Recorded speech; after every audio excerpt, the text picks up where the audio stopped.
There we go, starting out now.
Harmony duty, my favorite.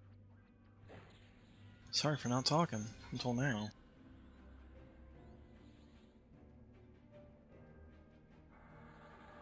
The setup's always a little boring.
Don't even get to participate in the fight. Just harmony duty.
The worst part is I still gotta harmo them after.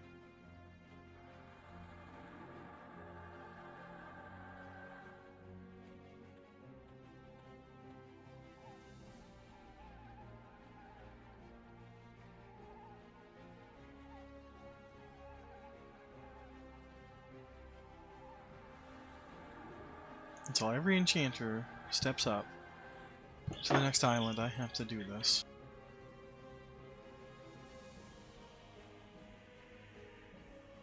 As far as I know, we're not going to be able to do that soon. Is they're going to be disabling Harmony in Sky on TAC P. There's a change that's going through TAC P, which means it's going to be forced on Quarm.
Yo!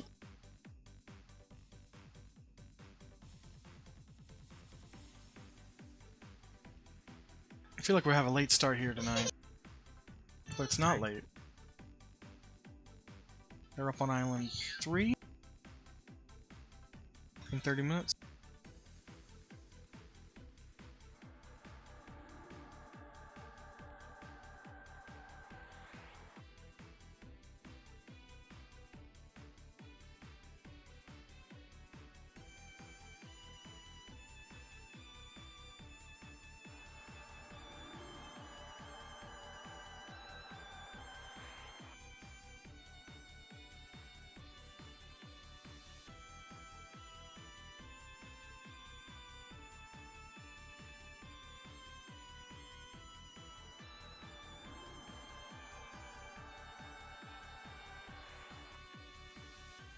Fortunately, I'm on Harmony duty tonight, so it's even less exciting.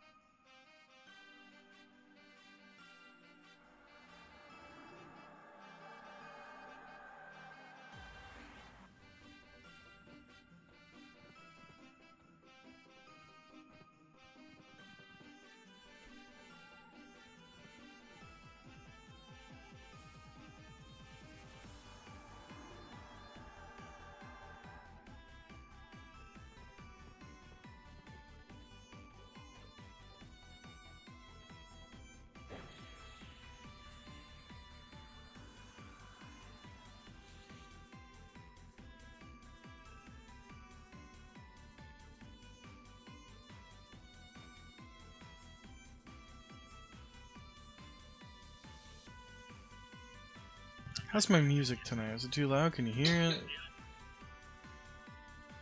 Going with the rainwave thing tonight.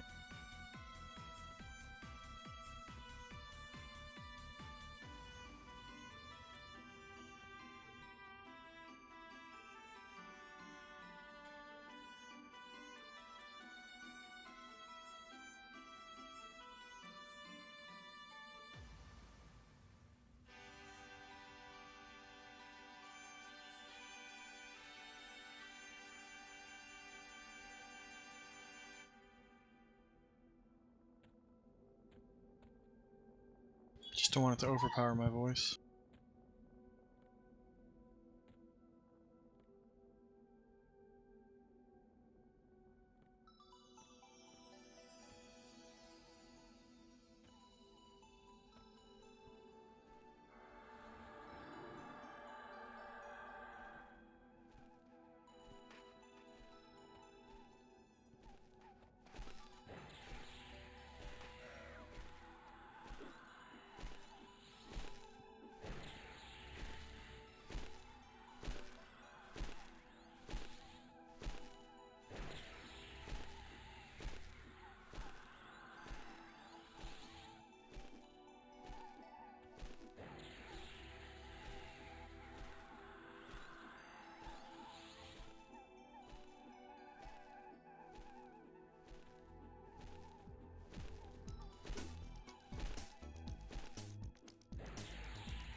Testing, testing.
Aggroed the damn eye. Now it's gonna purge buffs.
getting started on some splits on Isle 5.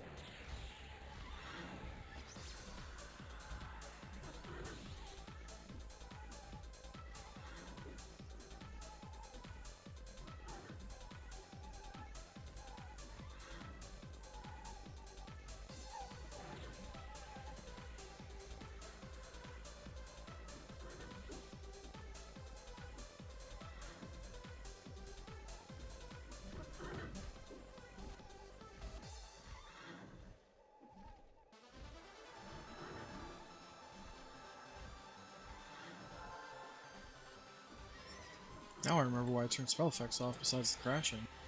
I can't see a damn thing.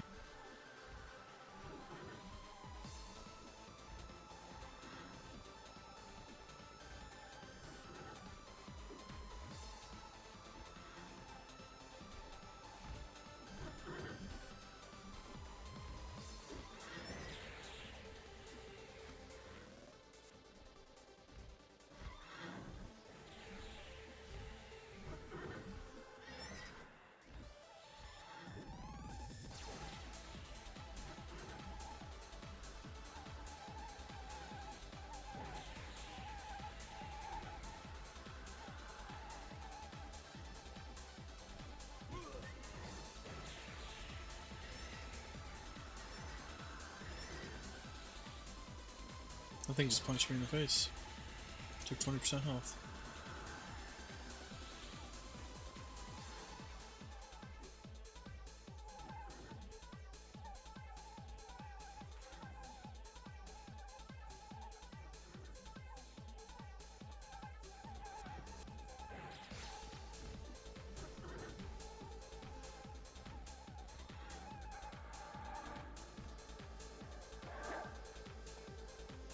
Hopefully that's the only pack we have to do up here besides boss.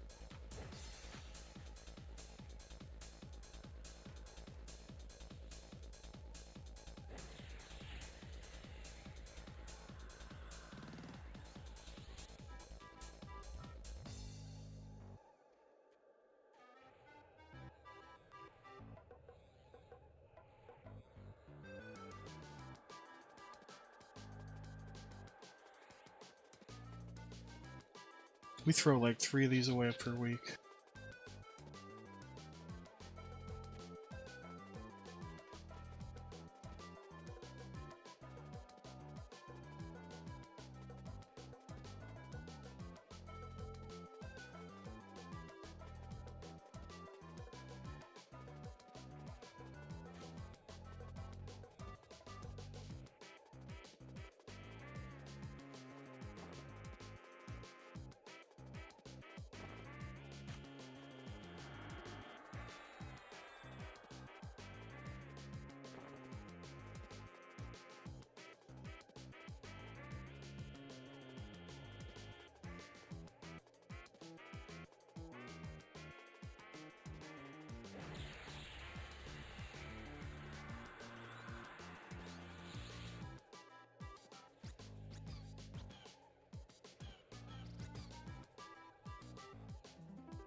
That's the best thing ever.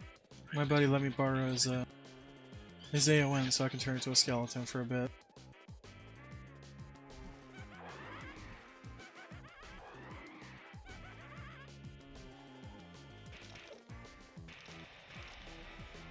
Ooh, I hope I don't die as soon as I get the AON. Damn.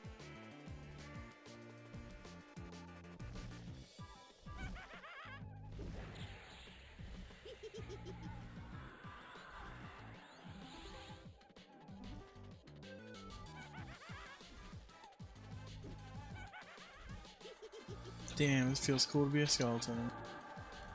Maybe it's a not so distant future. I'll have this on my own for fun.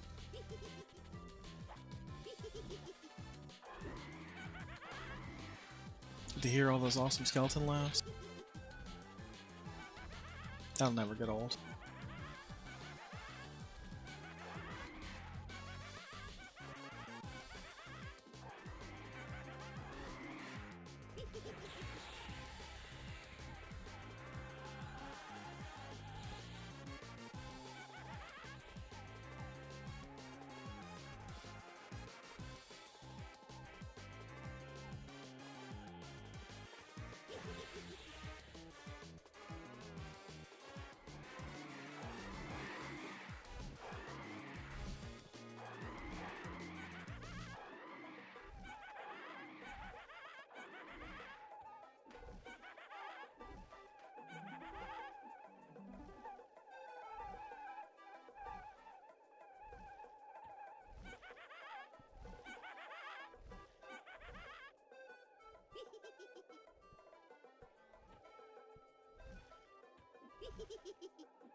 Yeah, we do.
Better enjoy this skeleton illusion while I can, because I'm taking Death Touch this fight, I believe.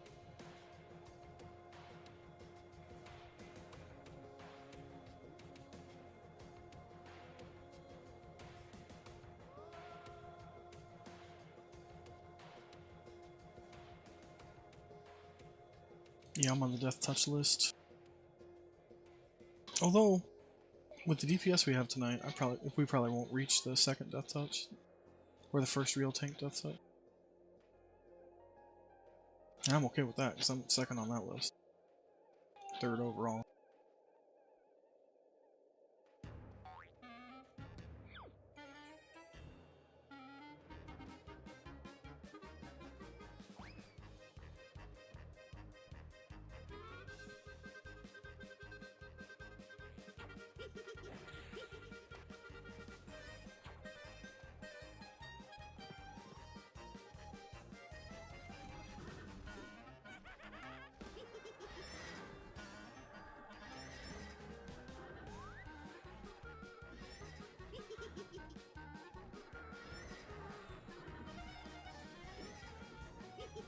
And we're back. Wish I knew that ad break was coming, I would have just postponed it. I wasn't given the option.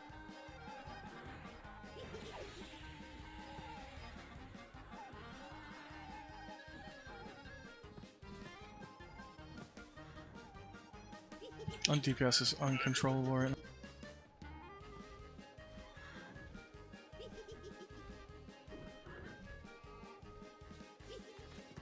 Goodness gracious, that was fast.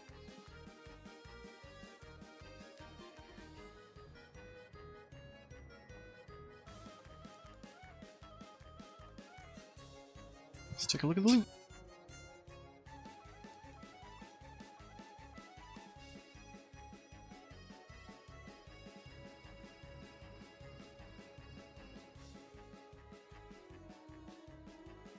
Necro capes. Always necro cape. So monk face piece, crappy paladin necklace, shadow knight ring, wizard helmet, and bard haste belt. Actually, really crap loot all around.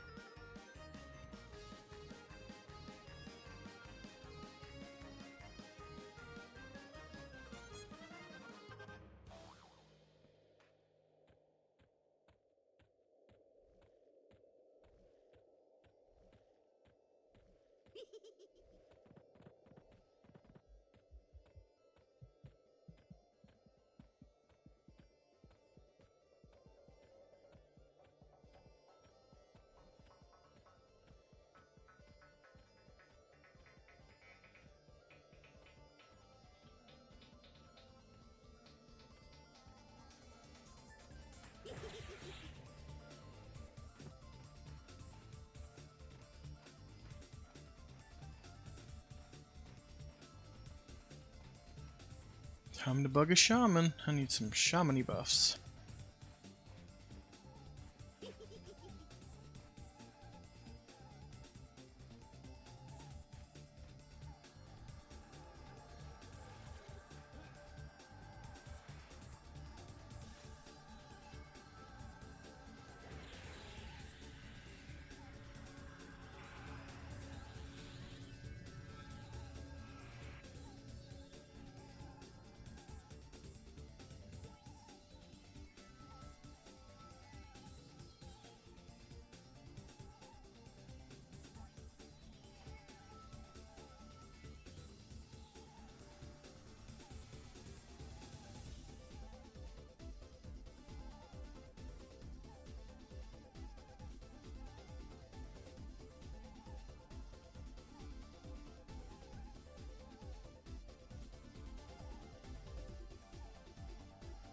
All the easy islands out of the way. 6, 7, 8 to go.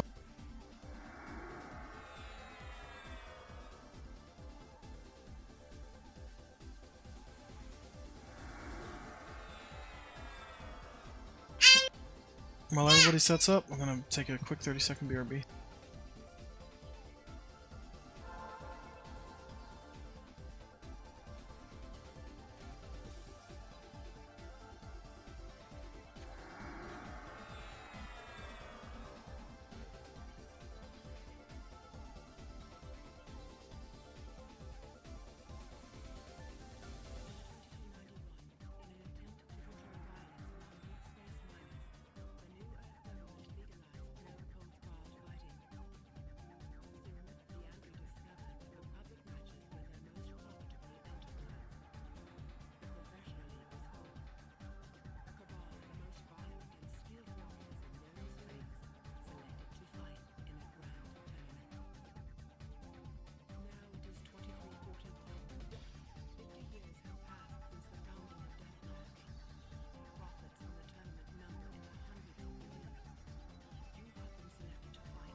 And I'm back.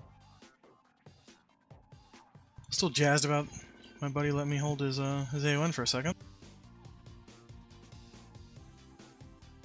One of the pullers in our guild. Awesome monk.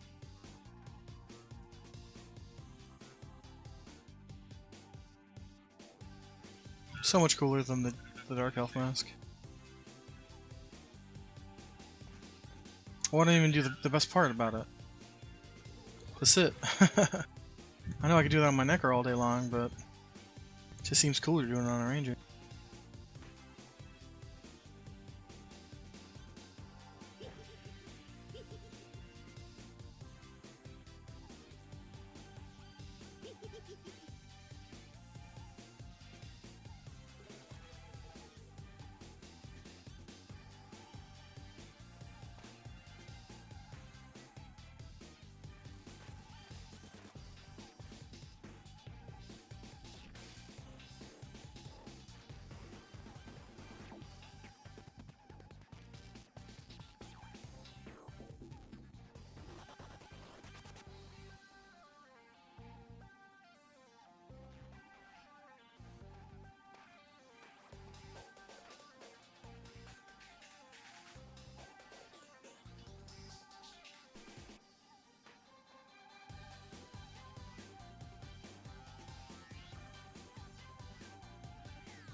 Yeah, man, I'll be here.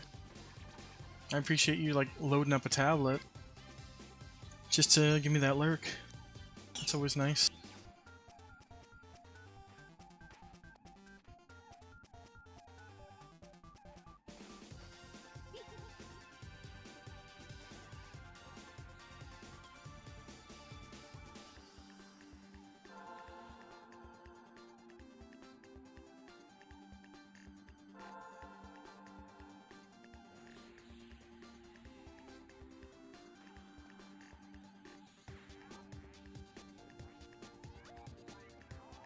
This Turtles in Time remix is pretty baller.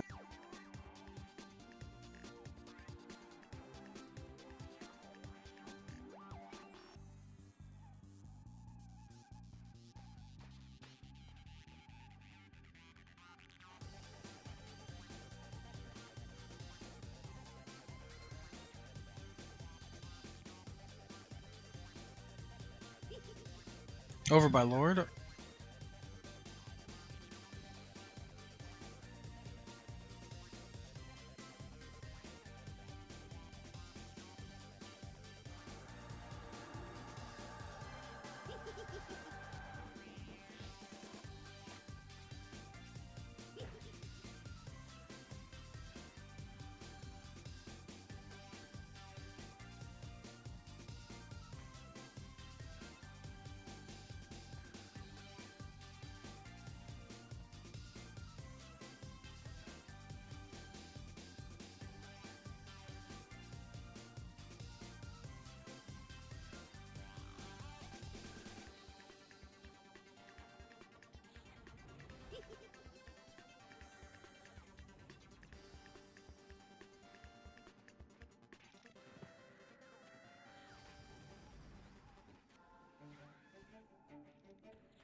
It's so hard to just walk through the pets just to hit shit. Oop, I got blinded.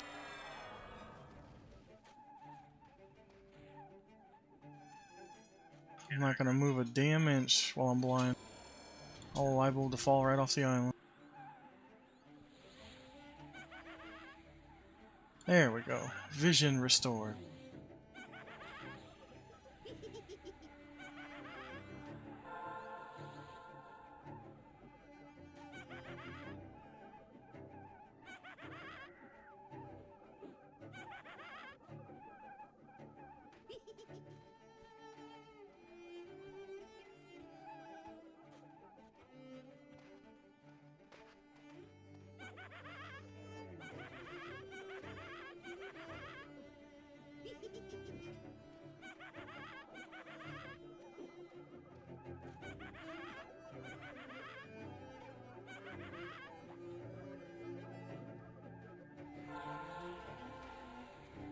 Despite the chaos, our pets are just ripping through everything tonight. The DPS is just overwhelmingly high.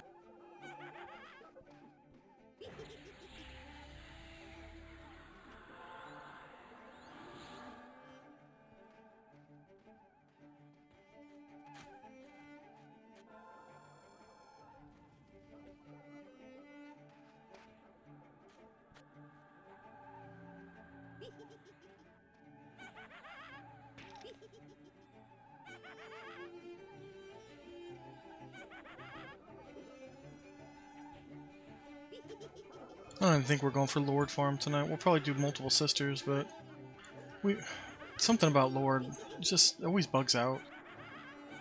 Or we always end up grabbing the sub-boss with the trash and only being able to do one Lord. It's just not a fun... Lord farming is not fun. It's not worth taking all the DTs, I don't think. Even though we're missing a ton of loot from Lord.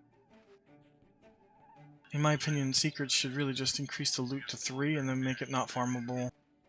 Right now it's loot 1, so it only drops a 1 item. Always seems to drop the same shit.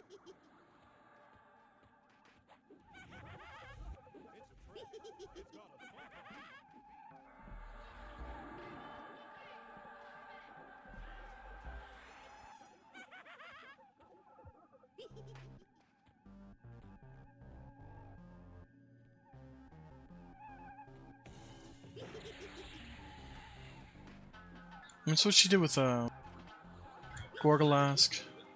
Like Island 4, 5, 6, 7, 8. Yeah, she did it pretty much to all of them. She turned all their loot from 1 to... Now they're all up to 3. You can't multi-farm any of them besides Sisters.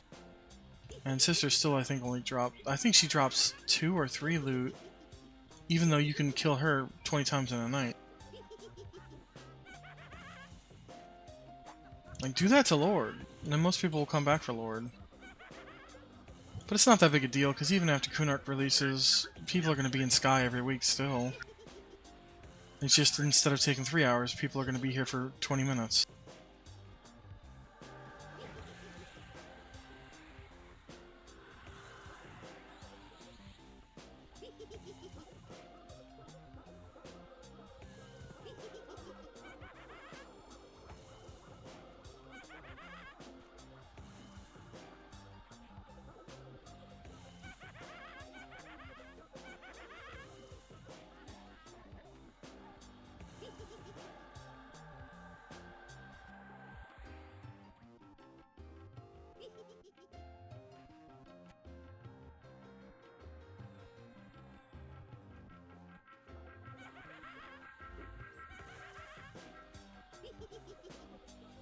I think we just got the confirmation that we're not doing Lord Farm. Thank goodness.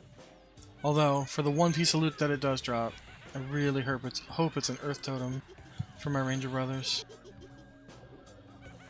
Especially because I know Doran's here. He's been waiting for that shoulder for months. And I think that's pretty much all he sticks around for, because he always works early. So it'd be nice to see him get that. Because if the bow drops, the pearl, then the remaining Rangers are going to bid off on it outside of the raid. They'll bid off on the multi-quest.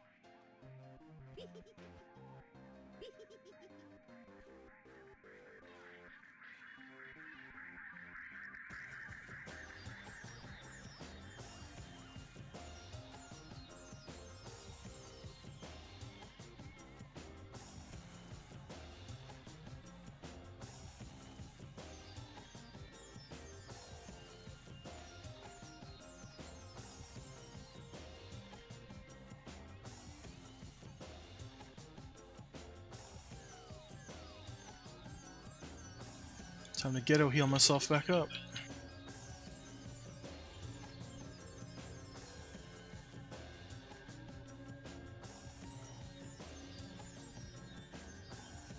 At least in Kunark I get a better heal spell. I think my 100 heal will go to 3 or 4 or something like that. I'll get one more heal spell within that 1 to 6, or within that 50 to 60 range. I get some really cool spells. When Kunark drops, I'll be getting some really awesome spells. I think some of them are even unique to Rangers, so they're not even like Aldi brand Druid spells. Wish.com Druid spells. Because this is ridiculous. My heal's worth like 2% health.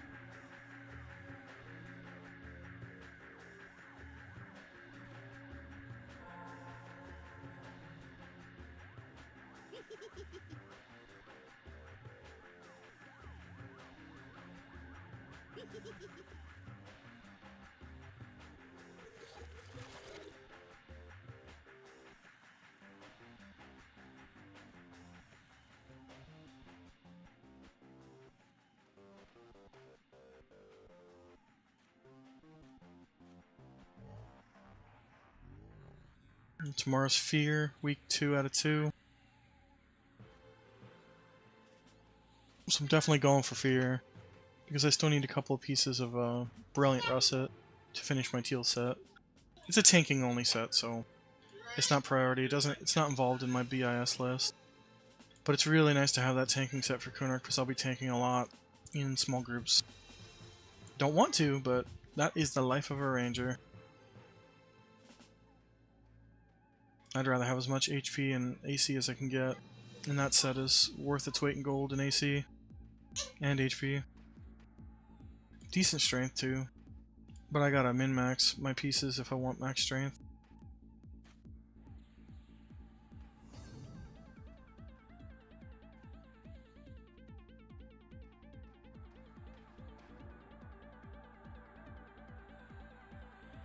Oh, I don't even have a clarity right now. I was wondering why my mana was not moving at all.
I found a custom version of the UI I used.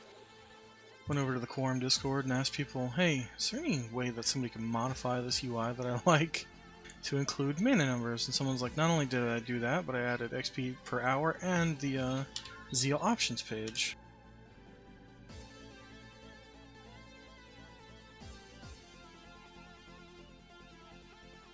So that was pretty cool. Now I love this UI even more. This is still the power of 2. Just with a couple of tweaks. There's some cool options in the UI options for it as well, but I don't want to experiment too far.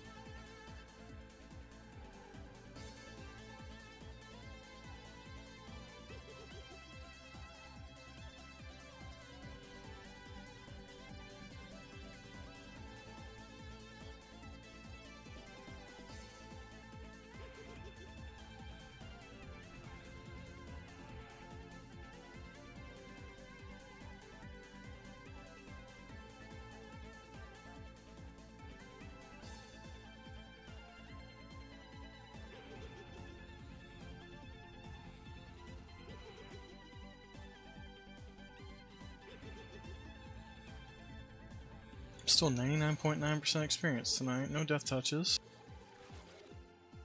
Honestly, I haven't had to do EXP farming for a couple weeks now.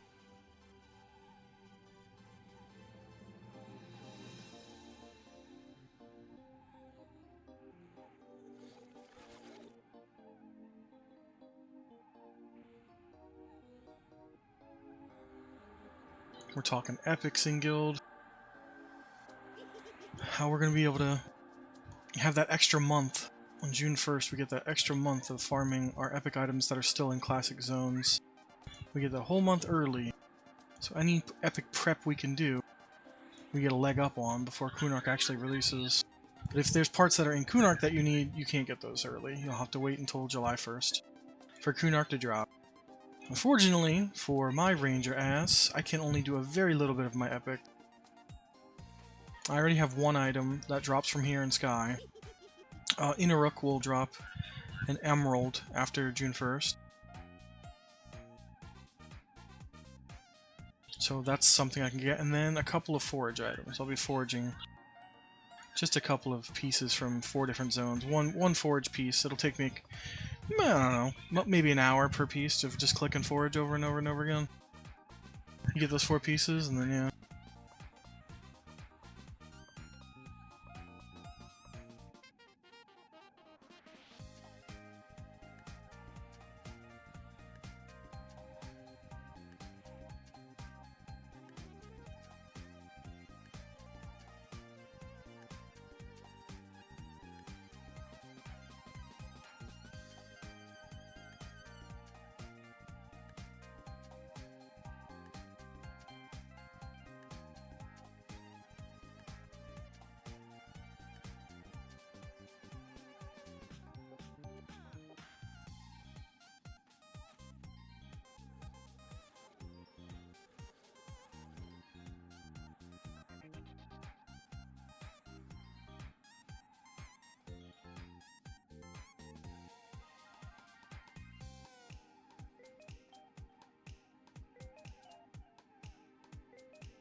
Man, we had some recovery time on this island.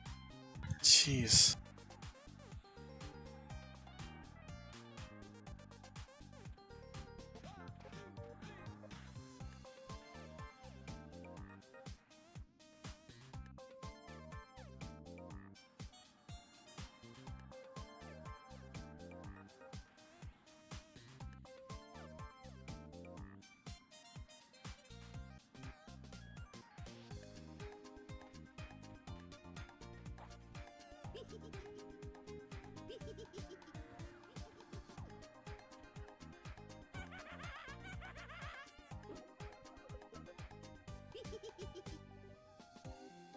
At least we're getting started now. Guardian, then these 2 ads, then we can do Lord.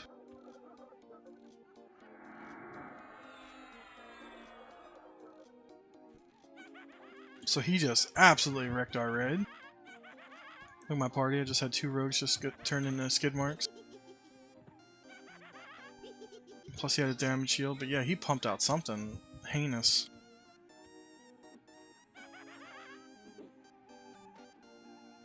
There are benefits. You thought I already had what?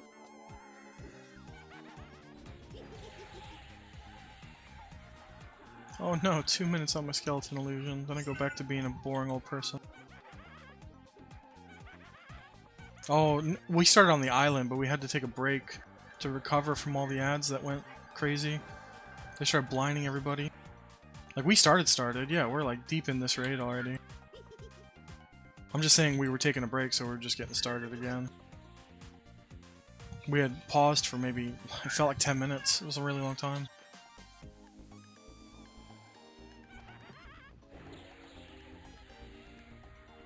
The further you get in Sky, the more you have to take breaks on each island.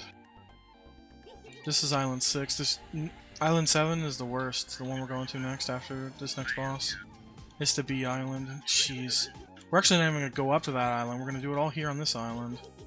But still, it's just exhausting how much time it takes to prep for that island and how much time it takes to actually break it and do it. I am low on the HP. Go ghetto heals. Oh no, yeah, sorry I don't have that page up, but no, she didn't break anything. She knocked over the step stool though, so that's probably what you heard.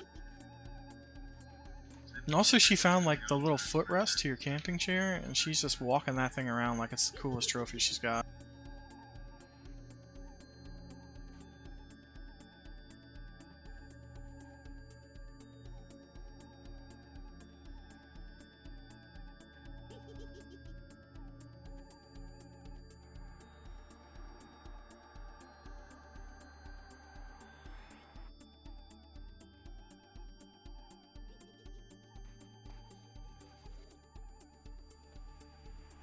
Oh no, no glass, nothing. I would have freaked out if I heard something like that.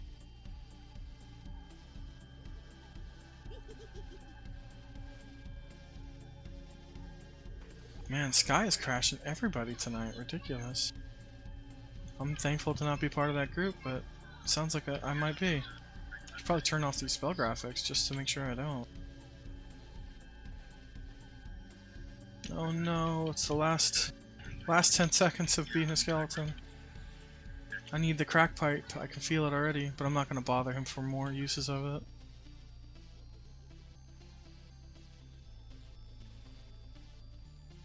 Boo, human.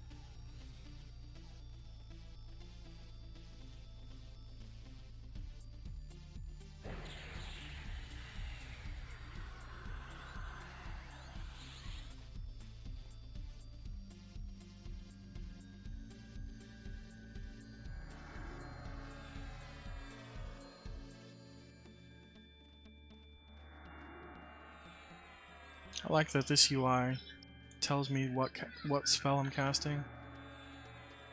Or I suppose it might tell me what somebody else is casting? I'll have to test that, because that's my target bar.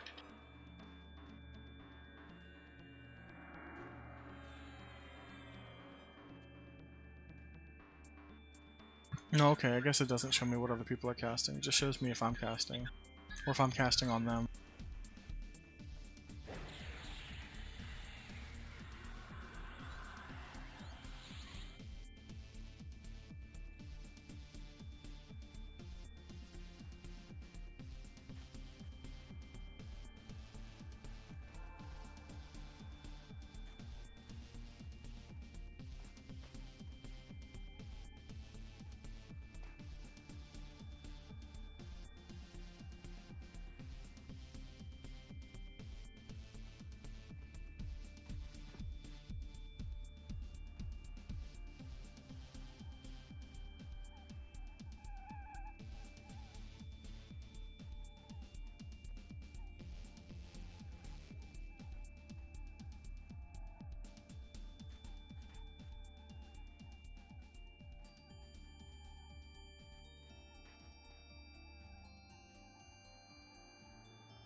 waiting on a lot of enchanters. If they DC, then it's like 5 minutes each person that DCs.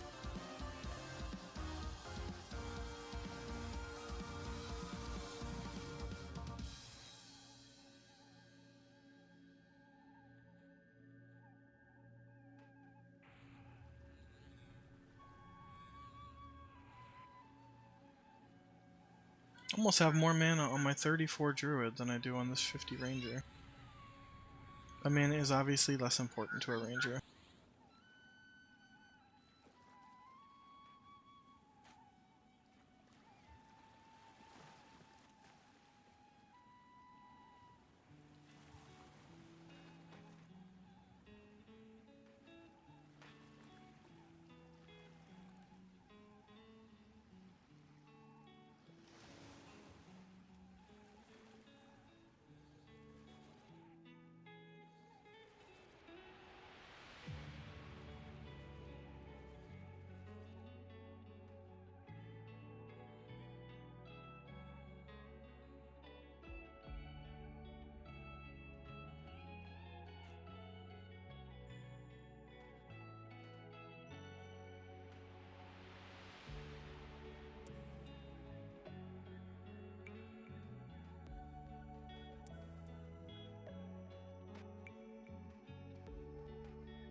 Here we go, Lord.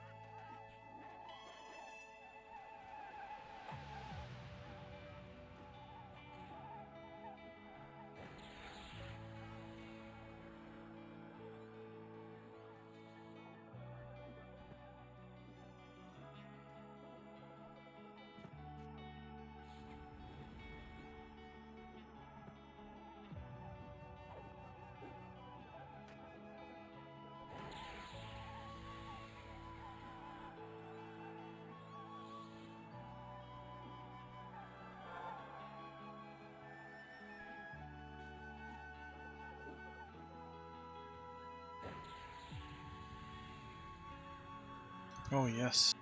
Time for bees. Come on, Earth Totem. No. Dove Slippers.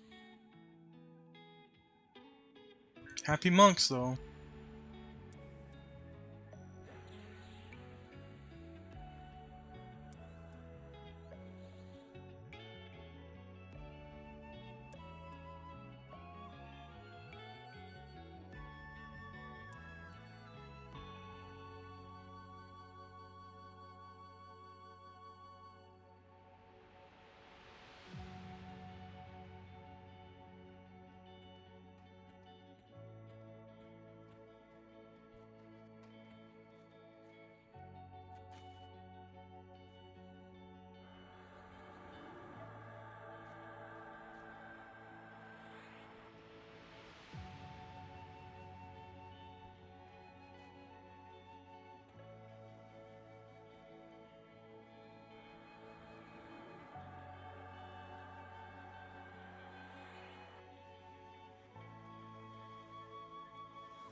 Back on harmony duty. Oh.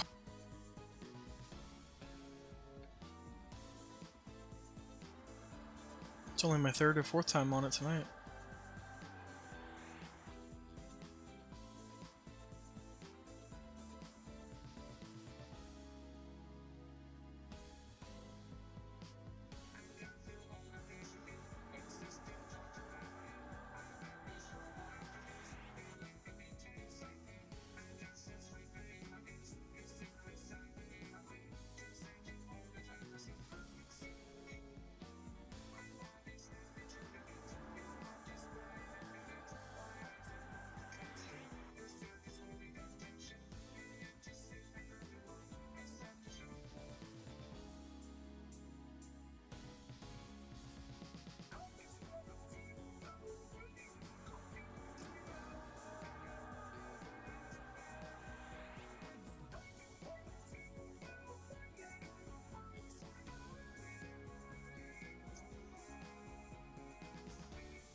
Probably still have like 10 minutes doing this harmony duty.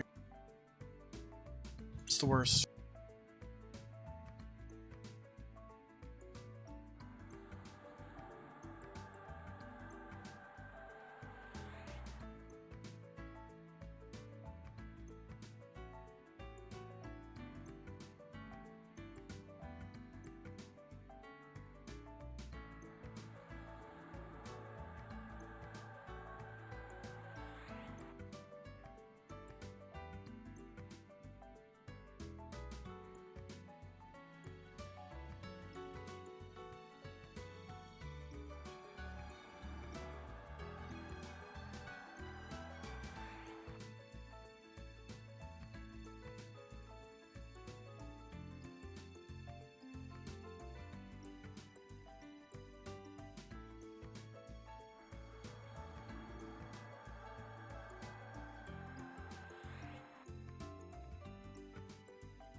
They're on their first round of bees.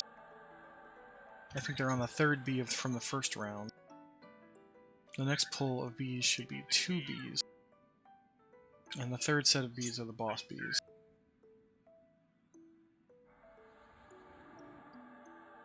Hopefully Siren has despawned by that point. And I can actually engage in the boss with everybody else. Because this can easily put a person to sleep.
Look at them over there.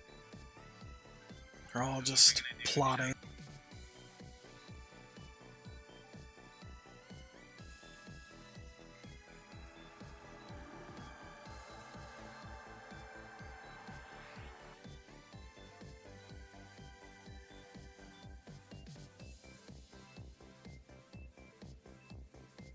This energy needs to kick in. I'm getting so tired doing this harmony crap.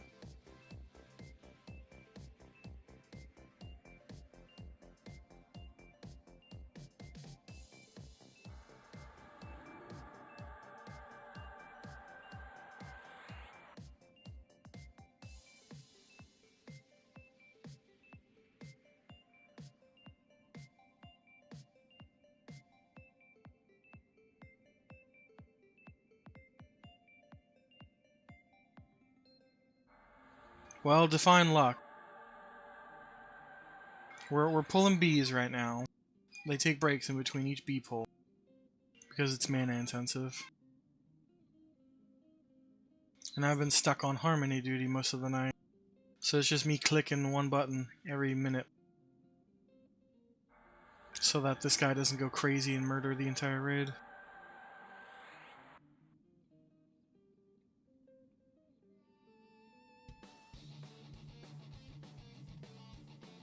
Ha, it depends. Like, we got so quickly to Island 5, you know? It was in the blink of an eye, like 30 minutes. And then now, we finished Island 6, we're working on Island 7. No, we're working on Island 6, we just finished it. 5 and we're working on 6. It's just cleric mana. When people die, you know, they gotta waste all their mana on a 90% experience res. Once they get their epics, everything speeds up in raids by like 50% or more.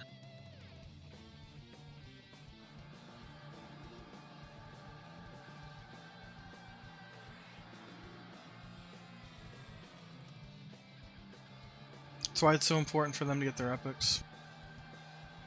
There's no other epic that's as important as cleric epics.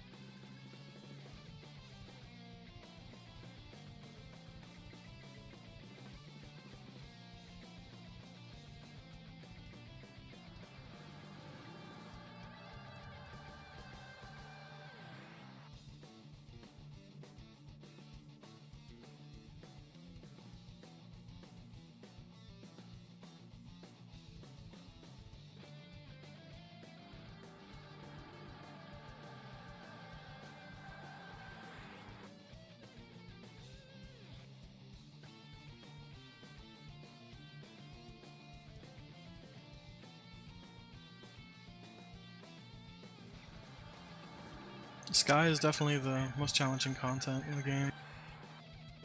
Currently.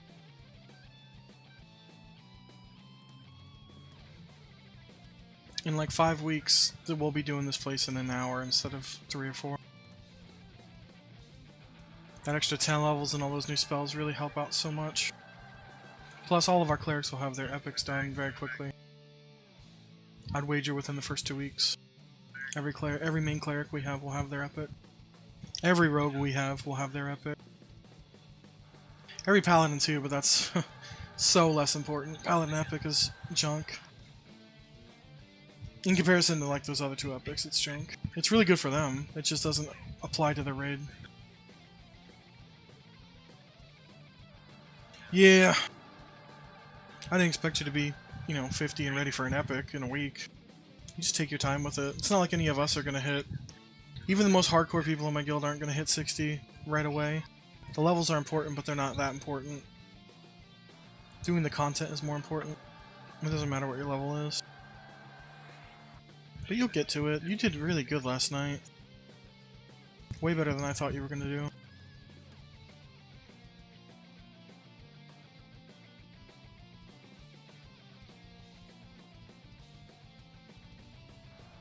Oh yeah, so someone earlier said, because I don't know, they said that all the new content in Kunark is going to be like 2 hours for us per week, as far as the raids go. Unless the raids are not on a 7-day timer, if they're like on a 3-day timer. But even if they're on a 3-day timer, I don't think we're doing them multiple times per week, because the second one would be optional. Kind of like we could do Sky every single night. And that's an absolute nightmare to think about, but it can be done, because it resets every 18 hours. Yeah, they certainly did eat your food. You're gonna have to sneak down here once she's fallen asleep and scrounge around. Whereas, you don't want to wait until my raid's over, but if my raid gets done early, I'll cook you something. Just don't expect gourmet shit. You get grilled cheese and you like...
It was fun though, right? Going with that group, doing Crushbone, your first real dungeon.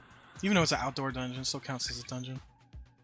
Outdoor dungeons are cooler, because you can do like movement buffs in there. The indoor dungeons suck, especially because I'm a SAO class, so I always try to reapply and I can't.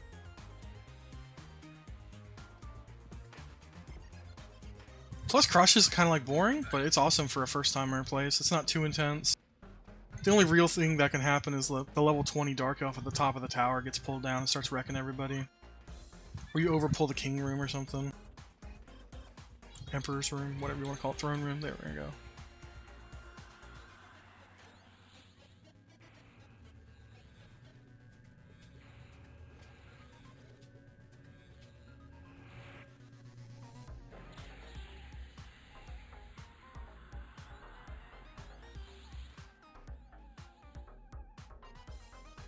Hey, Stoic. Happy Memorial Day, man. What's left of it? You know, honestly, I've never done Crushbone. Well, no, that's not true. I did it for like an hour once on my Druid, I think. I've always been one of the people who plays on the opposite side of the world with my characters. I pick a lot of human, so Black Burrow is my go-to. Which, in comparison, I think Black Burrow is way more complex and cooler than Crush. But Crush is definitely more chill.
Ah, but it was a little awkward, you know?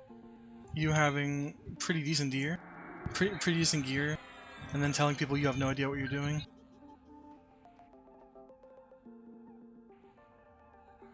I promise, guys, this is my first character. I never gave you a weapon, though. I couldn't get one in time. Because I know you just have like a fine steel hunk of crap mace.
Oh, yeah. At least it was at least it was on my druid. My druid doesn't even look impressive. If I roll in on my ranger, people might be like, whoa, what the hell? You know that guy? But then again, it's a ranger, so don't like get too excited.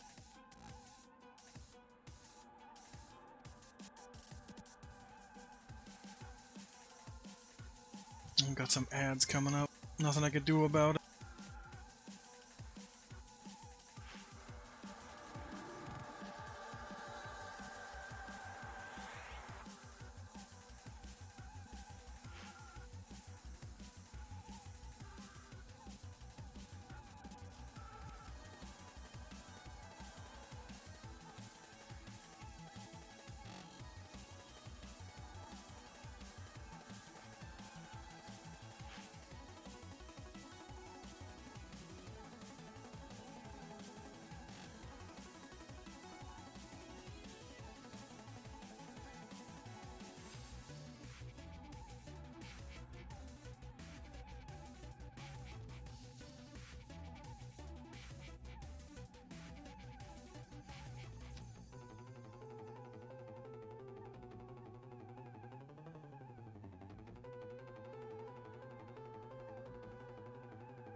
Waiting, waiting, waiting.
things left to wrap up, though.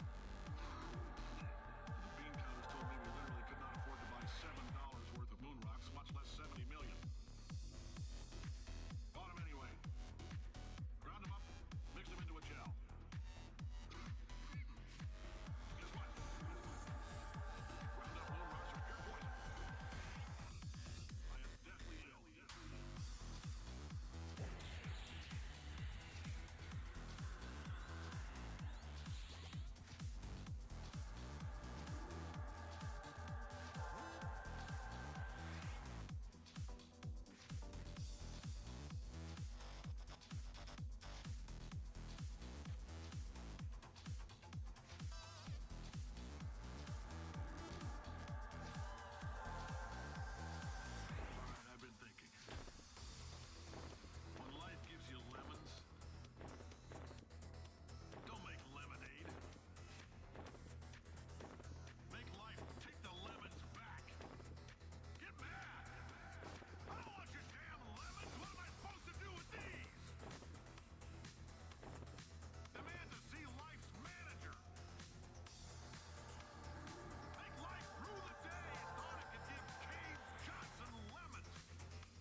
taking death touch.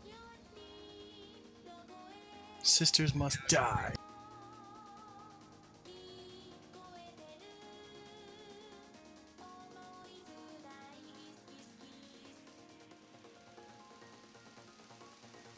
This is sister number 6.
Time for another death touch.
Time for some cactus magic, because it shit me out into the ocean.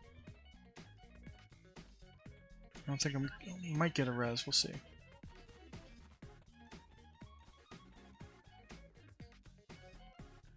Oh, I am getting a res, nice.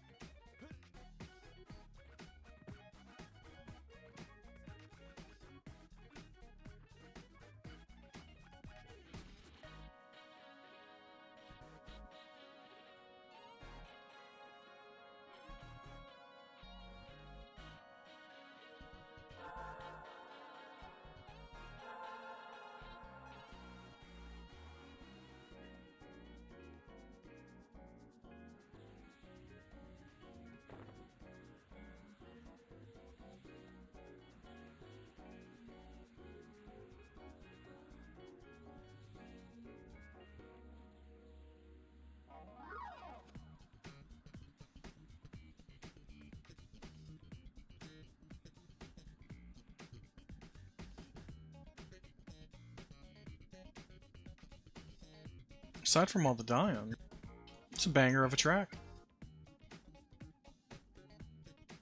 Air Shooter.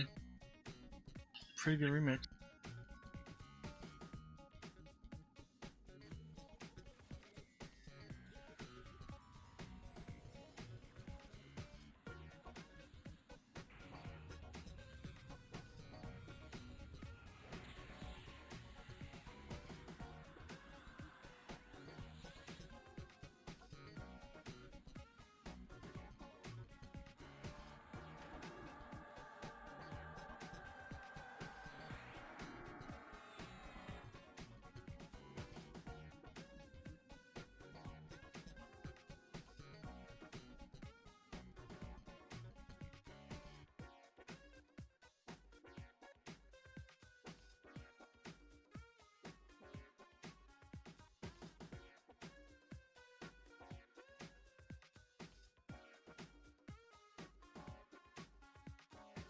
Oh, crashy crash.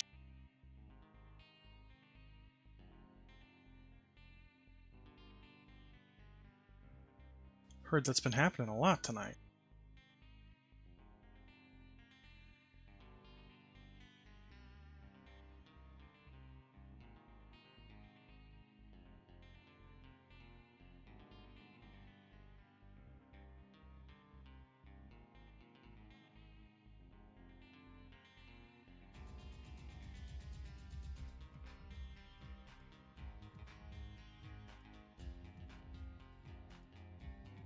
Honestly, not missing too much on the sisters' part. As fun as they are. It's less deaths I have to take, but I am a team player, so as soon as I can get back in there, I will eat those death touches.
17 sisters in 20 minutes. Damn good. That's a record for us, I believe.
Second crash in a couple minutes. Awesome.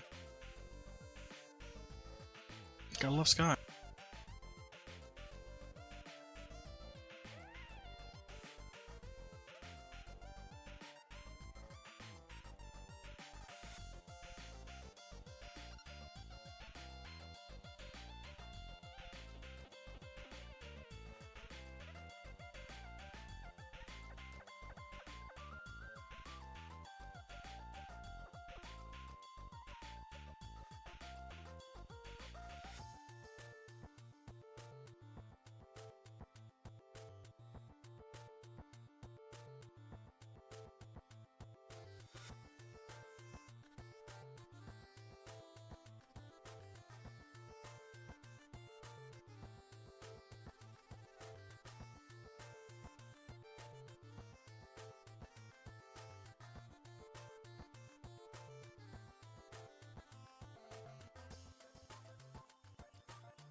Yeah, second one in a couple minutes.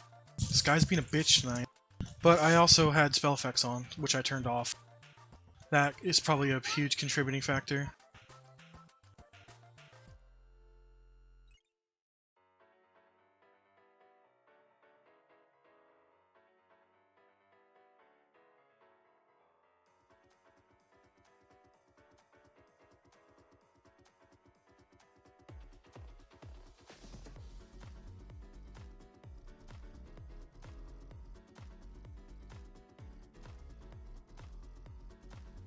Broke a record though. 17 sisters.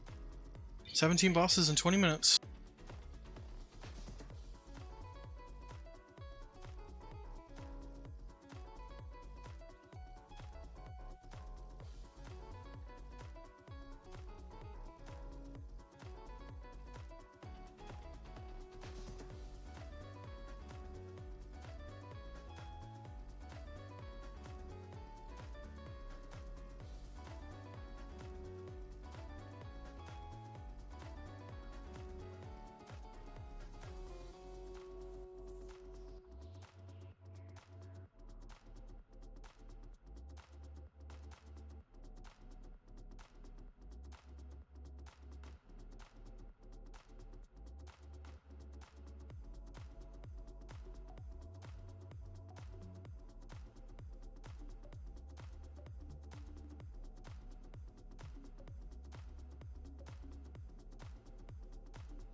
Now that I have the spell effects off, hopefully I'll stop crashing.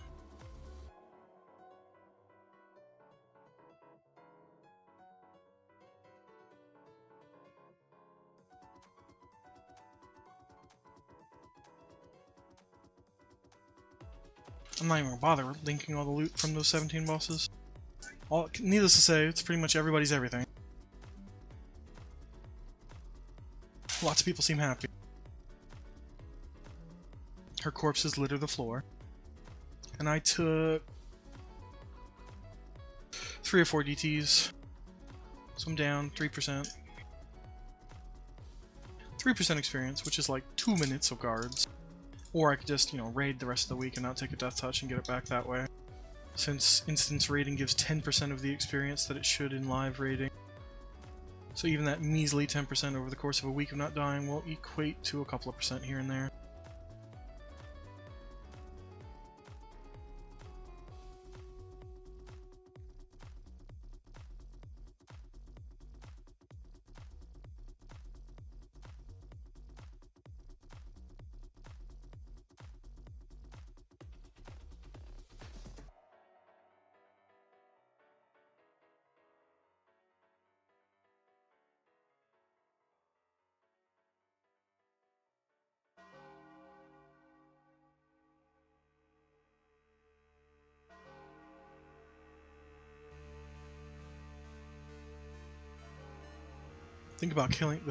The bad thing about killing so many bosses so quickly is that the loot is littered across these mobs, and it's hard for people to find what they've won.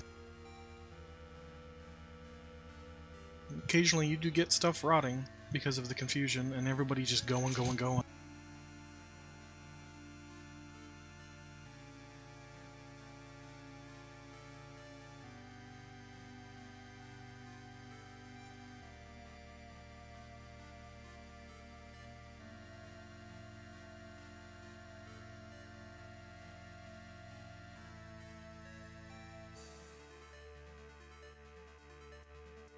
Hopefully no more crashes, but we are very close to being done. We only have I, and she is much easier to kill than sisters or anything else.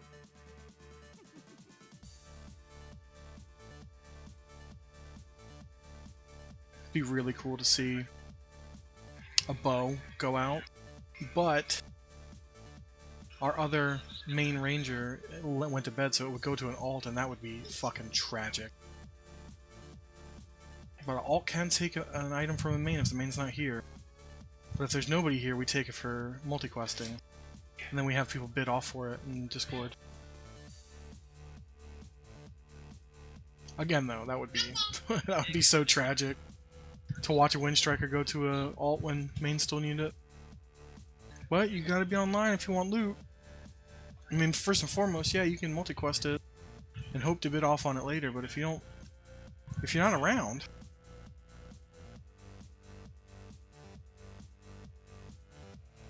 got mine out of the way though, for 2 DKP, I might add. Minimum bid Wind Striker. The only Wind Striker.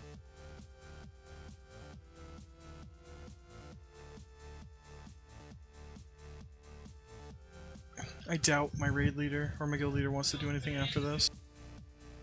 So I'll be doing some alt shenanigans maybe.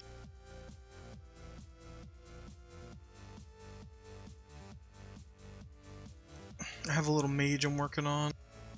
I have the druid, but yesterday was a very demoralizing day for my druid. Dying like 11 times in a day.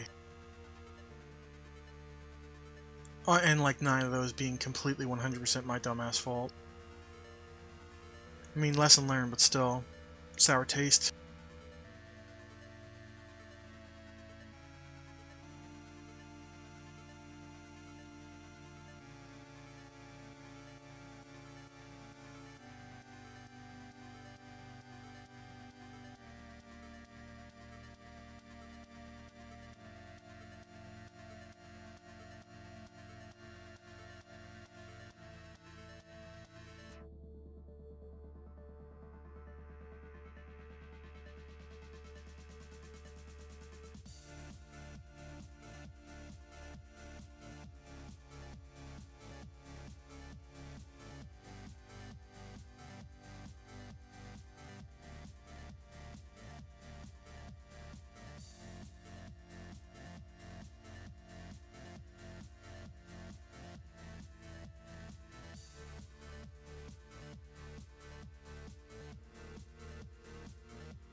Lots of rezzing to do, lots of loot distribution to do, and then we'll take 2 seconds to kill I.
We got sky swords. We got ranger sky swords that are about to rot. Unbelievable.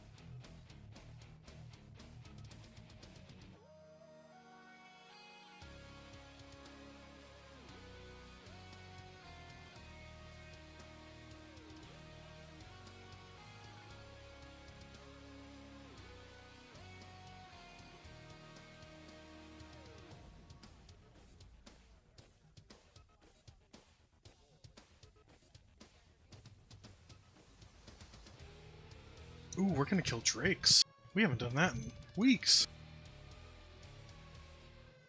We still have one sister to kill too, because the timer on her has expired, so we can't respawn her anymore. So we just left the last one up. We'll kill her after we kill some drakes. Not gonna touch those sphinxes though, because those assholes death touch, and they drop the same loot as the drakes do. There's really no point in just taking death touches for no reason. That is the most played out mechanic in Classic, is Death Touch.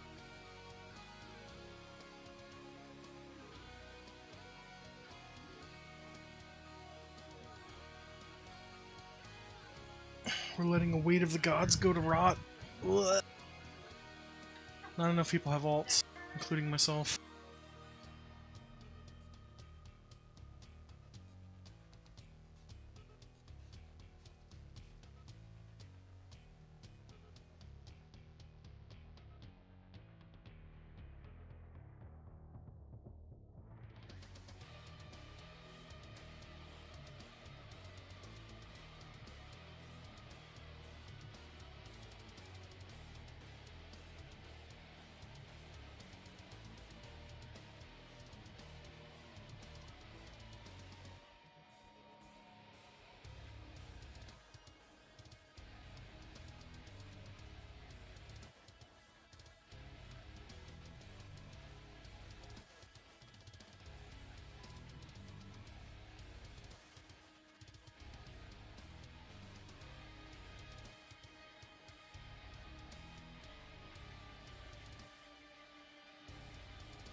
So much of it's getting picked up for MQ.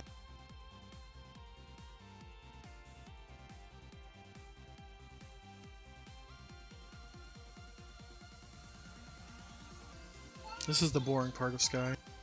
When you get to kill 17 bosses in 20 minutes, you gotta distribute gear. It takes way longer than the 20 minute it took you to kill all 17.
Man, I asked for buffs like 10 minutes ago. I still haven't gotten a single one. Let's try that again. No, it's not true. I got a clarity. Our enchanters are on point because they can't take breaks. Let's try that again.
This shaman in my raid. I sent him a tell and I was like, hey, can I get a full Taco Bell list of buffs from you? And he's like, get ready to shit yourself.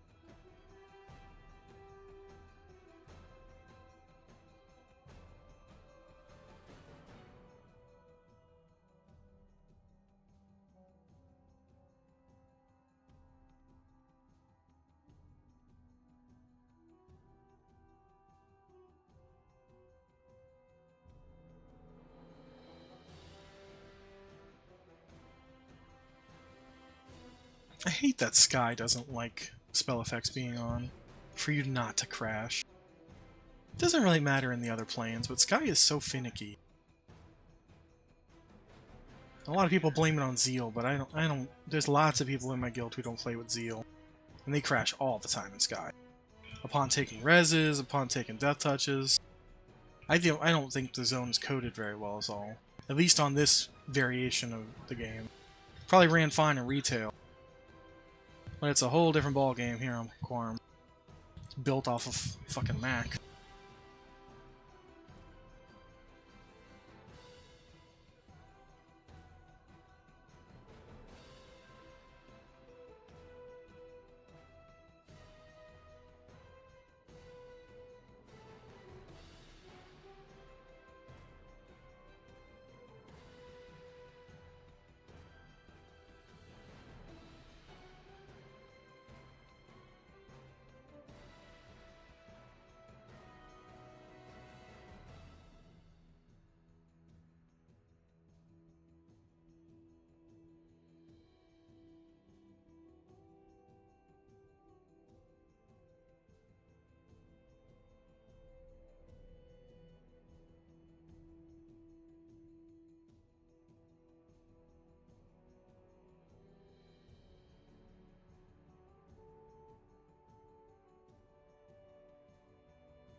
Doing Drakes is a nice pace. Nice change of pace. We haven't done that in a long time. And we just got an Elemental Crown of Mastery, which is really awesome for our mages, maybe? I don't know, it's a quest item for one of the casters, and we're really excited to see it drop. We haven't done Drake Trash in a long time, so...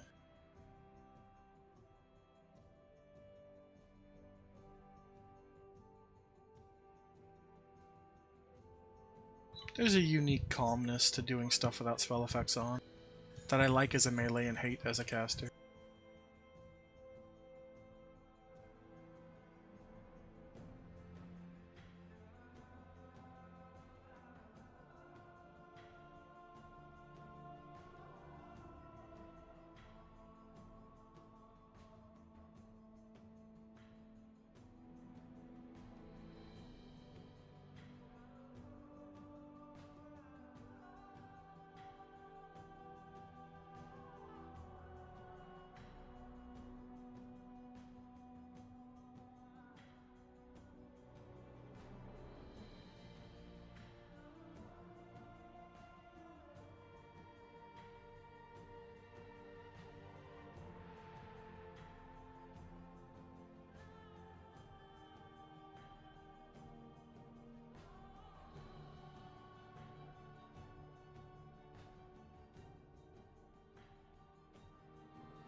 I wonder if they increased the experience rate in here.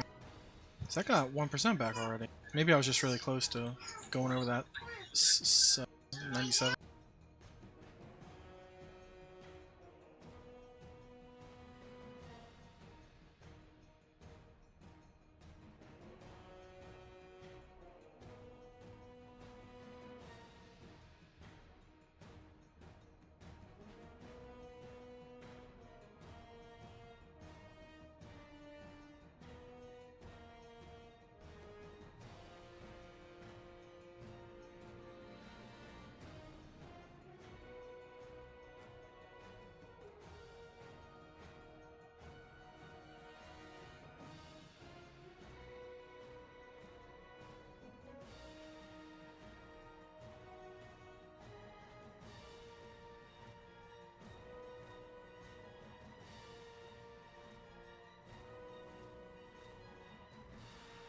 So I can cast on the black drake, but I'm pretty sure that the green drakes have a really high MR. I can't hit them. I can't hit them with my nuke. And by nuke, I mean, you know, the specific class quest for Ranger, Call to Flame. It only does like 206 damage. On like a 20-second cooldown. Pretty sure a level 30 mage can do better than that.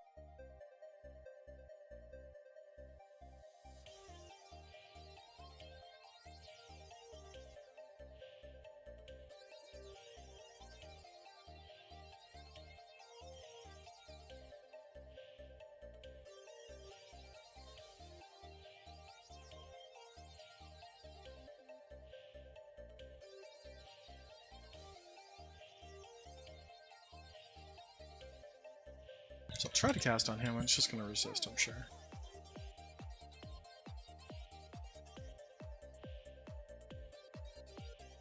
Yeah, it resisted it. He just stunned everything. Everything was spinning.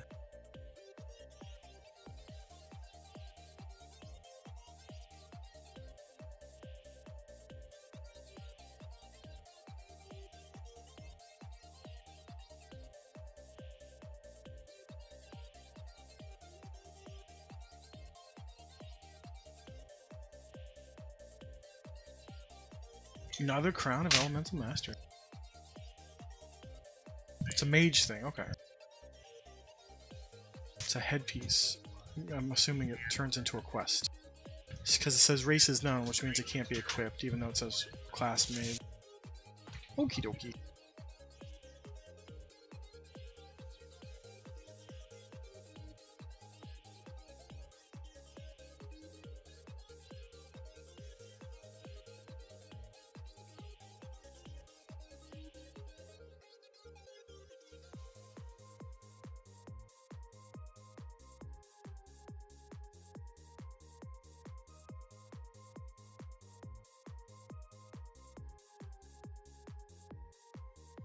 I can't get a cast off on the blue ones either. So just the black ones I can cast on.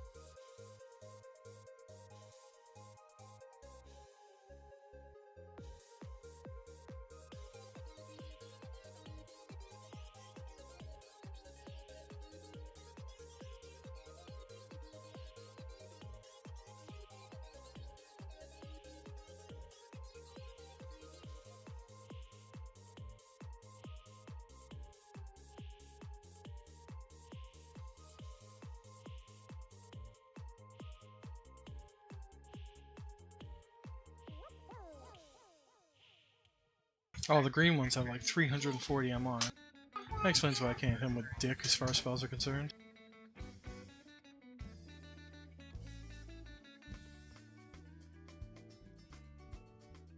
I'll tell you what they're not immune to, though. Getting spun out on this bow.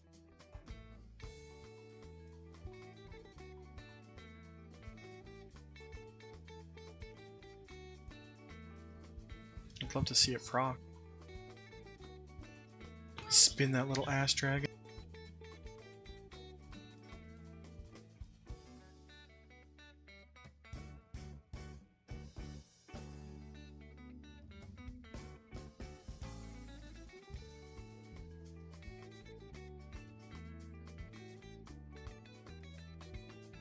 I think we did all of them.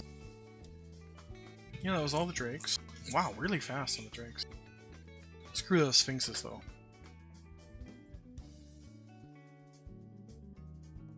I think there's like 6 or 8 of them up there, but they're just not worth it.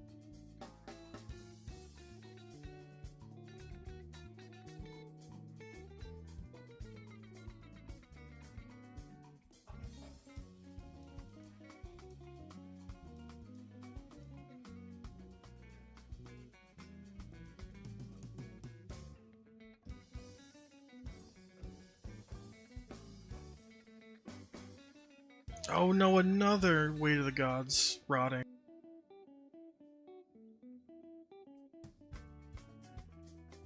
This is what I get. You gotta get my wife's cleric in here. Just gotta get her up here. And she just gets this stuff for free.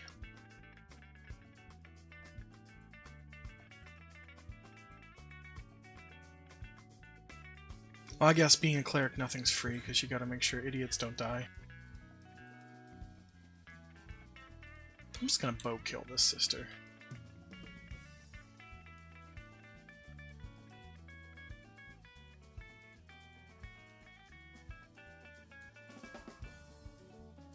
You can't levitate in this, Okie dokie.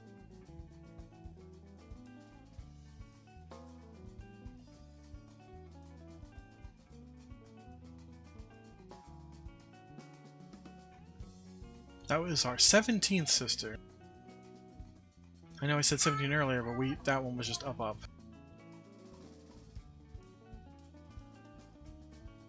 Nebulous Sapphire. I believe that's monk gear.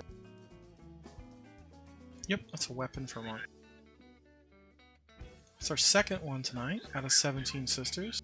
Very good.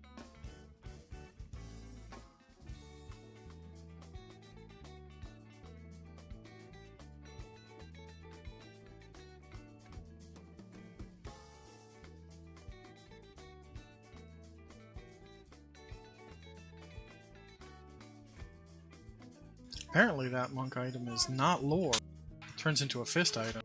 Or a fist weapon. And they can get 2 of them, which is insane.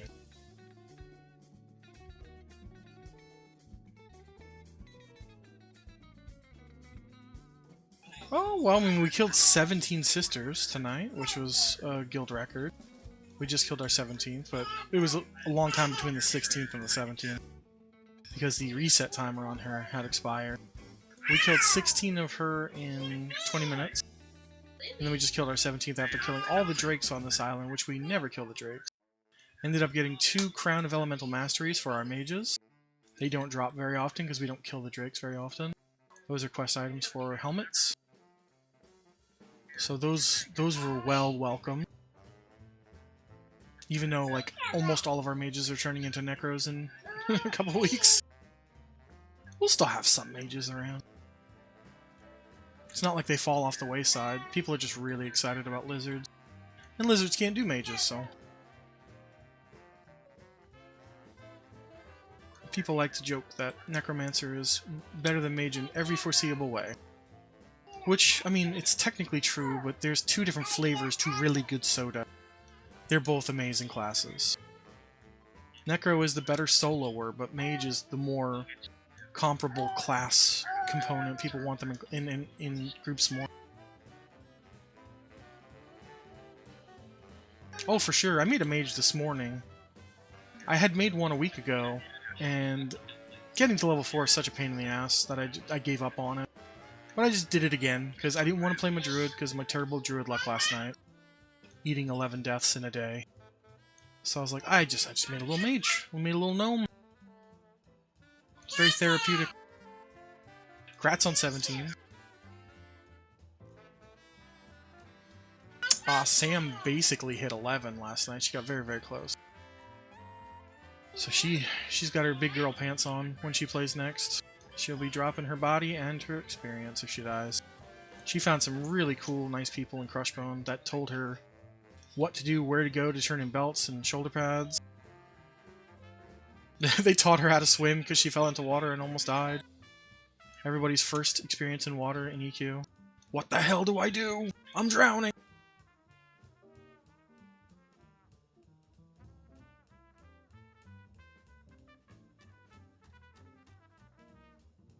Oh, are they really considering doing the phoenixes and stuff? Jeez.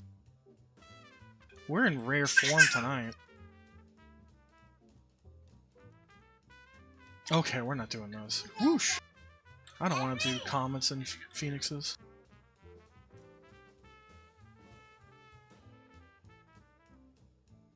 We got some really good trash drops tonight for quests. Made a lot of people happy. Almost had a freaking Sky Ranger Sword rot. One went to an alt. And of course, the normal. Oh, they're talking about mage epics right now. We have 4 of them nearly complete. So the mages who are staying mages are getting, like, free epics, basically. That's a good position to be in. Unfortunately for necromancers, their epic is dog shit. and it's really about a hat quest that you can do for a skull cap. And the skull cap is 1,000 times better than your epic and is considered the true epic. The duck stick is not very good. But for mages, the mage epic is absolutely amazing.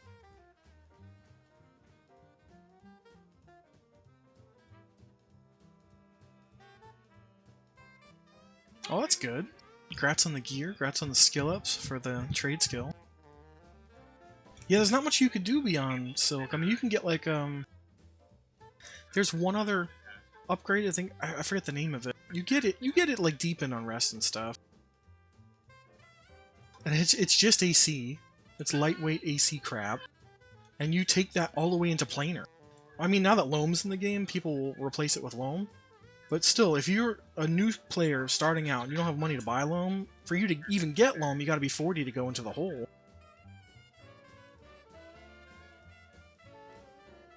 I didn't even know mages got throwing skill. That's funny.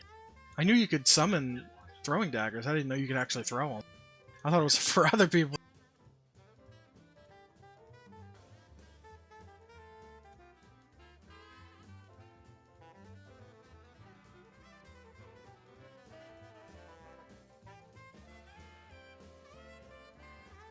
I know rangers get throwing, but I never put a point into it. I mean, I'm the bow guy. I don't need that kind of stuff. I don't think auto fire works with throwing either. If it did, I might just try to skill up during really boring raids.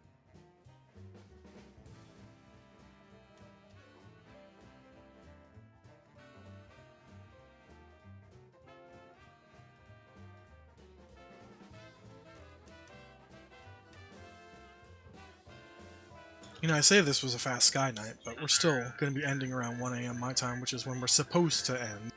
That's not the Savage way, though. So it will be early for Savage, just not early in regards to how often or for how long we're supposed to raid.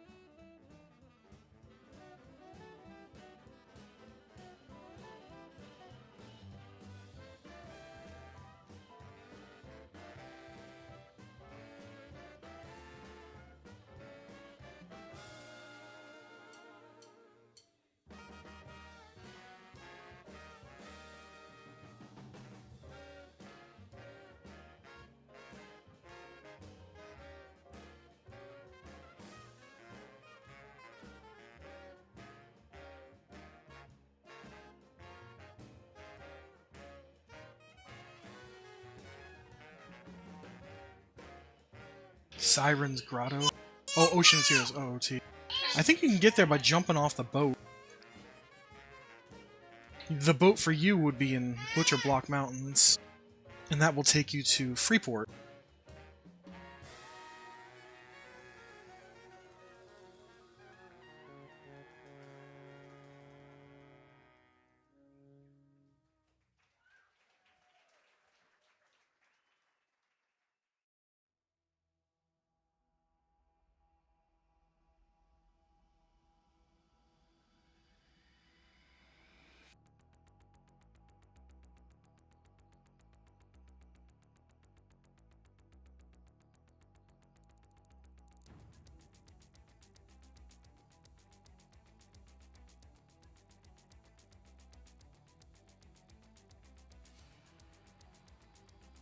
Yeah, you'd have to jump off the boat mid-travel, but don't worry, I say mid-travel.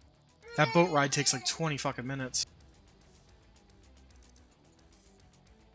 It's a slog, man. When I can't find a port, I gotta take that boat. You can fall asleep taking that boat.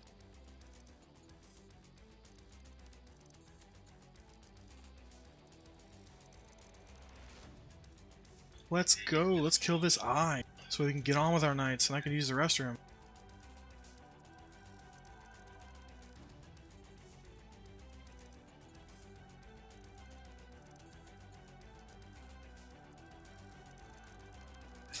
Thirty sounds probably right. Like if you don't catch the boat immediately on either spot.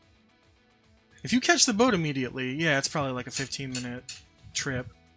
But if you have to wait the full length in the port that you're waiting for the boat to start, yeah, because it has a middle stop in Ocean of Tears that stops at some of the islands in Ocean of Tears.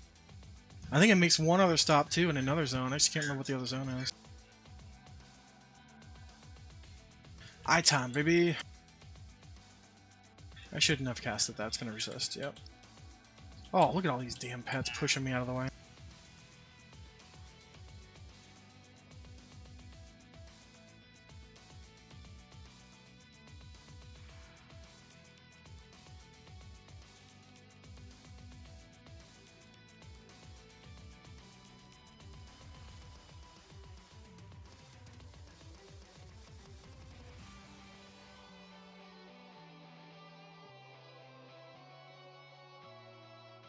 Wow, we killed before the second death touch. There's always the initial, but the real death touch. Damn, man. Look at all... right there. There's the whole raid. See these 5 stupid fairies? That's the whole raid.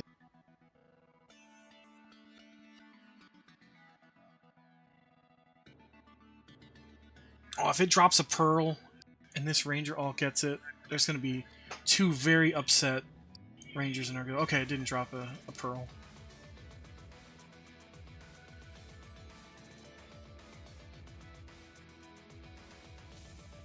Those sapphires drop all the time. One's mage and the other one is, I think, a shadow knight.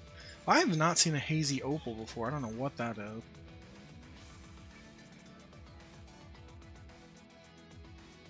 The distinction between the sapphires is one of them's 15 pounds. The other one's 2 pounds. I wish they would list the classes on them though. Okay, so the hazy opal is for mages. I believe it's for a staff. But it's probably not very good because our mages are not talking about it. Somebody bid on it though. It's alt, but...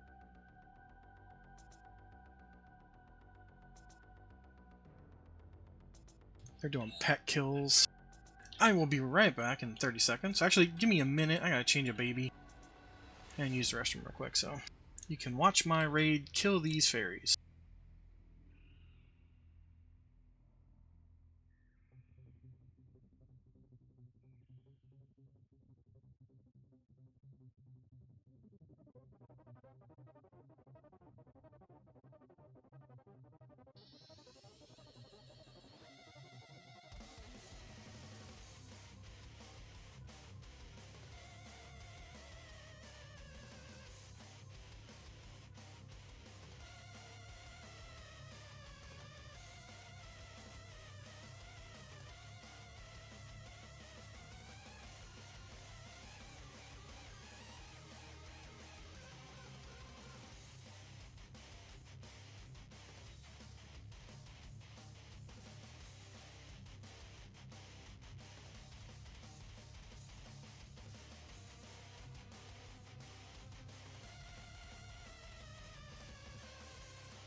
Oh, they're gonna do fire giants. Yeah, I don't want to do that.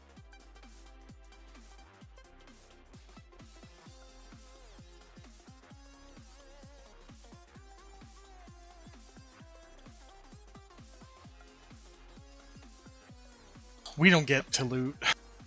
Fire giants don't drop loots. Only the bosses do. I think maybe the regular ones do, but we don't get to loot as a guild. Like, it's not free for all loot. One person loots everything, then puts it in a bank somewhere.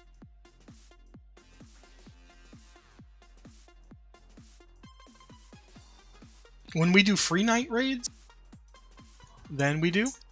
Like, now they're starting to institute nights where we do fear free for all. And the reason we do that is because of the gems that drop. Some of those gems sell for like 5,000 platinum a piece. So we're just doing like free for all random rolls on the gems. Well, at least with the toes, the giant toes, you're not paying a tremendous amount for them.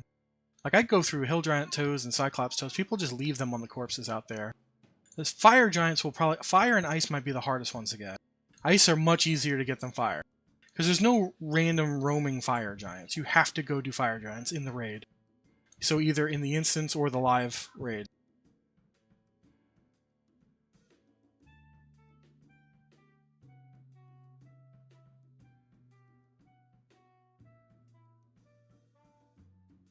But I could easily look and see how much a fire giant toe actually goes for by looking at the Quarm auction site. I love this Metroid mix. Well, brass? That's nice.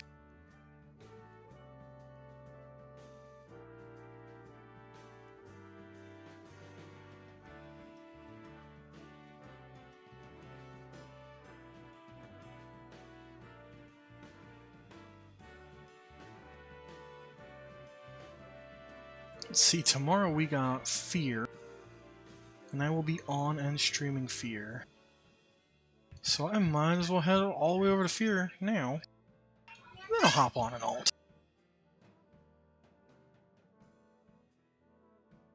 Yeah, so rubies go for a good bit because there is a quest associated with them.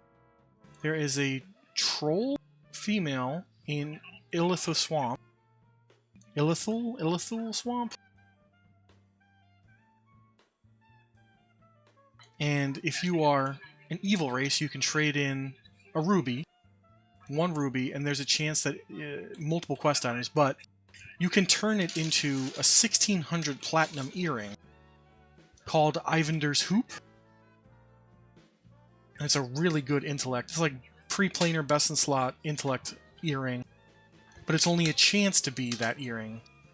There's many other things that it can be, including like a bag and some other stuff. So people will consume all the rubies on the market, go there and gamble on her to try to get some Ivander's hoops, and then turn, 150 plat into 1600 plat. There's a shaman in my guild who did it 3 times in a row, but they're lore, so you gotta do them one at a time. Get one, go put it on an alt, or sell it, trade it to somebody, and then go back and do more.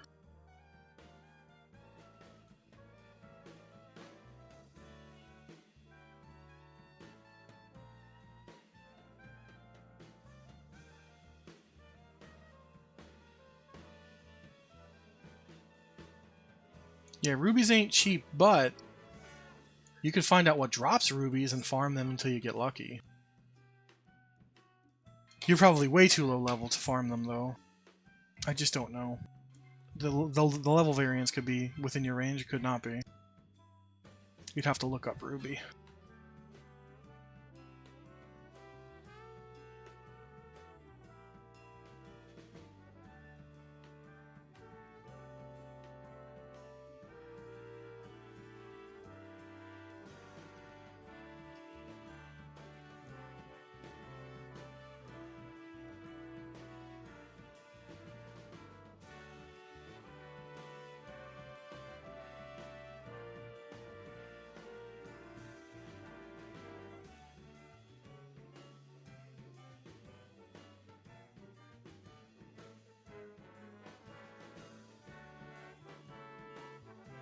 I assume the level variance is like the 40s to 50s of mobs that drop rubies.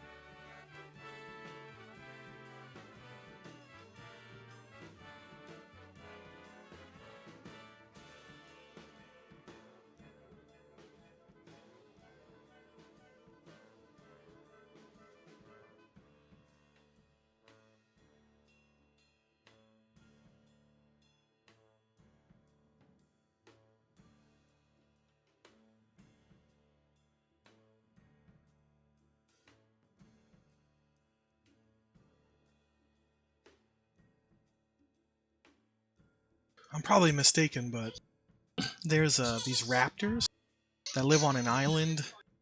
They might be in the Ocean of Tears. They could be some. They're just on one of those zones where there's tons of little islands. Oh, okay. So Fear and Hate are in. Kedge is in. Chardock is Kunark. Seb is Kunark. Mischief is like Luklin. Plane of Mischief. That's a nightmare, man. I've watched videos of people doing Mischief. So real loot doesn't even drop in Mischief. It's a weird grade. Everything is cards, playing cards. And the mobs are all like jokey sounding. Or sometimes you have to like fight a finger or like a white rabbit and it just can kill like Monty Pythons. The devs had a really fun time making that zone. Yeah, that's all Luklin. No, that's all Kunark, Skyshrine, Awakening Land, Vishan's Peak.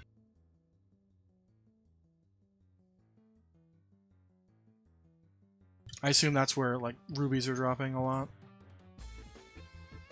I mean, Kedge exists.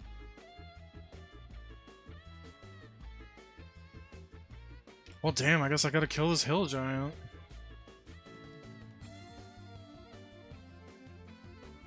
Guess I got it.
Yeah, and well, you haven't experienced Kedge yet. You may love it, but most people hate it because it's, you know, a fully 3D zone because of the water.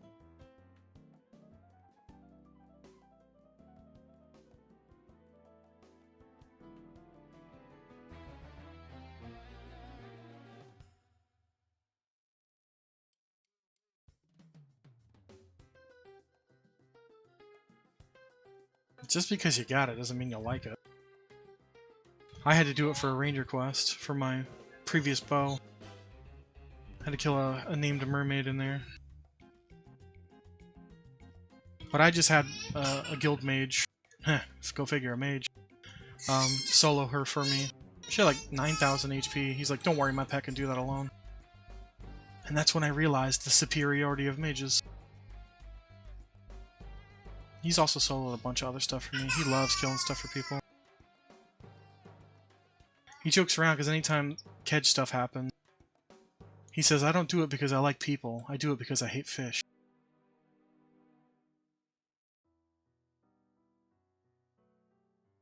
He's one of the mages who is rolling a necromancer. Which is sad because he's probably our best mage. But he was waiting. Instead of playing a necro on start, he knew exactly what he was going to do here.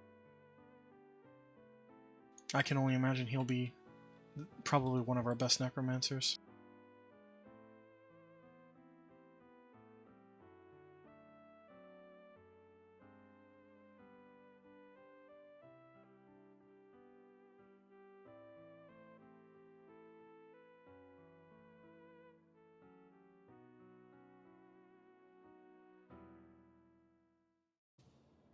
Norath provides 45 platinum.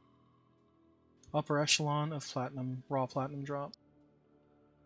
I think 55, 59-ish being the cap maybe. But you never see above 50 really. I've had a few above 55s before. Very rare. Free money.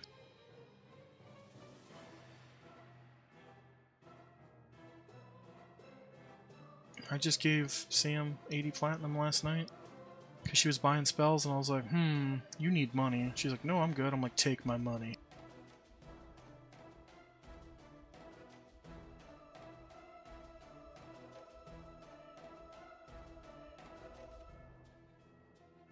And she waited a level to get meditate, but it was quite the level 9 for her.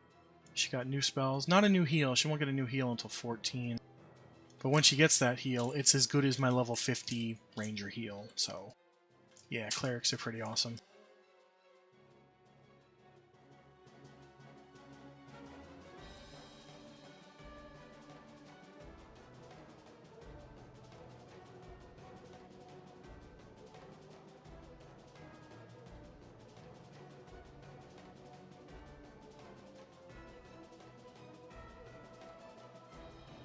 Unrest is a great place to be for money, man.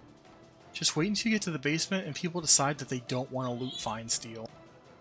You will literally be dragging your ass out of that zone occasionally to the middle of the island in Dagnar's Cauldron so that you can sell to the vendor there.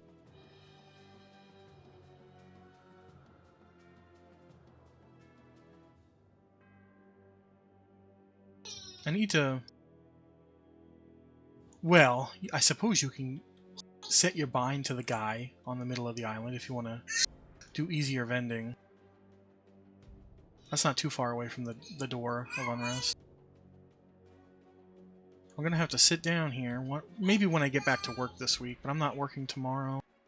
I took that day off for a 4.5-day weekend. But when I get some dad gaming time, where I can't really focus on anything, but I can still do stuff occasionally, I think I'm going to go farm some Sharlock packs for Sam. She'd be good to get 5 or 6 of those. I just need to find a tune to drop. Like, that's what I did with my Necros. I dropped all my bags in my bank. I destroyed all my regular backpacks and put all my tailor-made backpacks, or handmade backpacks in the bank. I went out there with nothing. Besides, like, my 100% weight reduction trunk. And just farmed until I couldn't collect any more backpacks. So now I even think my mule has some, maybe. That, or he's got a bunch of handmaids. Either way, I can give her the handmaids, or I can farm her some Sharlocks. But I'm gonna do that for her, since, you know, clerics don't get a lot of time to do that crap themselves. She's always needed in a party already. She's only freaking 10. People are like, I need you to survive. And that's the thing about clerics, is that, hey, I need you guys to survive too.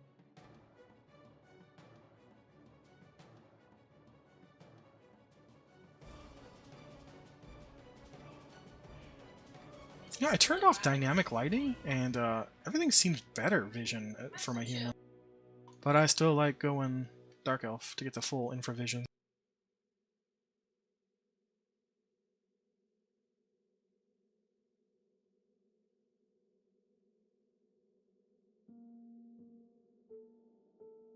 I mean, if you're like really far away from spell levels, I wouldn't bind at the High Elf place. High Elf is the only race on that continent, though, that can be mage. No, that's not true. You're closer to Akanon at Unrest than you are to... Well, no, you're closer to the High Elf place on foot than Akanon, but that's the other city that has mages. Generally, when I play a caster, it doesn't matter how far away I am from my next spell level, I have all those spells in my bag. But I have really big bags on my tunes, so... It depends on the class I play too, but sometimes if I'm playing a class that has like really unessential spells that I'll never use, I'll save those until later. And I'll just stock my essential spells. But it also depends on how close I am to that spell level. If I'm really far away, I want less of my junk spells. If I'm really, really close, I really want the essentials, but anything will do because I know they're going into the book. Then they're weightless as well, but I care more, I care about picking up the loot. Even if I'm loaded on the Ranger, and loaded is relative, because having, 12k platinum seems like a lot, but it's actually not. There's a shaman in my guild currently who has been hustling the potions market because shamans are the only ones who can be alchemists in this game. He's been hustling the shit out of that market for months now, and he just reached the 40k platinum mark, which might be the highest platinum out of anybody in the guild. It might be. We have some bards that never go to sleep, who are on Hill Giants all day, every day. And they do like personal loans for people of like 20k platinum, so again, it's really relative. 12k ain't shit. I can sell my belt that I'm wearing right now for 25k, 30k. I would never do that, ever, but yeah. There are some pieces of raid loot that just sell for absolute bank. In a game where we have instance raiding and anybody can obtain loot, which I think is really funny. I need to invis so I can do this properly.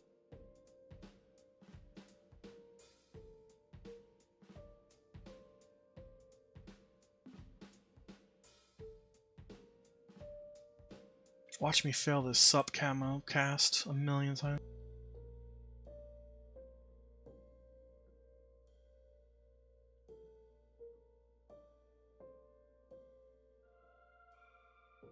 Dog shit. Look at all those fills. What dog shit is this? My skill isn't even bad. My druid has a worse skill but never fails on the same exact spell.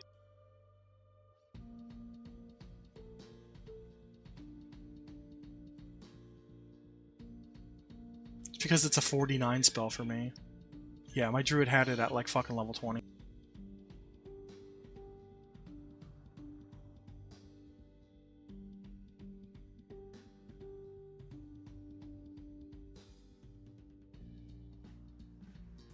Why the hell was my spell gems not locked?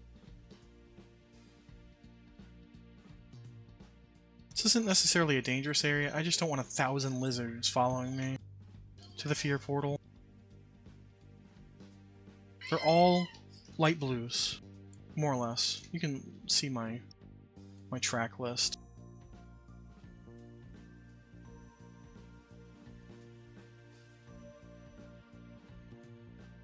All the dark blues are either guards or vendors for the ogres. They won't come running after me, but all those light blues are shit I'm running around right now. I just don't want to deal with them. Can I do it? Oh, absolutely for sure. But those Justicars, the Zealots, they all cast, and casters just suck.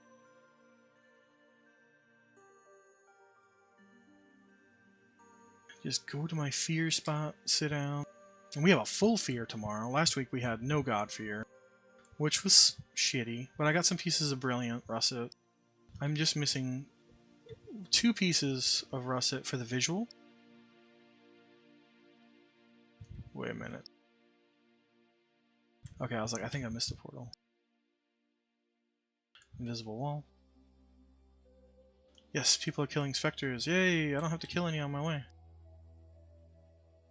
I mean, like, boo, because they can drop a 12 platinum scythe. But the odds of it being the actual scythe, they drop rusty scythe, bronze scythe, and scythe.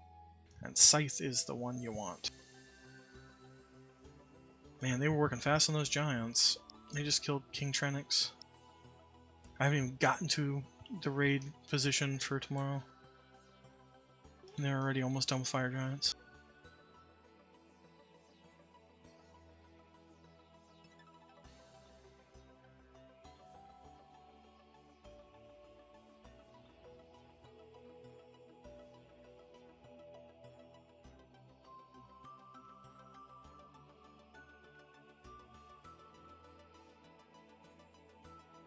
Do a little parky park. I'll get back on my level 3 mage. I think I just hit 3 before my raid started tonight. I need a break from the druid.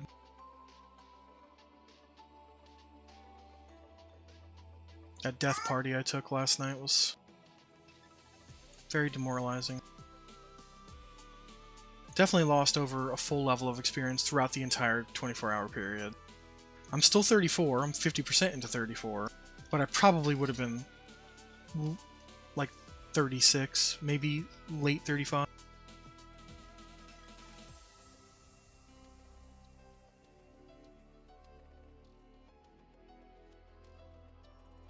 Let's do this.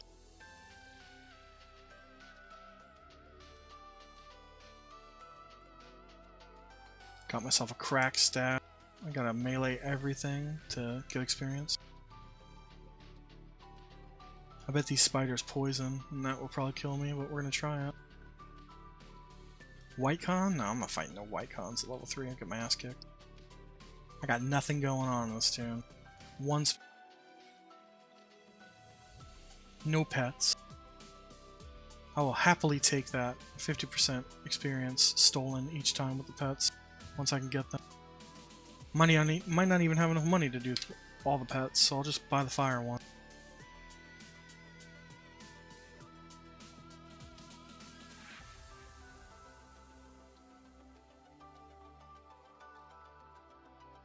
For the next level, I didn't get any experience for that?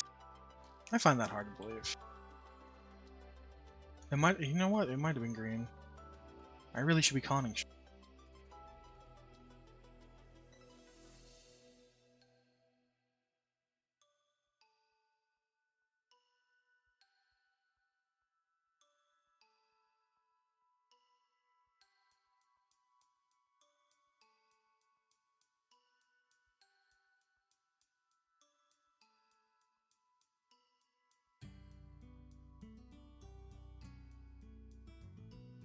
These are all still dark blue.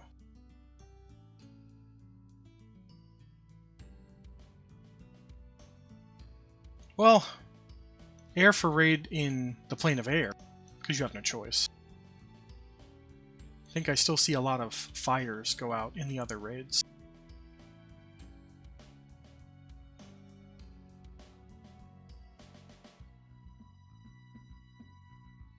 I know people were saying like, oh, water. You want to use water for groups because it has a stun. But I don't think you get the stun until much later. I was looking at the P99 wiki, which is not a great place to go for Quarm information. But looking at the pet breakdown,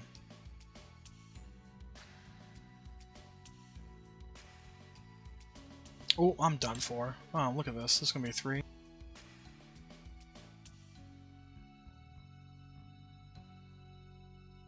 Might be able to kill one, maybe, if I'm lucky with the melee. These guys just hit for a lot. They can hit for like 14 at level 1. It's ridiculous.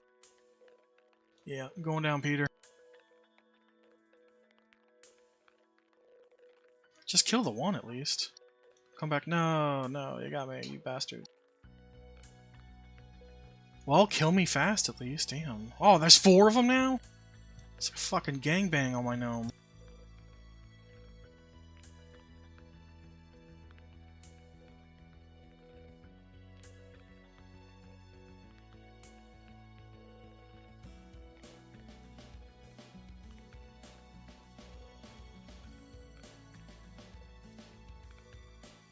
I think water has a direct damage. Air has a stun, but not until like 53 or 54 or something like that. So maybe they use water just for the DD. They certainly don't use earth in raid.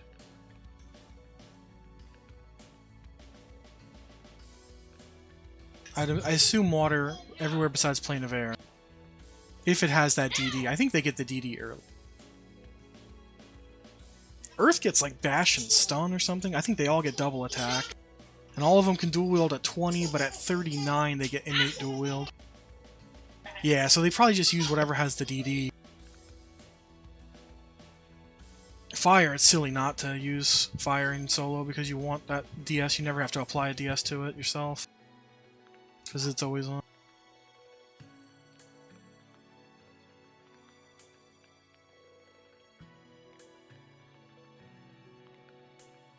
Two percent, man. I'm gonna have to kill like 50 mobs to hit 4.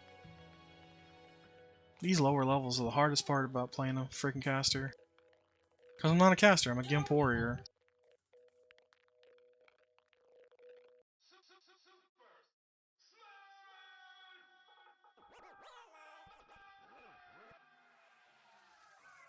Can't tell what the hell that character's doing.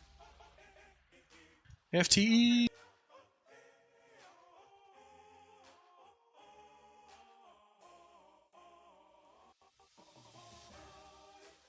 Look at me getting all my cloth gear from Kobold.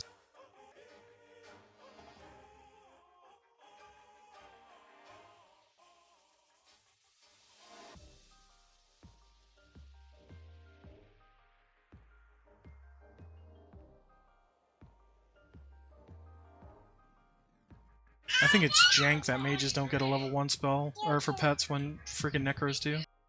Necros just don't start with it, you just gotta go buy it. That thing will walk you to level 4.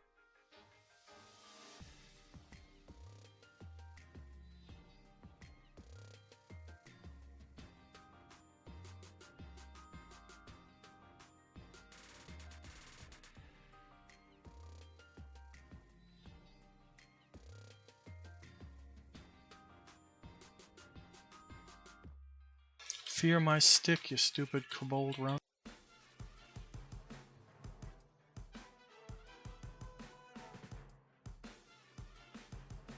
Okay, the skeleton's the dark blue. Yeah, I'm only getting 2% per dark blue. Yuck. Liked it better when I was level 1, I was getting like 15% per kill. That fell off quick. And this is with EXP bonuses on right now? Jeez.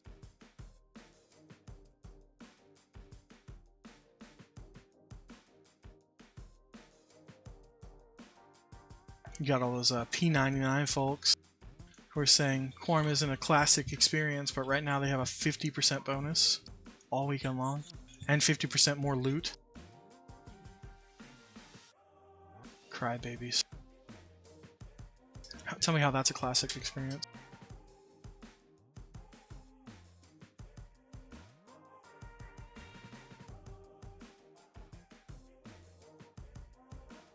Yeah, I won't care at 4. The pet can have 50%. I'm still going to be killing 100 times faster with him.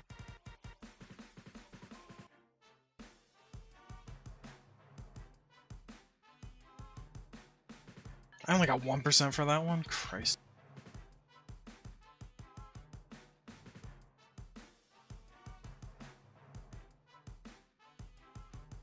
This is the riveting gameplay that I'm talking about. But I mean, it's not like it's going to get that much more exciting when I get a pet. I'll just be, I'll be a lot more automated. And I will have more spell options. I'll have a better use. Even in AoE, I'll never, ever, ever use.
I'm gonna try to kill this spider.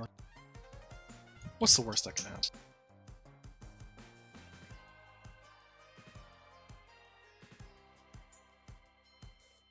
Ooh, it was a good hit right off the bat. Right off the hop. Give me one more of those 10-pointers and this spider will be dead. Oh no, I just been poisoned for a minute. I'm sure that will kill me.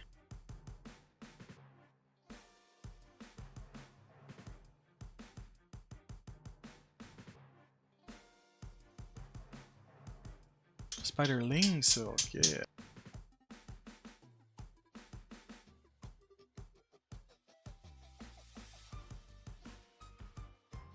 And I almost went to Greater Feydark to level.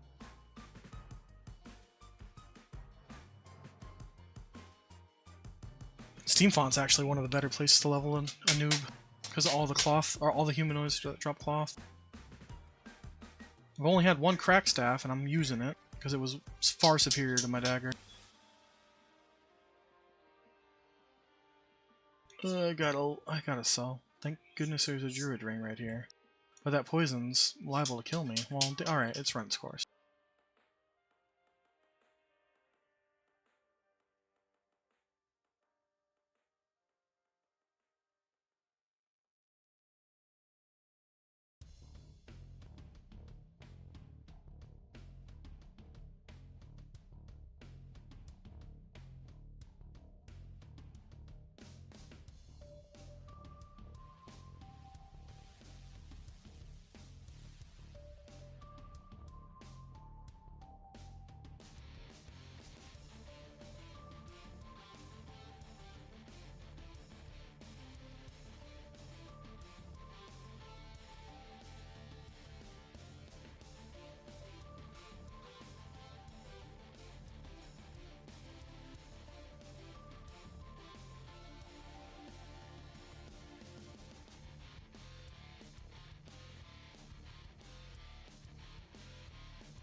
What did you do from levels 1 to level 4? Whack.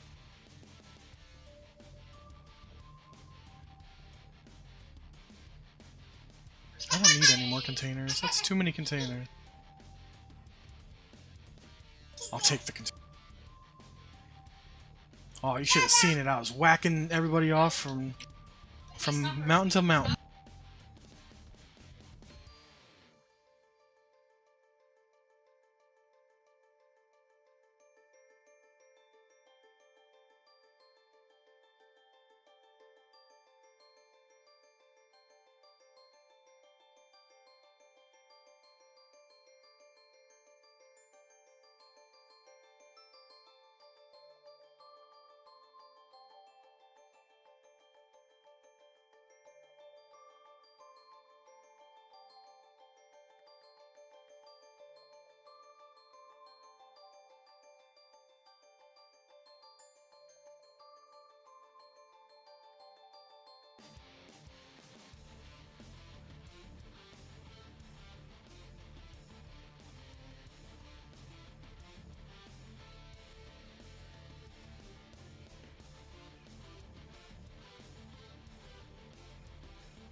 I think that's all quests, though. Like, no quest in this game is easy. Whether it be research or what.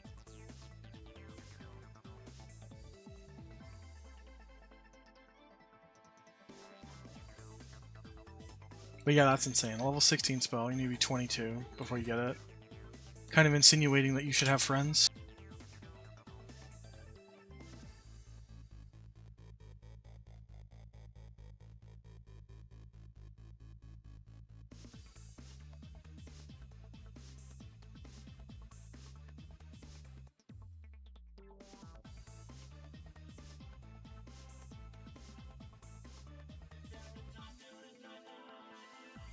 I might have just sealed my death warrant again. Maybe, maybe not. Oh, that skeleton's got a staff. Could be a cracked. I need a cracked for selling.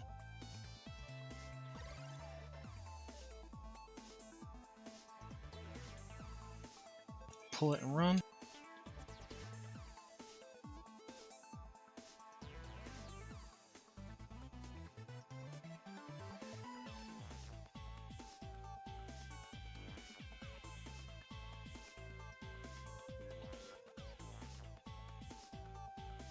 Damn, just one.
So I was looking at the mage pet list. At least one pet from each level range is on the vendor.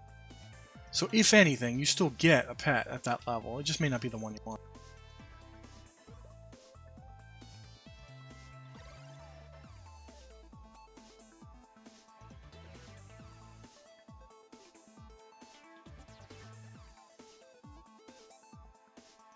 I don't think I'm going to be one of those mages if I play this one at all, where I will be buying all 4 pets every time. Only the really important levels. And if that, you know, only the 48 or 49 spells will I do all 4.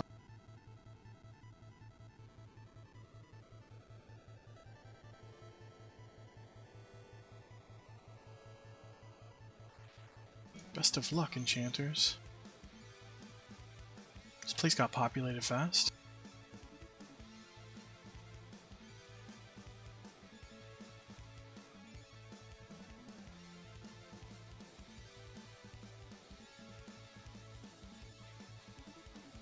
Yeah, I mean, once you get to the next spell level, every 4 levels mages get pets. So if you skip one, you don't need it by the time you reach the next spell level. You don't ever want an inferior pet. Although you also don't want to be that guy who showed up to Sky Plane last week without having the air pet. But that's not nearly as common. I don't think anybody's going to be like, oh, whoa, you can't join our group because you don't have the water pet, bud. They're not going to give a damn.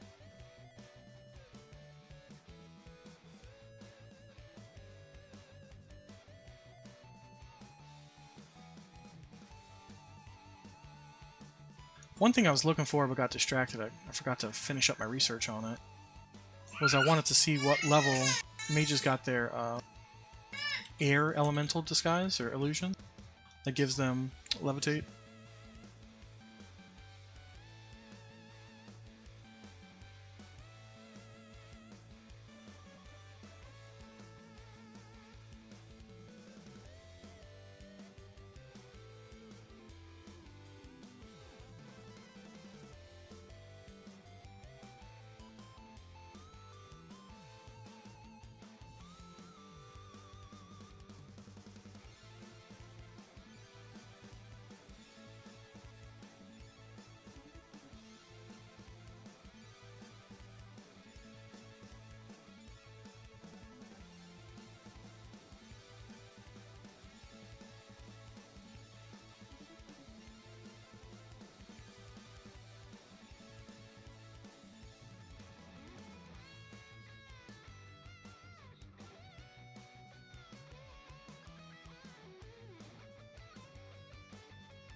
So for you to get to Solsic Row, that's in Lava Storm Mountains. You could get a port directly to Lava Stone Mountains. You can get a port directly there, or if you have to go on foot, you are in Unrest. You'll have to go back through Dagnar's Cauldron, go to one of the Dwarven cities, the one on the port side, in Butcher Block Mountains. Take the boat that will take you to Freeport. From Freeport, you go to East Commons, to Neriac, then to Lava Storm. AKA a shitload of travel. Or you can just ask me for a port when you want to go.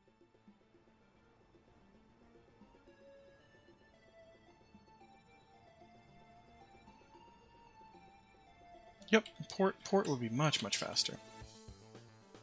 Don't think I'm very, very close to Unrest, but I can get there a hell of a lot faster than you could even get to the boat. You need one right now?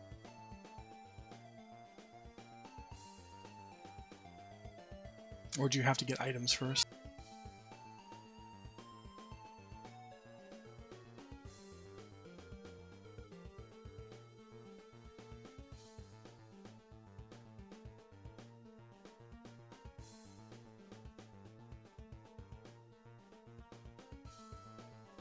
Closest I can get to Elftown is still Butcher Block, so I'd have to run through Butcher Block through G-Fay, pick you up there in Felwith. But do you need one now? So I can I'll log over if you need one.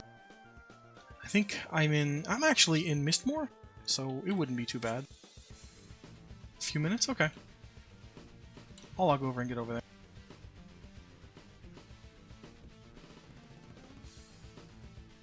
Jinxie the mage can wait. I am very over encumbered. I just noticed that. I'll sell some crap and then I'll log over.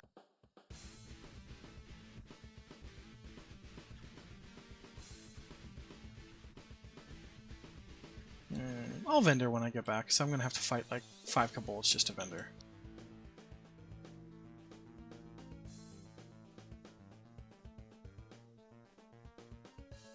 $26%?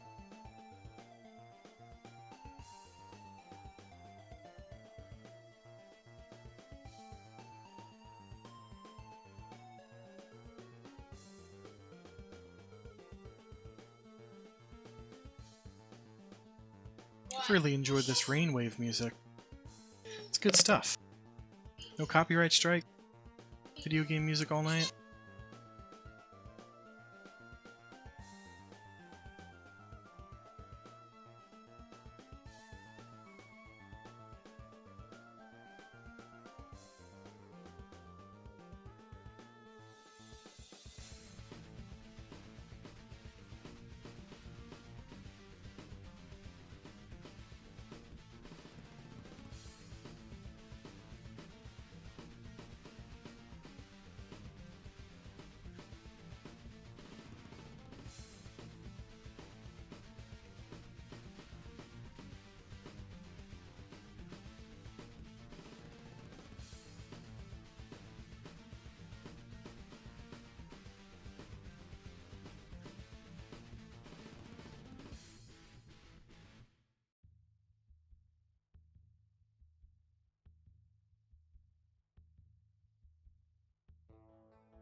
Let me get Empire Star real quick.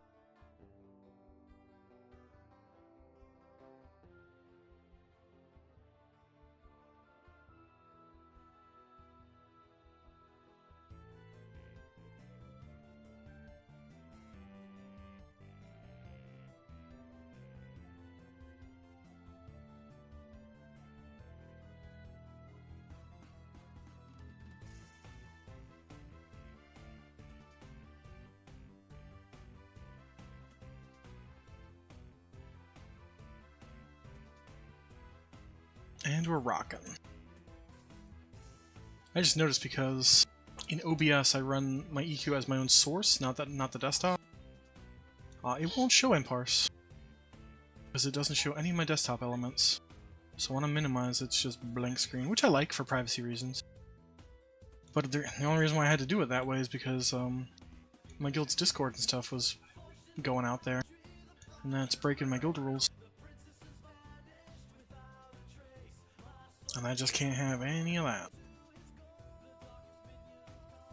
If you are watching my screen right now,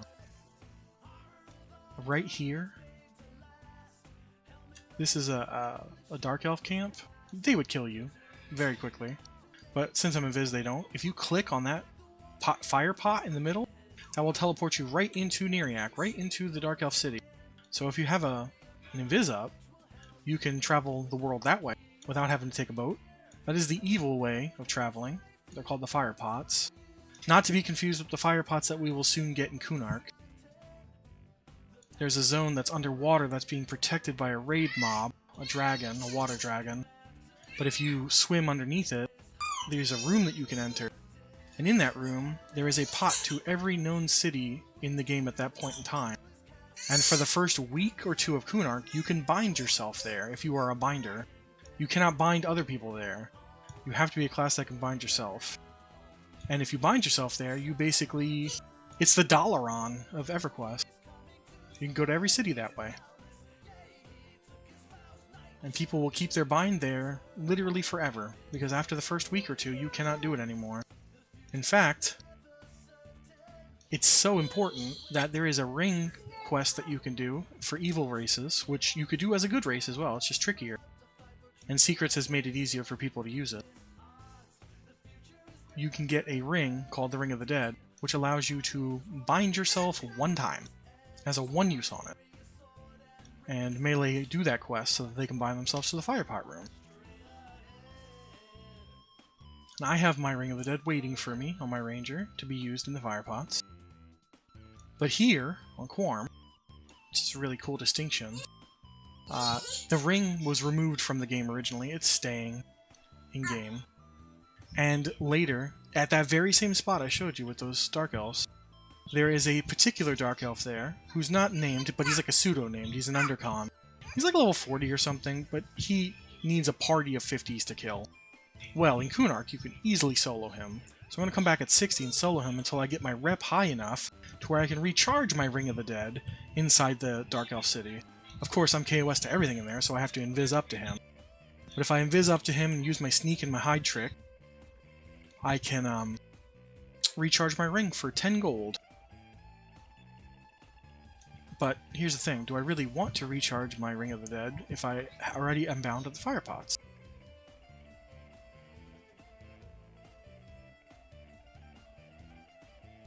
I went to Steam Font. Crap.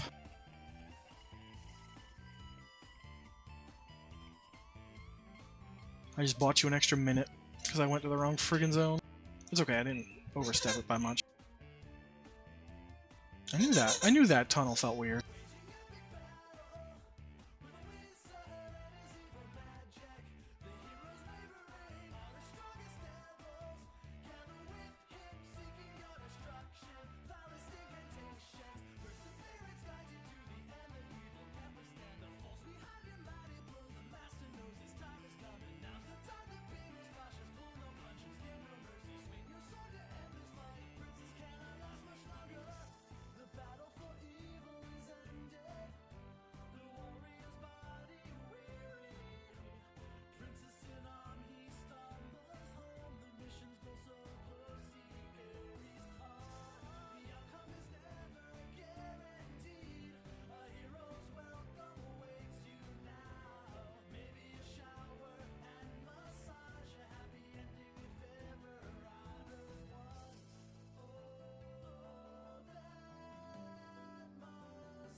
I'm just parked over here in the front for you when you're ready. And give you a sow and a levitate, because Soul Bee's, you know... Well, lava Storm's a little rocky. You're going to have to travel over lava, so levitate helps. But going into the right soul is key. You don't want to go into the raid zone or the... There's a noob zone out there, like the 20s or so. It's like Soul A, and then Soul B is Nagafin's Lair, which is technically the raid zone, but it's also a really good leveling zone. And then across from that crater is, I believe, the Soulsec Eye, the quest zone that they added later in the game. That wasn't there for the first three or so months.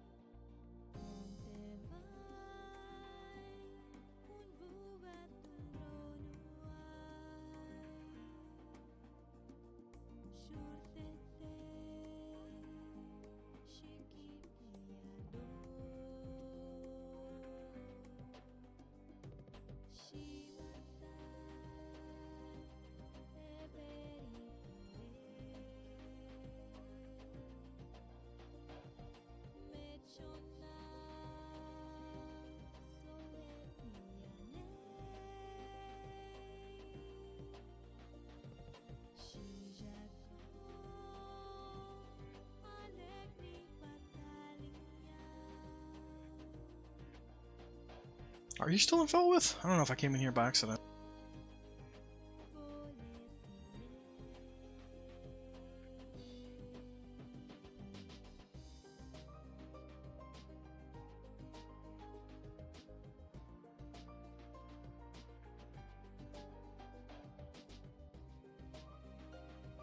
Oh, you're in Greater Feydark.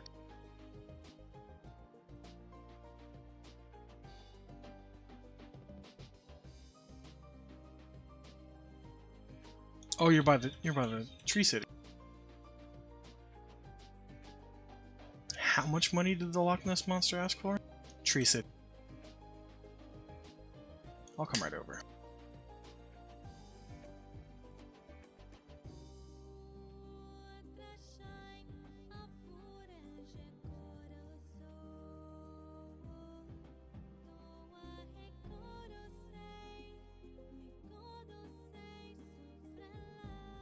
I am both happy and sad that druids cannot track as good as rangers, but I'm sad because I can't track players.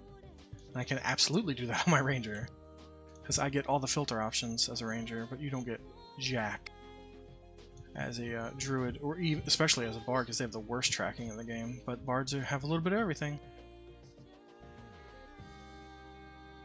I guess I'll meet you at the POD ramp or something whenever you're ready.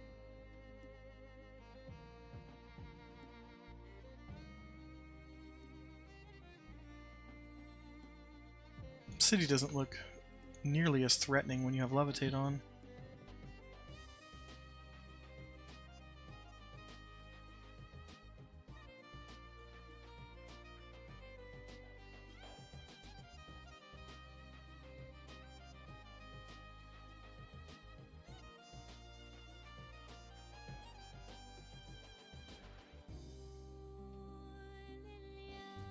Alright, now I am waiting for you.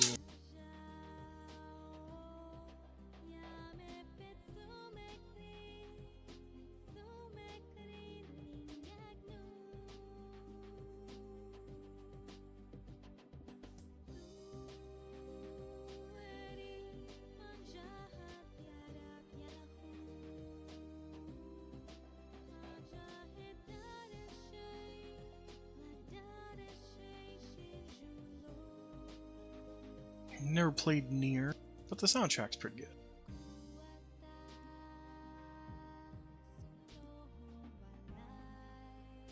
I'm not so sure if I like those Yoko Taro games.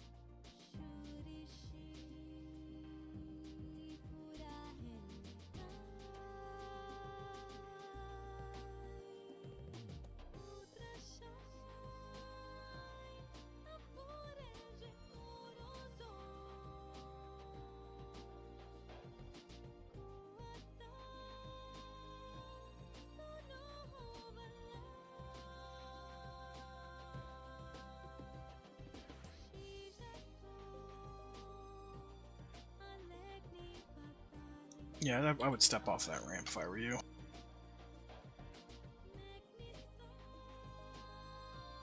Well, just the elevator. Because we need to be within close proximity. Give you a levitate, sow. You don't need a... I'll give you a camouflage anyway.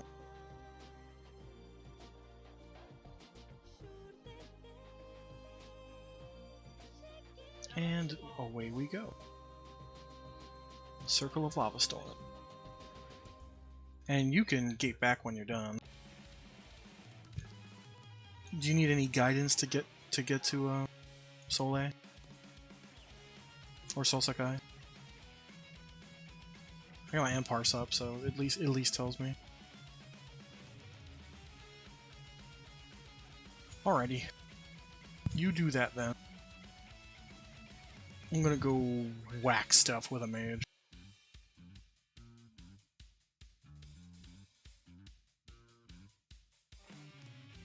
I'll just camp here because I don't give a damn.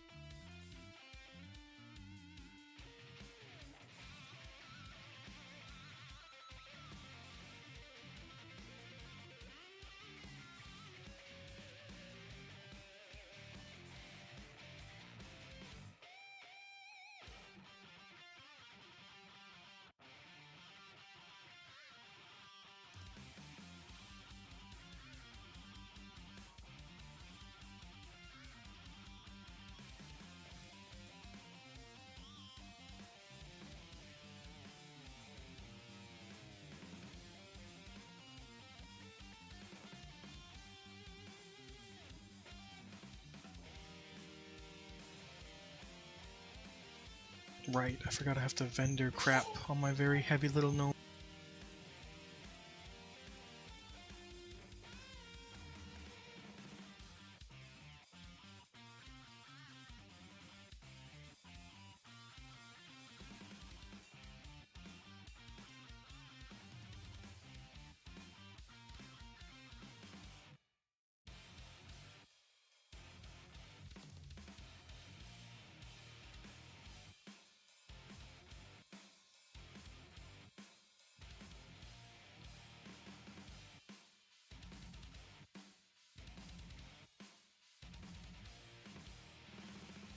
Alright, time to whack some more stuff.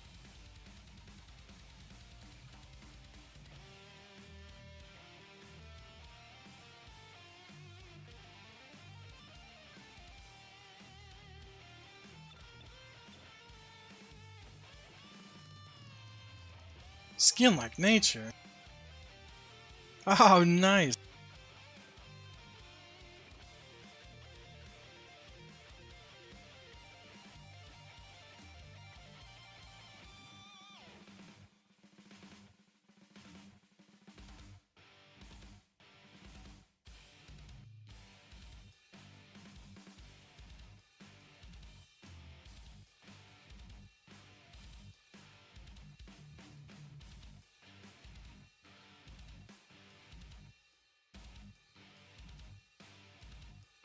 Random guildie finding me out here.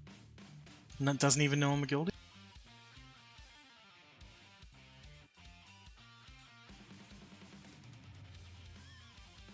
Well, now I'm gonna go fucking buck.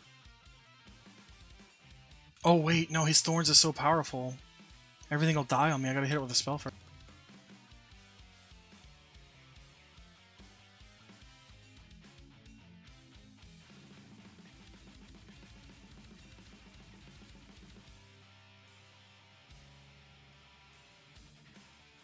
Thank you, Crush.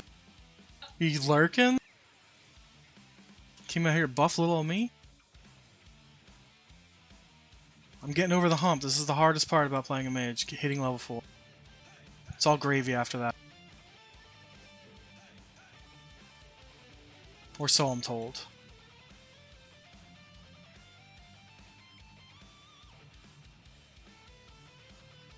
Oh, I can't get close.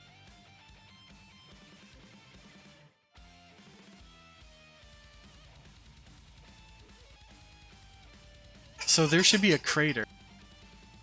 And that crater is going to have like 3 different entrances in it. One's to Soul A, one's to Soul B. And then across from the crater is the entrance to Soulsec Eye. So it should be the singular one.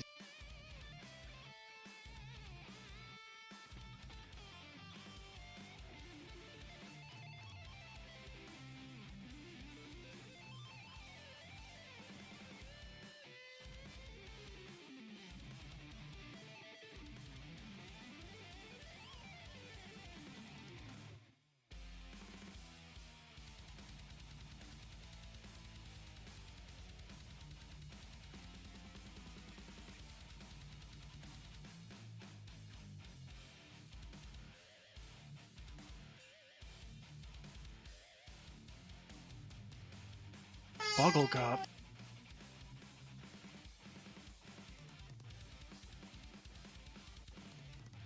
Let's play stupid games and see if we can win stupid prizes. Oh, you know what? I probably actually can't do any damage to him. If I could do damage to him, Crusher's buffs will kill him. But there's no way a spell's going to land, and I don't think I can whack him. This is what the early game's about, though. Experimentation. Let's see. I have no idea what level that guy is. Missed. Resist, resist.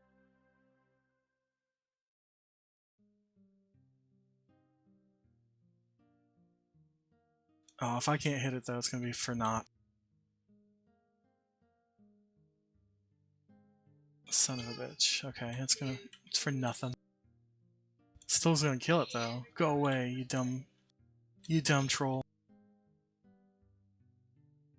I have no idea what you're for. Oh, I hit it! Yes, I'm gonna get the experience.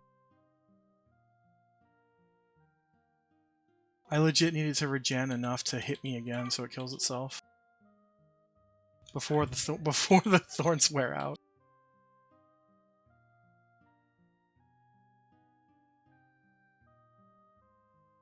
Good thing it's got troll regen, I guess. This might have been a terrible idea. Still fun, though. Eat shit, Bubblegup. Bugglegup. I was calling it Bubblegup.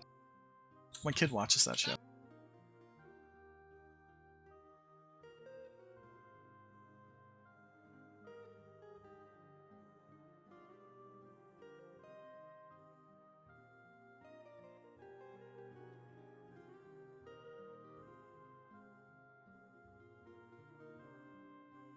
I don't know how much experience that was worth, but it was probably good.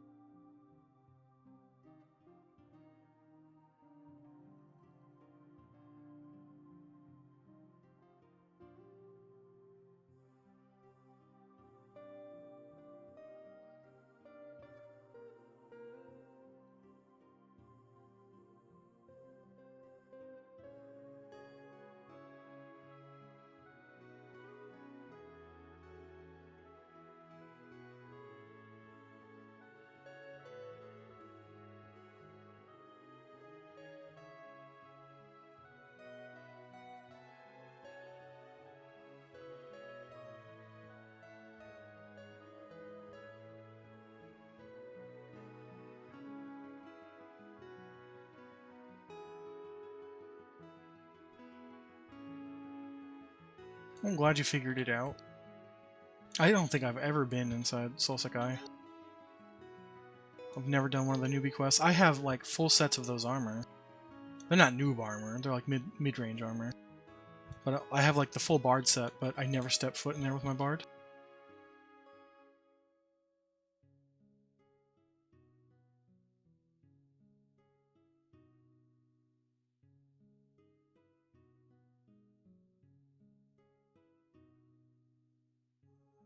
I considered buying the full cleric set for Sam. But it's dog shit apparently. Even though it looks cool, it's like golden armor. Yeah, I don't see it being sold ever. Maybe some of it's soulbound, I don't know. Or maybe some of it's lore. Or no drop. That's the word I was looking for, no drop. The bard set is completely sellable though, so I don't know if it works that way for everybody else. There's something about saving up enough platinum to buy one of your alts. A full set of that semi-endgame gear. If you don't plan on raiding on it.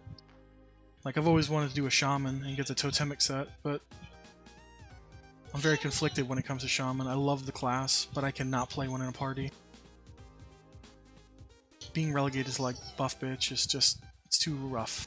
And like people really run you ragged too. But man, they can solo like no other. Great soloers. They get pets and snares and roots. They can root rot tons of stuff. Kill 4 guards at once.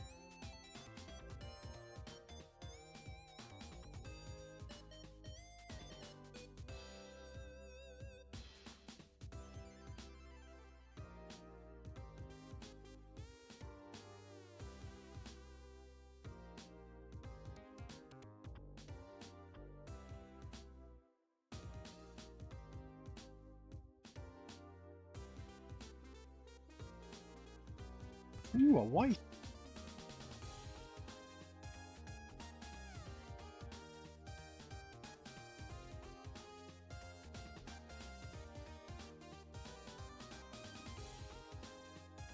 He will never survive the whackening. Oh, I'll check it. I just gotta whack off this scout first.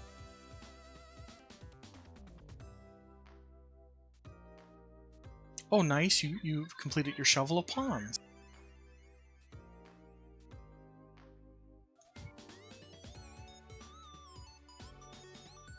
Congratulations. Now I'm thankful I went into that gator pit on the druid. Not only was it an amazing party, because I wasn't expecting the party, I was begrudgingly going to solo, but then other people who hate soloing were there. And they're like, yeah man, come on. All you gotta do is heal us.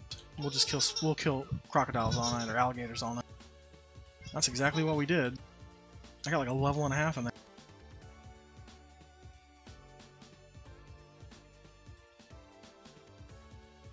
And throughout that time, because I was in there for hours, I was probably in there for like 4 hours or more, there was probably like 8 sets of those 4 items just rotting everywhere. Not even from my party, just people soloing. They don't pick them up.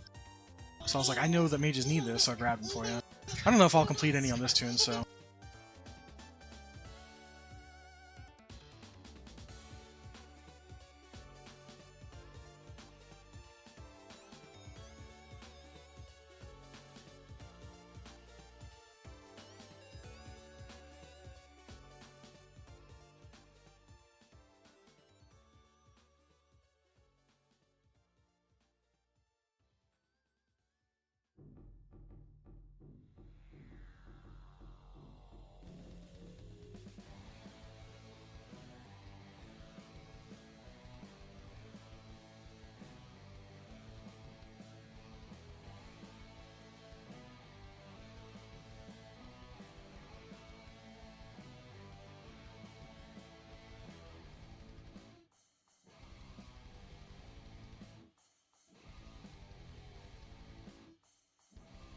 It's a drop in the bucket as far as that platinum goes. I know it seems like a lot now, but not only for your epic, but like, you're a mage, man. You go farm 1,000 plat a day.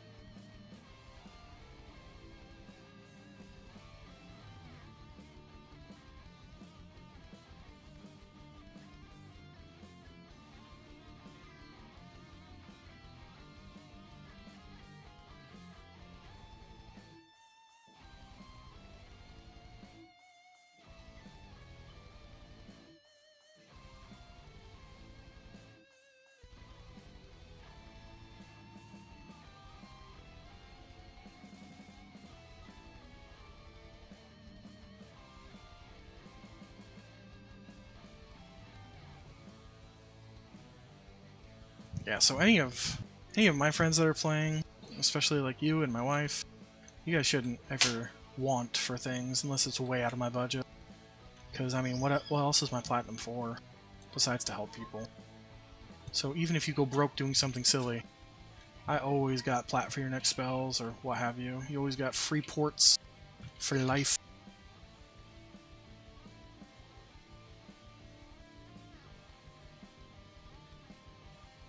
Getting people to play the game with you is such a hurdle to begin with that when you get them to play, you want to keep them playing.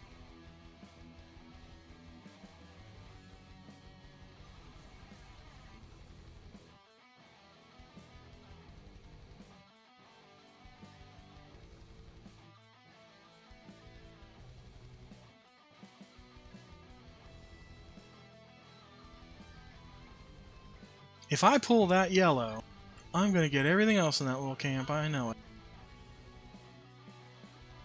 And I'm over encumbered, they're all yellow, blah, I'm not going to do that. That's certain death for sure. Look at Crusher coming back to give me thorns, like a bamf. Thank you. Now I just I gotta make sure I can hit it first.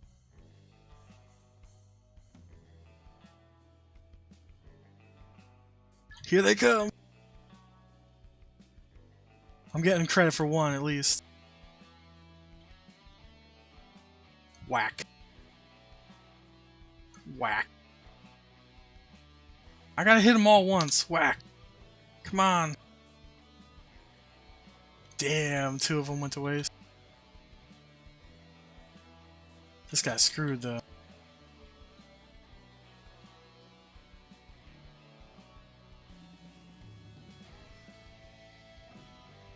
Oh, I don't blame you. You've been long hauling for a while. I mean, this freaking stream's gone for 5 hours now. I didn't expect that. But I say that like every night I raid. I'm like, oh man, my stream went for 5 hours.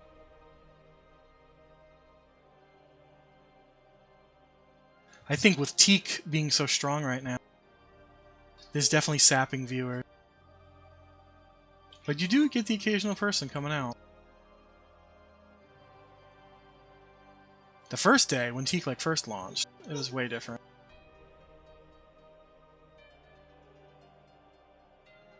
People thought I was playing Teak.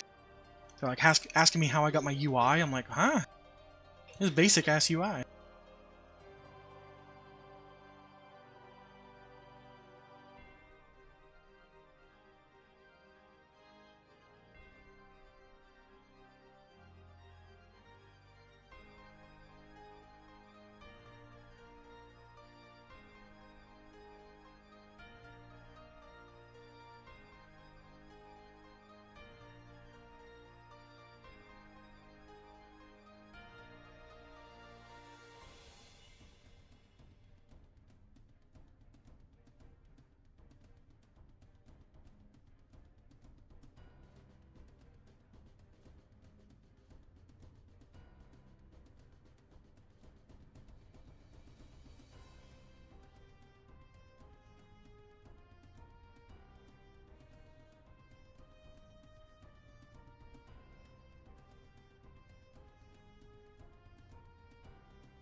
We are over the hump.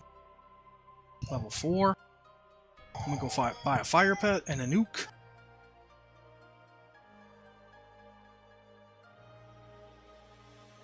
Hopefully I have enough gold for that. I probably do. I'm selling everything like a mad gnome.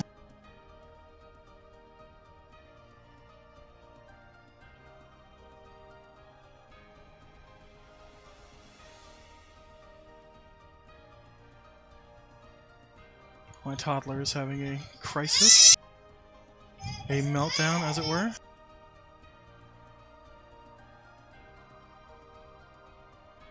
She's very, very tired. She doesn't want to listen to reason.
Okay, all I need is gate.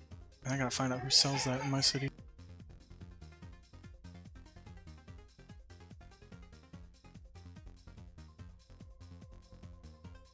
Everywhere but the Mages Guild. So they sell it at the Necromancer Guild, the Cleric Guild, and the Library.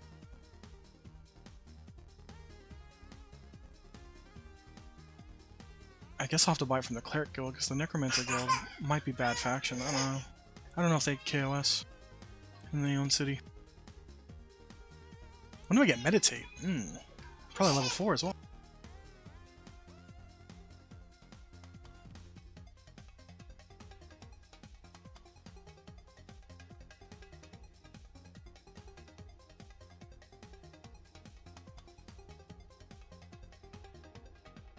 Ooh, I'm glad I just checked that.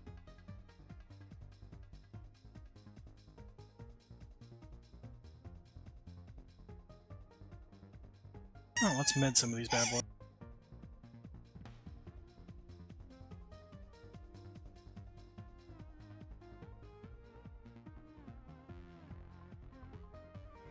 I'll need to make sure I grab gate before I leave.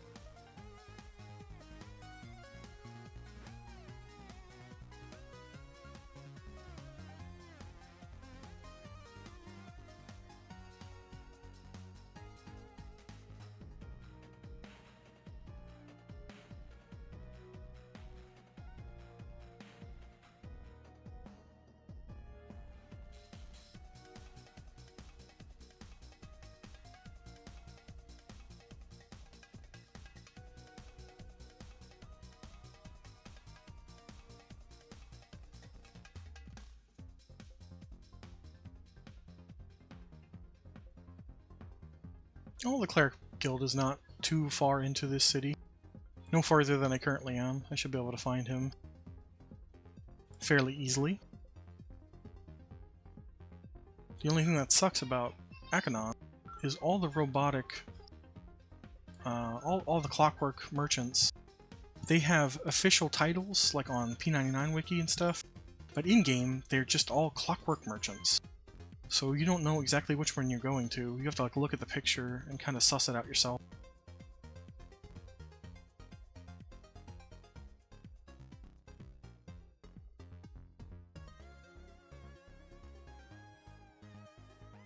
I'm definitely gonna look into tinkering to see, because that's a gnome thing, just to see how fun that might be as a trade skill. I generally stay away from trade skills in every game I play. But the uniqueness of some of the trade skills in this game, particularly tinkering and then alchemy for shaman, very cool. I know shaman is high money, high reward stuff. Those potions are not cheap to make, but they sell for quite a bit. Tinkering is almost nearly worthless, but they do have some items that are required for like epics.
Well, at least memming a spell takes significantly less time. Thank you, meditate.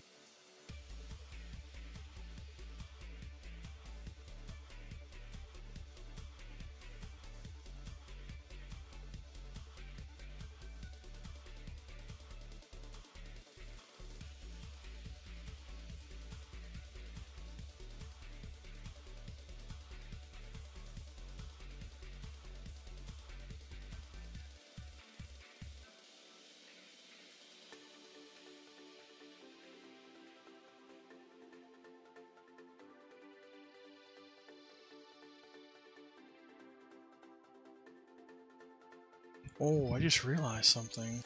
Don't pets take, like, malachite to summon or something like that?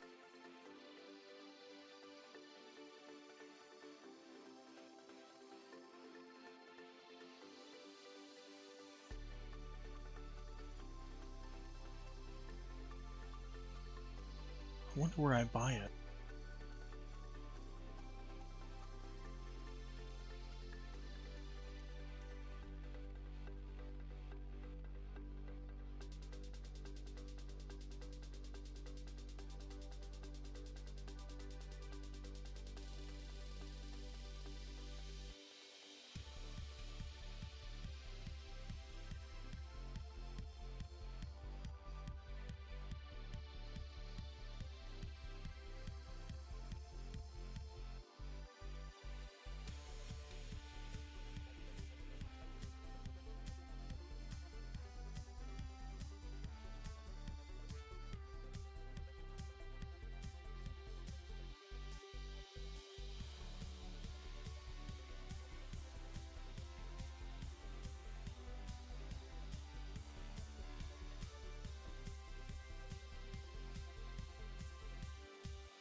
Gonna have to look up where I can buy malachite first. I'm gonna need plenty of that.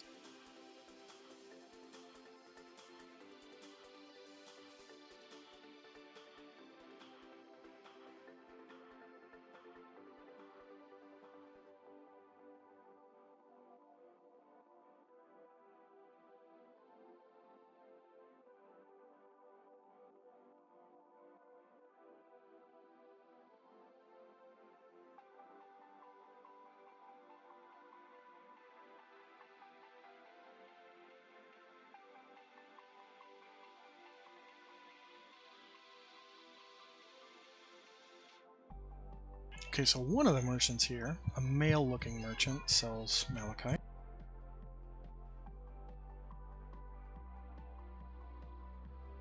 Right, this is my guild wing.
Well, it says he's in here.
Well, it could always be different on P99. So let me I guess I could check all the females.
Room 10. I don't have my Empires on.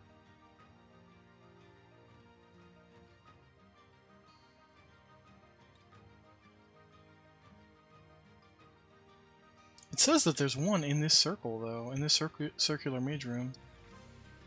Oh yeah, that's a different vendor altogether. But there's supposedly one here in the mage area.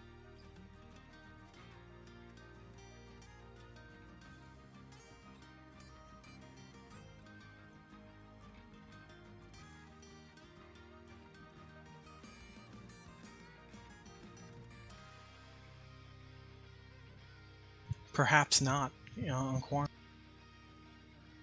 So let me open up Empire, because I'm tired of being lost.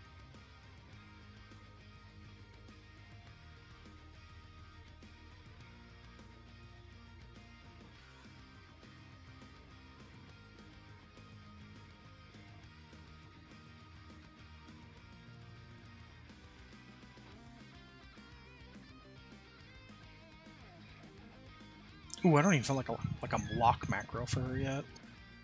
I'll have to do that as well. Damn.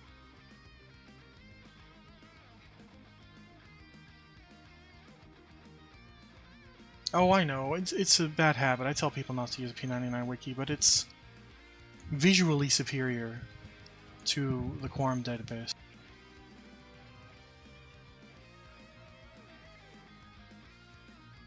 But the knowledge is just not the same, so...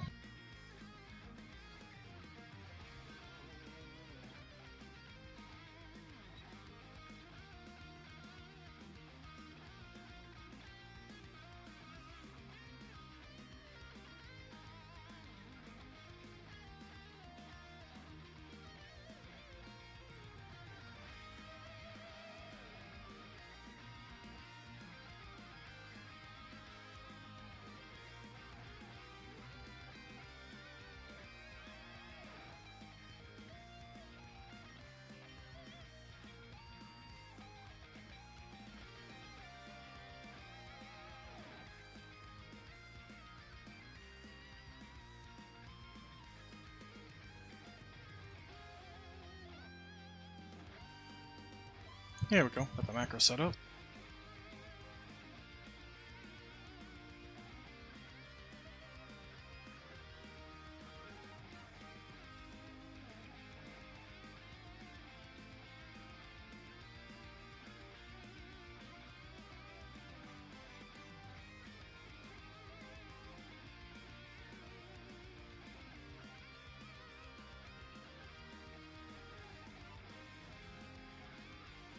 This building right here.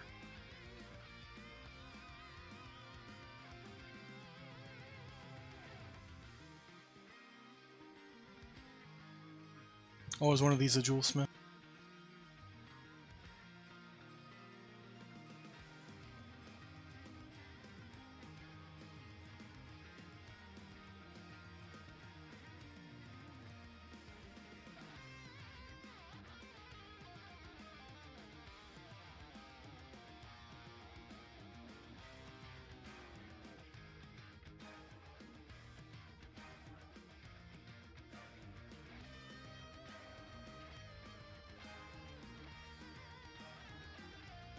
Oh, okay, my macro's just bugging out.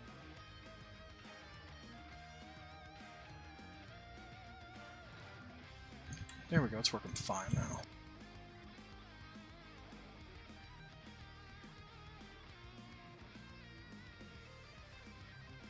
Alright, I need to go to the clerical building to get gate.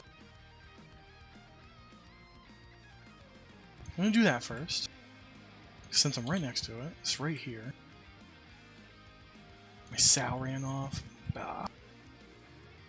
Ran out, I should say.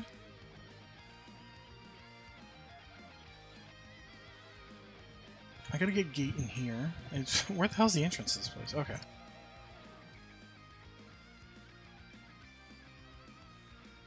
Alright, let's see who the vendor is for gate.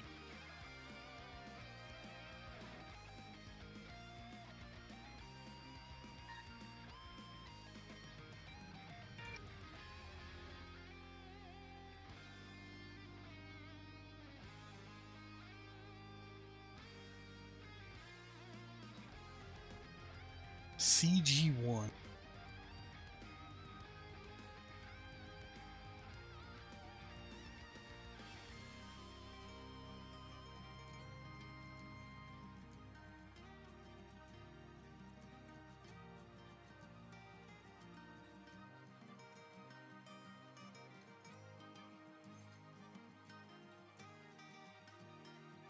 No gate there.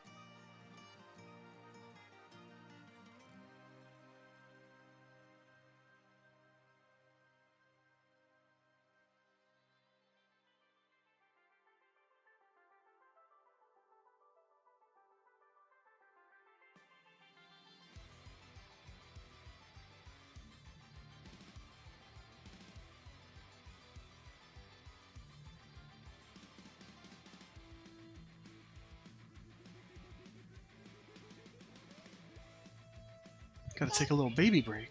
My daughter came to me.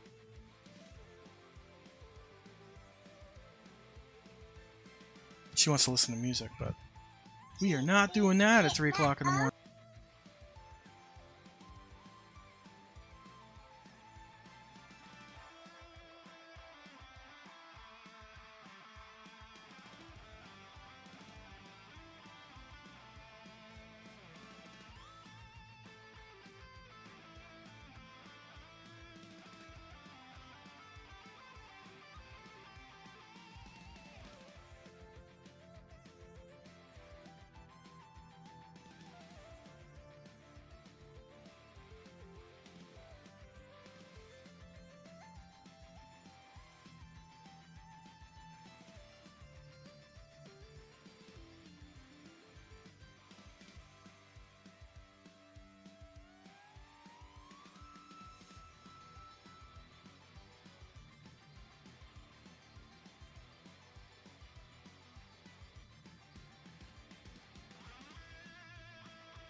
Finally found gate.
Got this little monkey baby hanging off of me.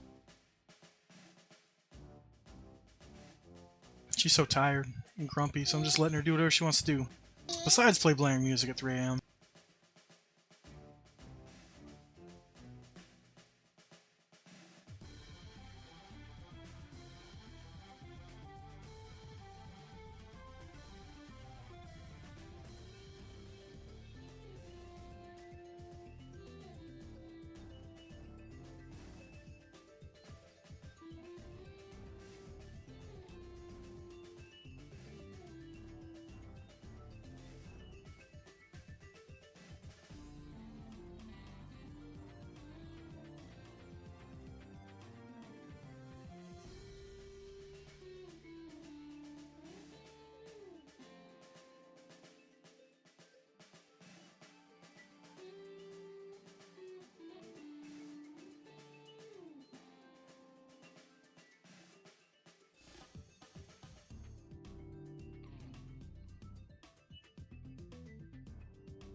Okay.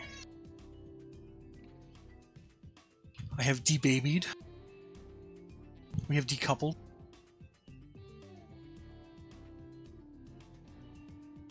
Now to go back.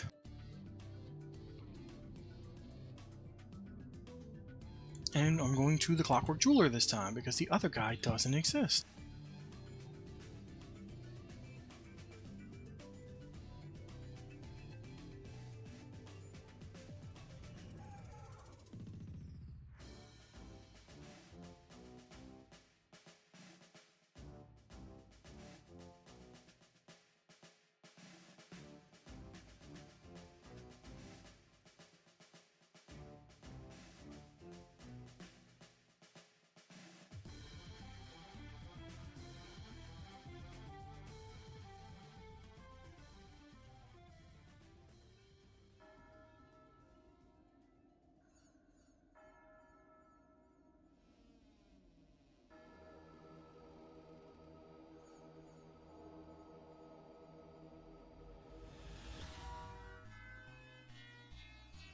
Now I'm lost in this giant maze.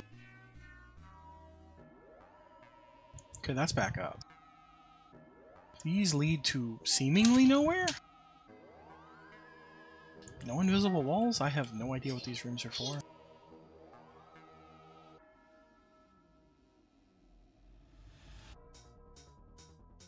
No, we don't hold that against him, unfortunately.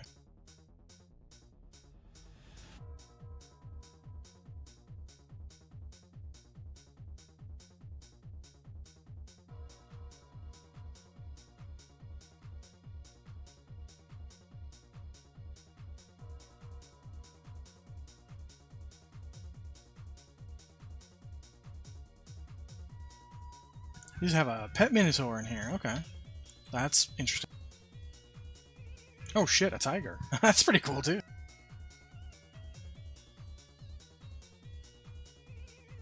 Brown bear. I didn't know there was a zoo in Akanon. Things people should tell you. Akanon Zoo, right there on the wall. That's very interesting and all, but where the hell is the jewel crafter that's supposed to be here?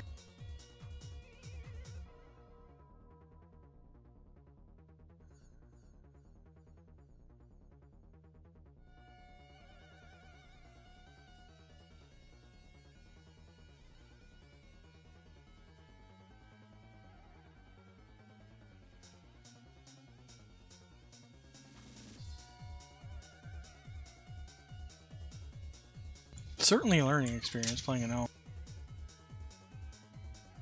Out of my comfort zone by a long shot.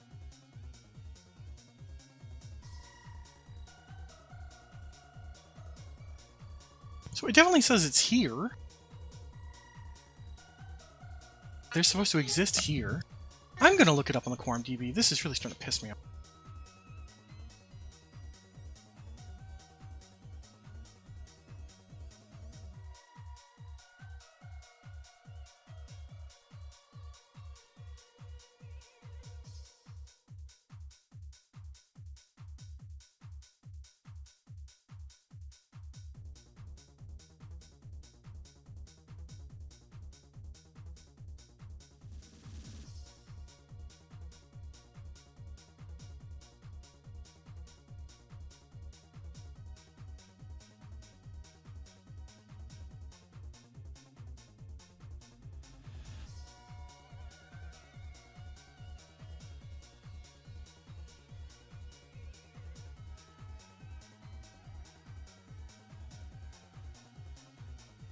No, I gotta learn it, dude. I gotta learn it so I can rebuy stuff. I don't mind taking the time to actually relearn it. It says he's, like, in this wing over here. Let me see. I just don't know what wings they're referring to.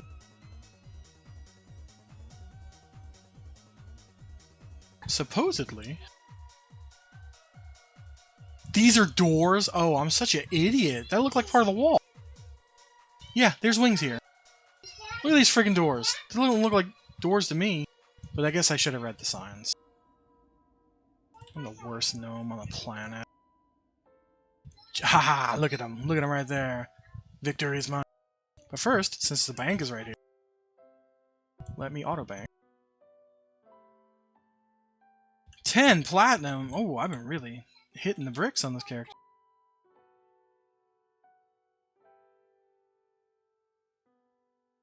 There it is.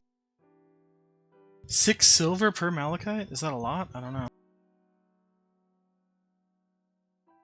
I just wasted 2. Well, I didn't waste 2 platinum, but that's what I spent. That's 40 pets.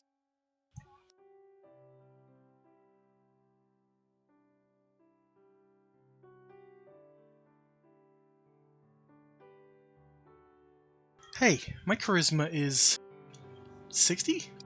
Is it 60 or 80? It is 60, yeah, it's not high.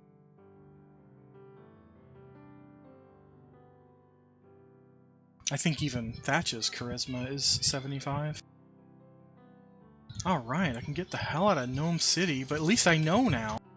Doors, inconspicuous for gnomes.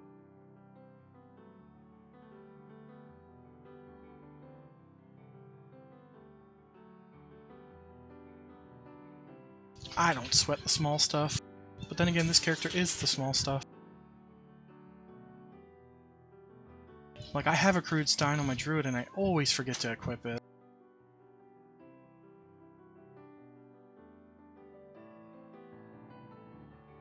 If I was an enchanter, I'd actually keep it equipped all the time because they prefer charisma.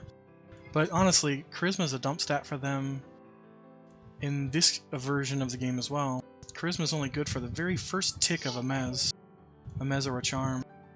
After that, it's completely supposed to run its course at the same amount of time. It doesn't prolong it. It doesn't prevent it from breaking early. That's all just RNG based.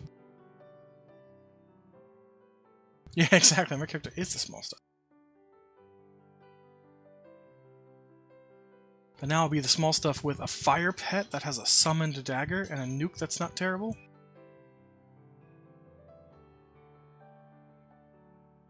And even though all of Crusher's buffs are wearing off, it's fine. Because this was the promised land.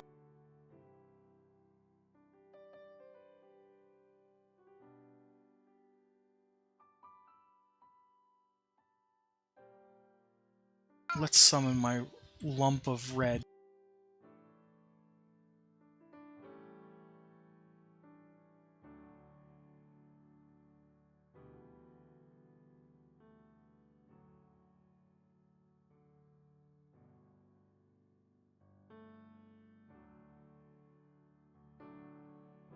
Jippy Cab. Jibby Cab. Alright, Jiffy Pop. Let's give you a dagger and roll.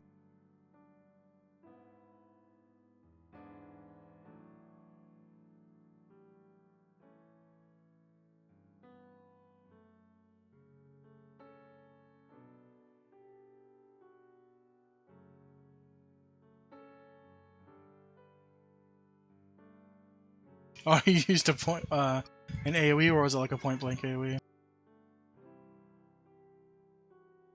I got Earthquake on my druid, and I'm too friggin' scared to use it. Cause I'm pretty sure it hits you too. Some of the point blank AoEs hit you as well.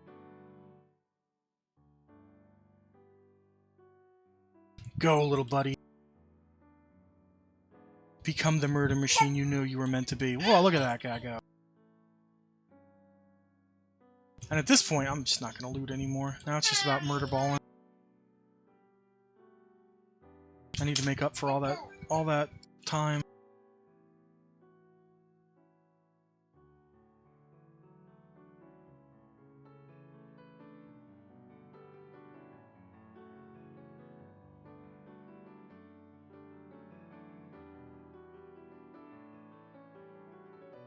As far as platinum is concerned, I can get it over to a tune if I need it.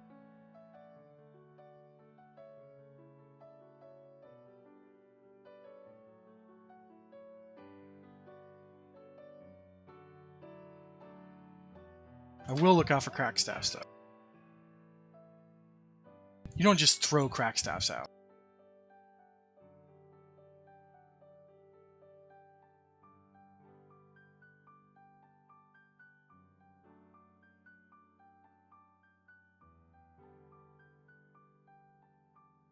Oh no, they're after me. Go, ridiculously OP pet.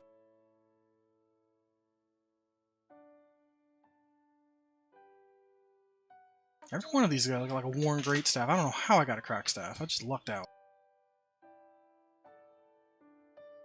Tell you what though, the crack staff was the GOAT. It's what got me to level 4. Crusher's buffs obviously helped a tremendous amount. But I would have never made it to level 2 if I didn't get a crack staff. I was taking like every effort I had to kill one mob. Doesn't help that these kobolds could hit for up to 15 damage, which is just ridiculous.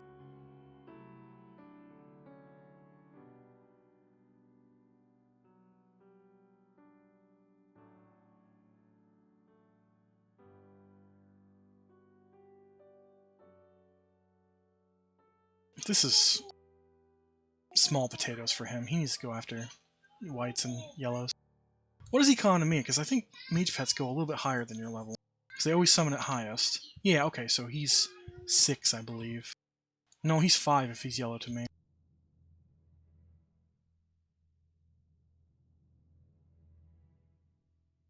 Oh no, he's getting hurt a little tiny bit.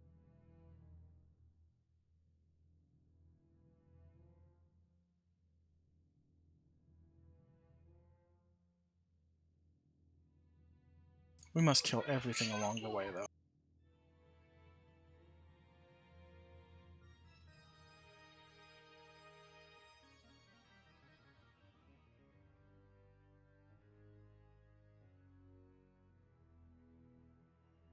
See, this I can't do. I still can't do a pull like that, because that's a 3 pull?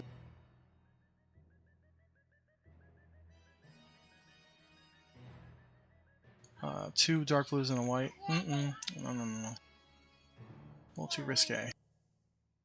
He would most definitely die.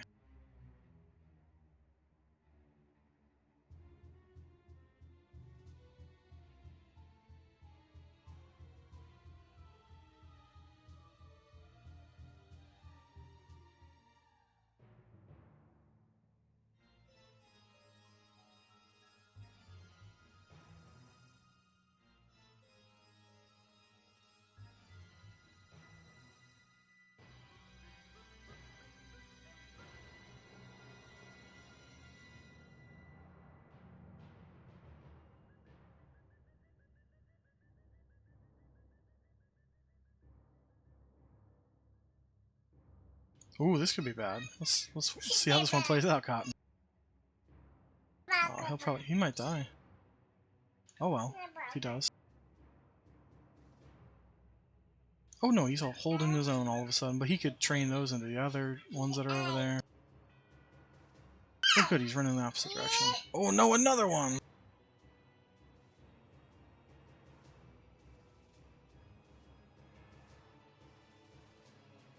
Whoopsie doodle. I have a crap load of health. What am I doing? Stop skin like nature. You won't scare me, Mr. Scout.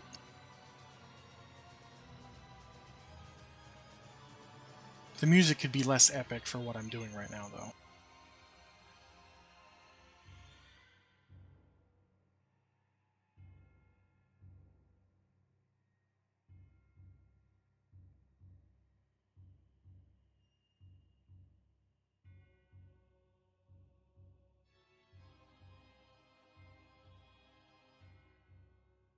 Well, this is certainly anticlimactic.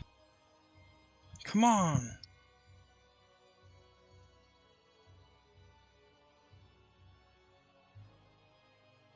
This dude's gonna run for like ever. If he starts running, I'm just gonna summon a pet and make the pet kill him.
That sucked.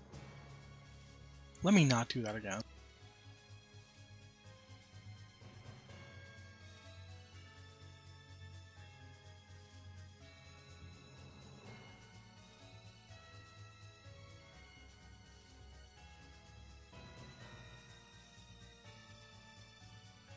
Still though, 21% since coming out here a couple of minutes ago. Much faster than level 2 to 3. Or 3 to 4. Even worse, 3 to 4. Now it's time to train that meditate.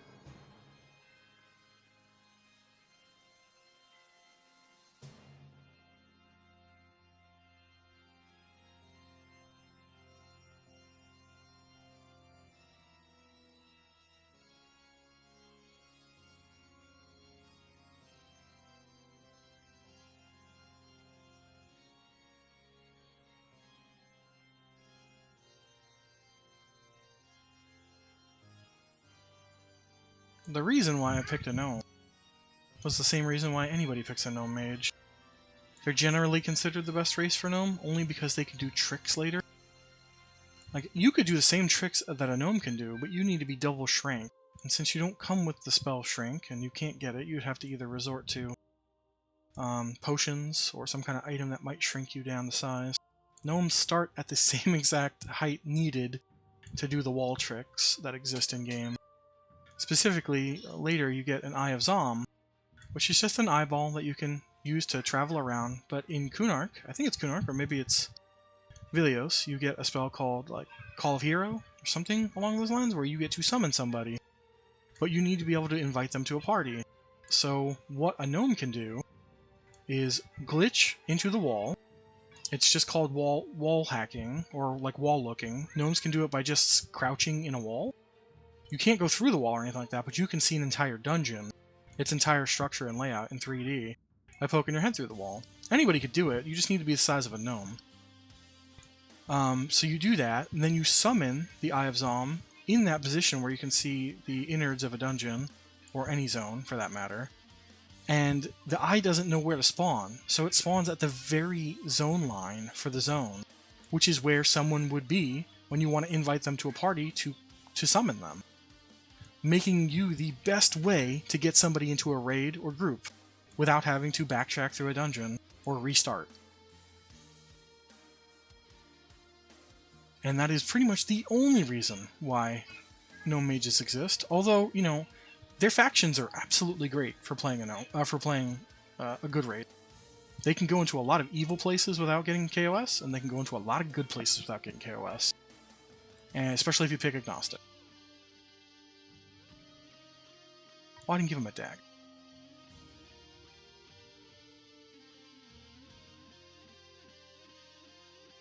Almost thought about doing like an Udorite. Then I was like, I don't want to have to worry about all that crap later. Everyone telling me I should have did a gnome, even though this character may never get past, you know, level 4 for all I know. I just don't know yet. Oh man, that scout's beating the tar off my pet. Maybe I should have bought the Earth Pet too.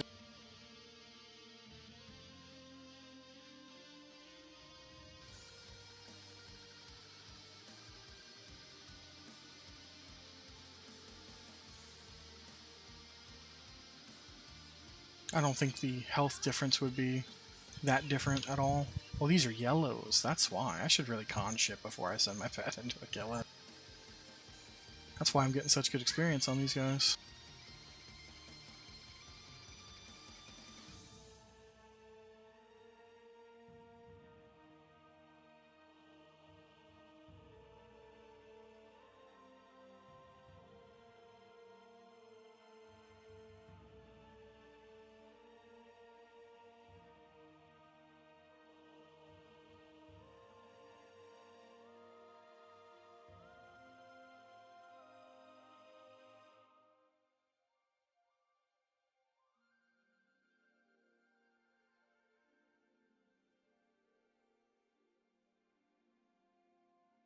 That was a lot of whiffs doing nothing because I was too far away, wasn't paying attention.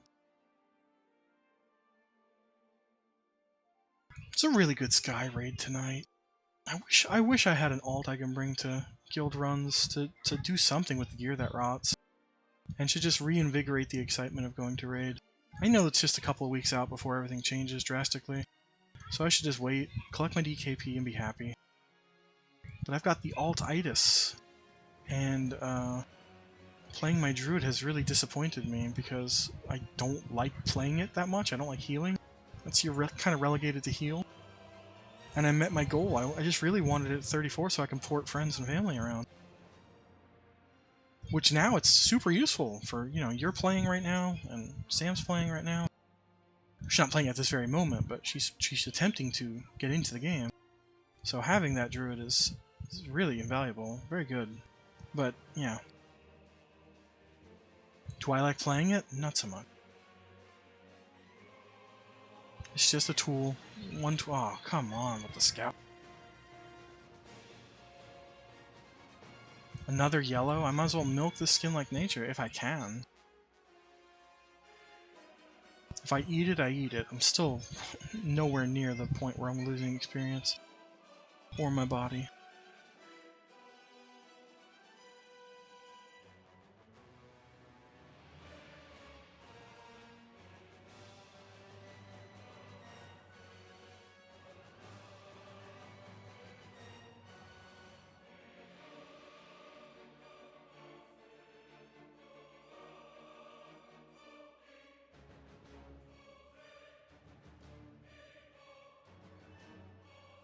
I don't know why, we keep getting the most dramatic music, too, for the most simplest crap I'm doing in-game. But Rainwave is just, really on the epic boss battle stuff right now.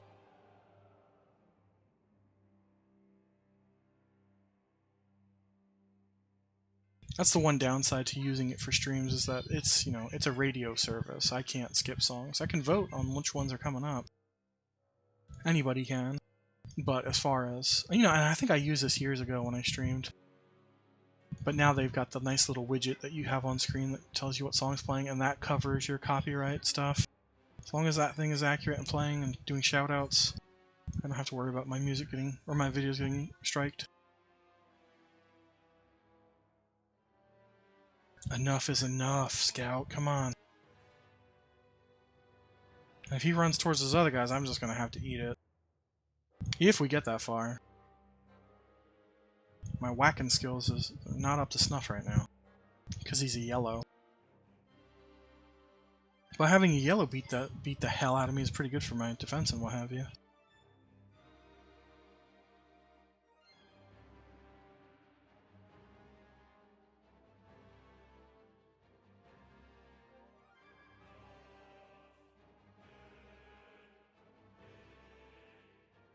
Don't run, no, they're running into the other ones.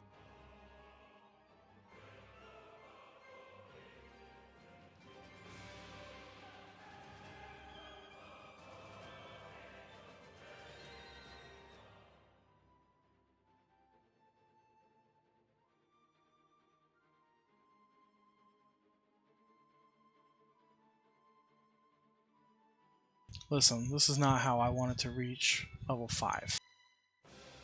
Is by meleeing tons of scouts without a pet.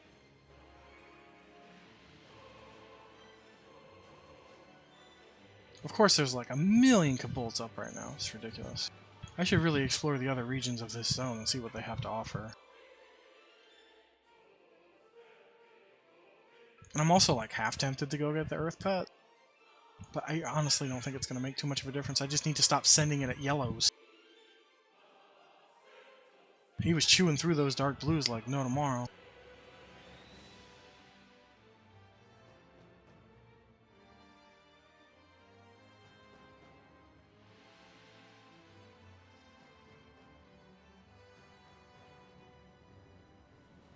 Strafe running like my life depends on it.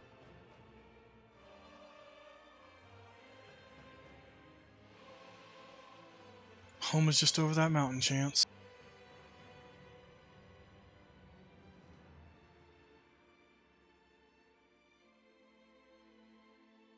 Now I'll see if I can take him right here. So I got 2 minutes of skin. Might as well use it. Use it before I lose it.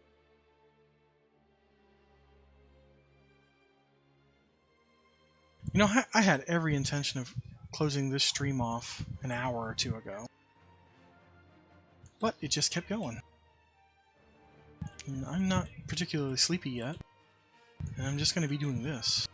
So I could keep it going, but I think everybody's getting sleepy.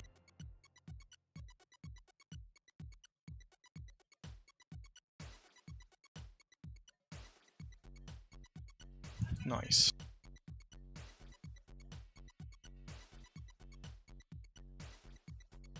I'm gonna go in the opposite direction, see what's over there. Perhaps, you know, the kobolds are the way to go. I'm not really interested in all the social aggro that they've got going on right now.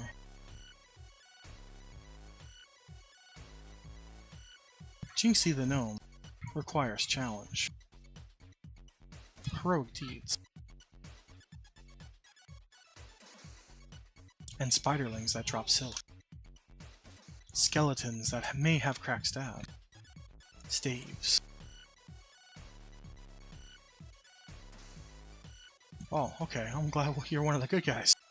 Giant robotic spider that scared the crap out of him.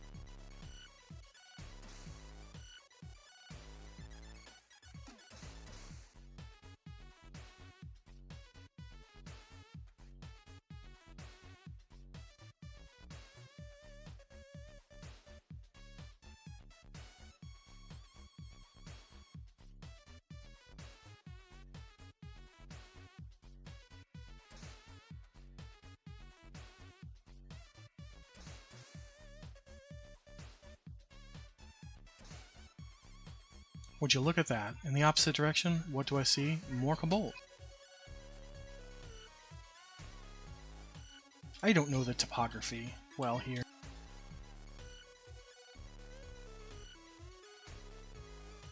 I mean, that's an ebon drake, but it's indifferent, so I don't care. I don't have to worry about him. Ooh! A dragon skeleton? That's neat. Oh, okay, those... Nope. Those are mean skeleton. Oh, stay away from there. But damn, cool, dragon skeleton? Infected rat?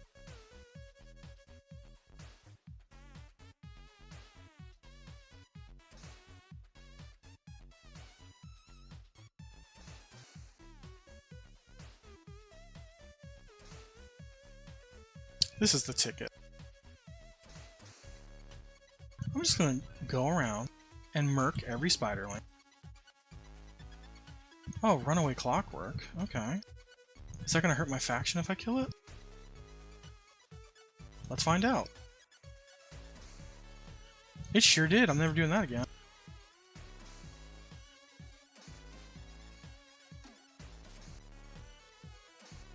The defected clockwork. Oh.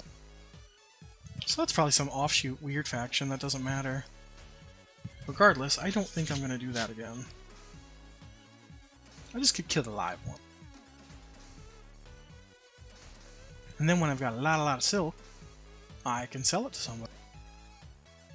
If I can't get platinum to this character, that's one way to get some. I'm sure I can make 3 to 5 platinum per stack of spiderling silk. It may not be much, but it's honest work.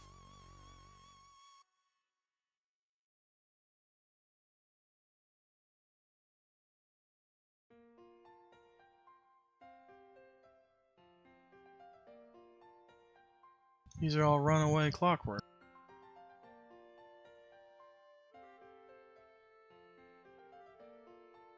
That's a real one. I wonder if a clockwork will social. Oh boy, this scout's gonna beat my booty hole. Because I don't have skin. Oh, hurry up with that spider, dude. Get over here and do your job. Oh yeah. Love it.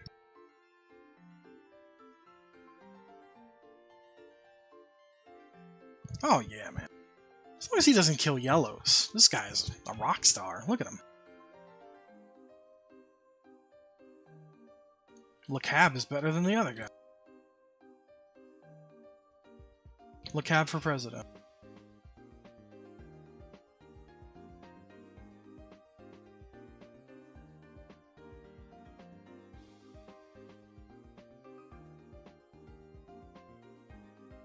Yeah, I'll just collect bone chips and spiderling silk. I'm just doing the noob special.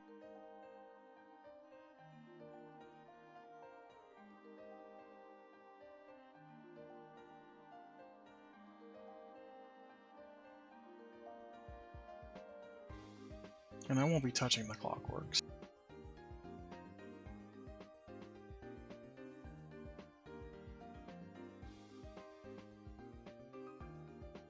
But I also know that there's some Minotaur caves around here, and I can't be fucking with that. Oh no, a yellow scout. He'll chew through my little pet. I'll have to assist.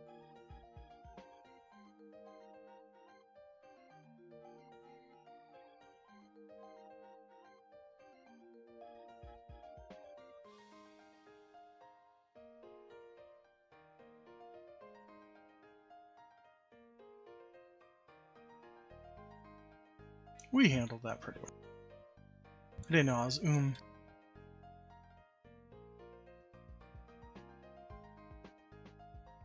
What's up with this? This is a cool zone.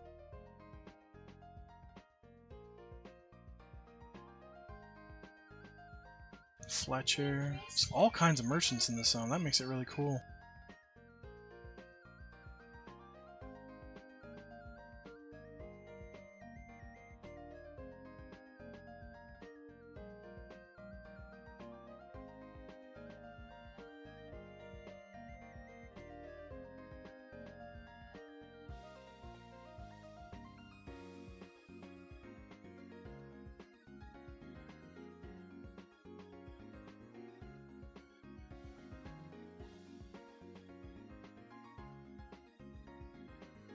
Do a little medding.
Can't wait.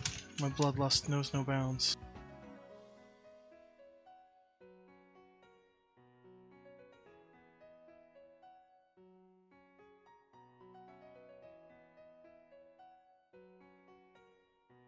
Wow, 1 gold.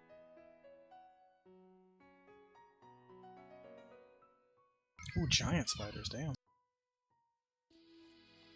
Look at all these skeletons, though. It's a bone chip landmine out here. Gold mine, not landmine. But they are exploding like landmines when my freaking pet touches them.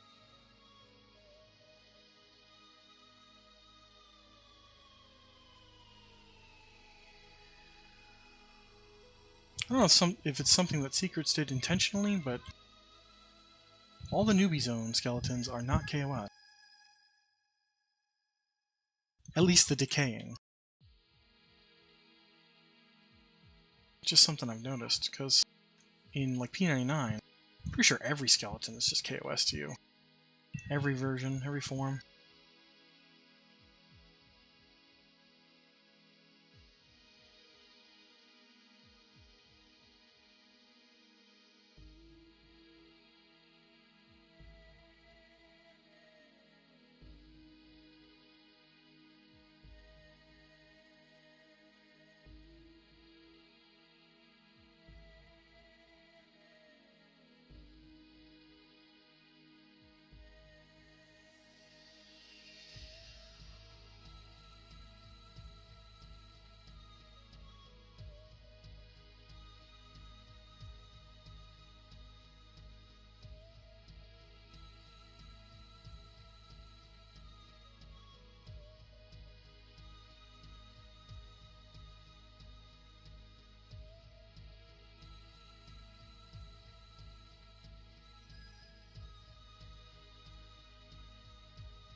This must be some quest area, or just random vendors strewn out here.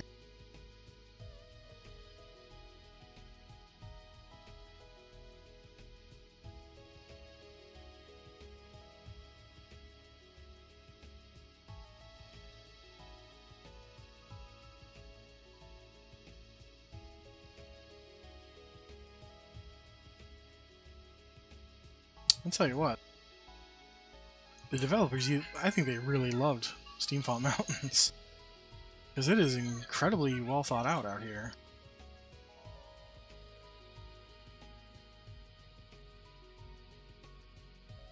Maybe that and like Misty Thicket? Misty Thicket's got a lot of love. You can tell they really loved their halflings. Hobbits, whatever you want to call them.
All my toddler wants to do is love kitty cats. I wish my kitty cats loved her back. Even our youngest cat, who's like, what, I think she's less than a year old, she is not tolerant of the toddler.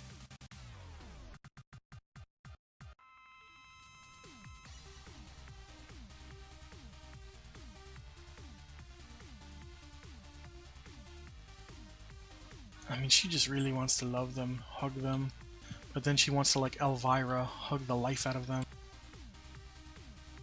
And that's something we can't have. Alright, buddy, you ready for a yellow? We're gonna rock this thing up.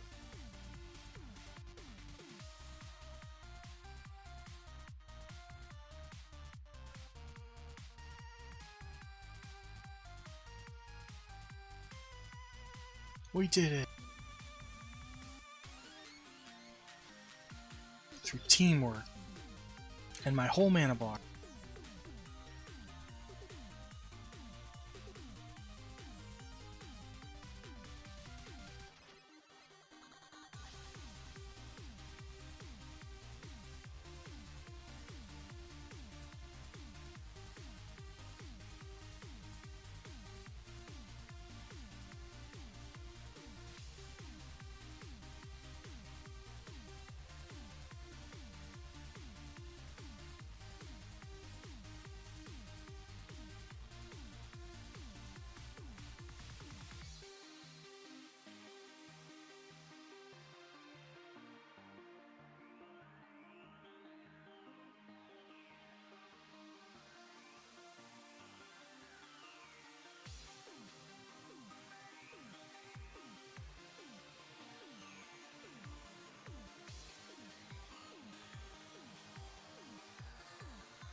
Okay, we're out of the skeleton lands.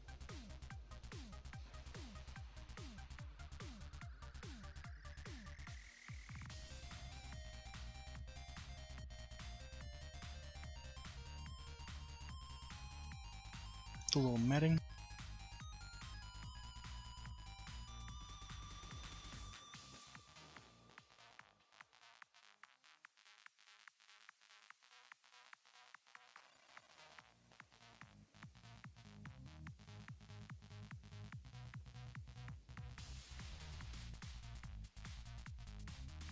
I think at level 6 I might go to outside Crossbone, like Orc Hill.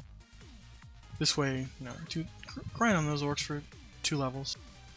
I could still sell in Kelethan there. And then when I'm 8, I'm right there. I'm right where I want to be. I'm going to Crossbone. I'm so damn close to everything that elves do. Elves and dwarves. I'm just glad that it's all clustered together. It makes it very nice. You can go to Butcher Block, but that place is a mess. There's a reason why Sam hates it. She has every right to hate it. It sucks.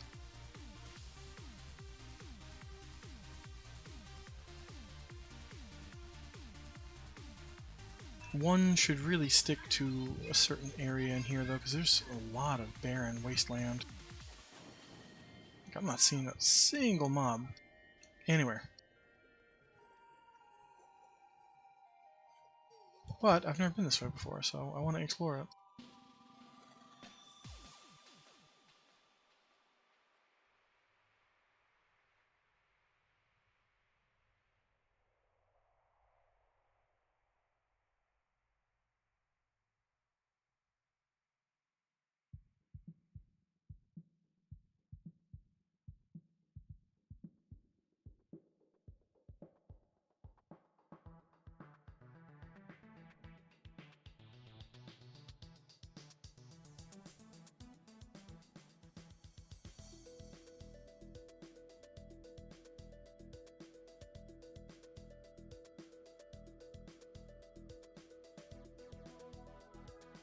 I'm going to guess that these kobolds are much higher. Oh, I don't know. As far as your question is concerned, I'm just not sure.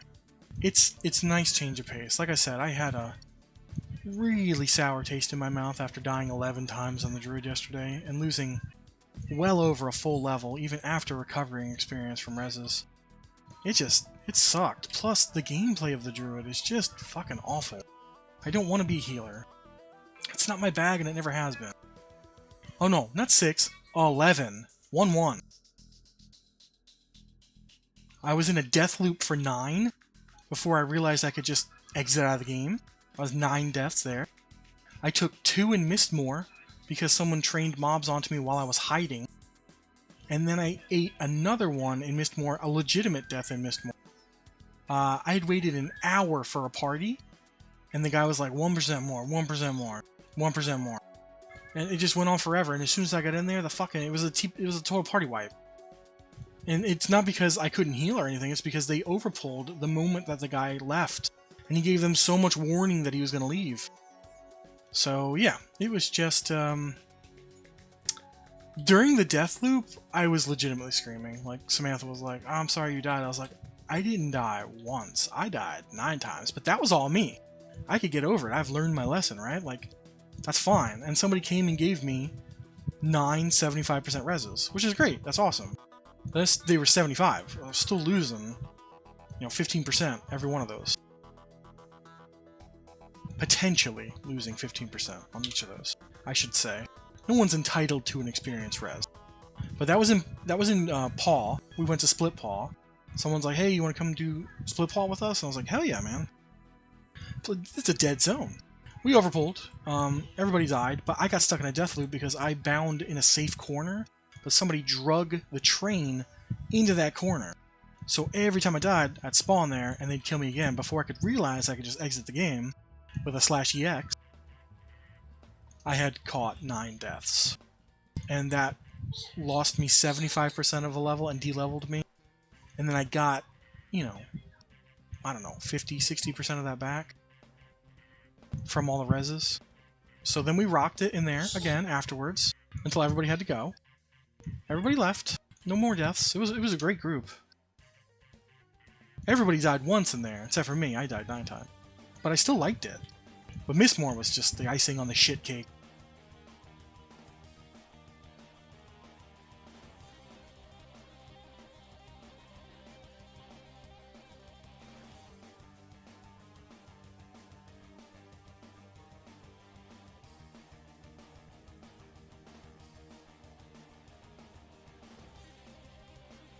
But you know what, though? That's just a day.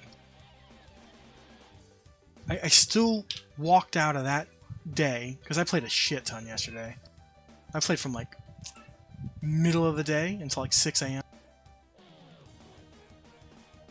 I still walked out as a net positive.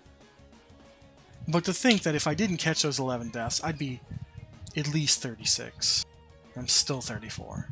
34 and a half. Just really demoralizing.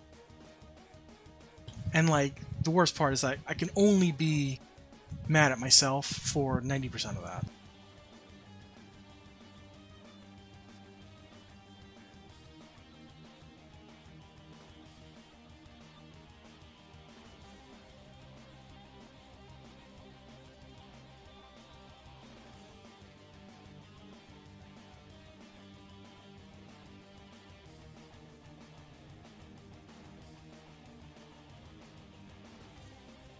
Oh, so that's where the Minotaurs are. Well, there's still Minotaur caves, I think. Gnome slaves? Oh, my brethren. I can't save you guys. I can't fight Minotaurs. And I'm not killing any clockworks.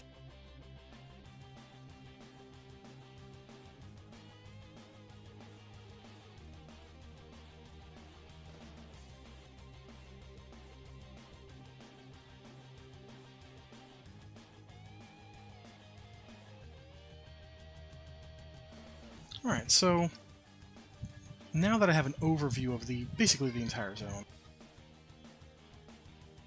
I could either do skeletons and spiders in a very secluded area, or I can do a bunch of kobolds, but I don't like the social aspect of the kobolds. Because I can't be killing 3 mobs at once. It's too much. Little fire poop's not up to snuff. Yeah, so it's mostly just for the change of pace. I would feel if I'm leveling with my Necro right now, it just seems like a colossal waste of time. Because in a week I'm going to be doing it on an Iskar. Or an Ixar, and I want to play the Lizard very, very much. So it just seems completely like wasted effort, wasted time. Unless I'm farming Plat, which I have nothing in the pipeline that I need to buy.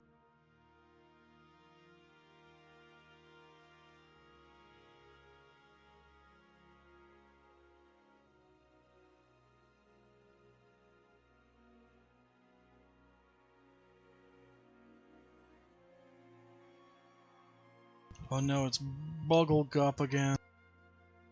I'll be avoiding Bugglegup this time.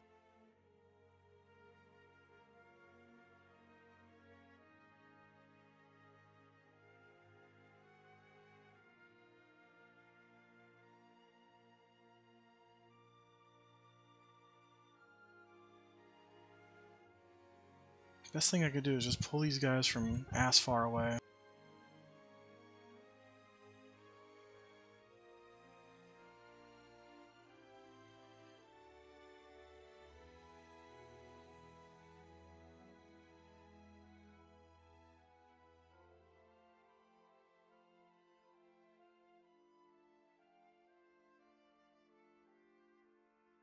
The thing about farming Plat is that there's always more Plat to farm. And it's a competitive thing. There's always people out there doing it. And it's repetitive, but it's not boring because you just want to get more of it. Everybody wants to be a mogul of some type, or have a nice nest egg to sit back on. And yeah, I mean, I don't know. I don't know how much platinum it would take to solve your problem. But platinum is certainly a key that fits many doors in this game.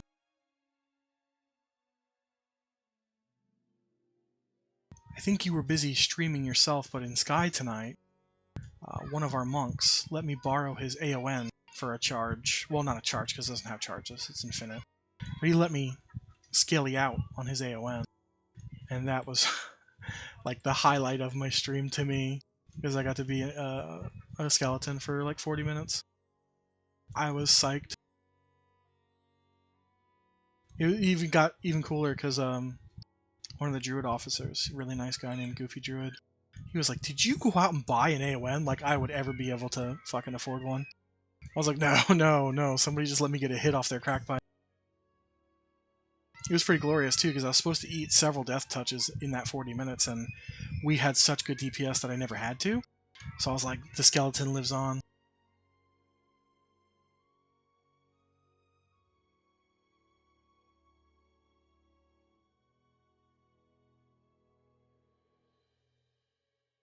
I got a taste of what's to come. But the planes, they won't get their revamps until Velios. So we're at least 10, 11 months out from that. Like 11 months out from that. Then the planes, it's not even a day one change for them. The planes will get their updates a couple months after release, so it's probably closer to, 14, 15 months. Something long.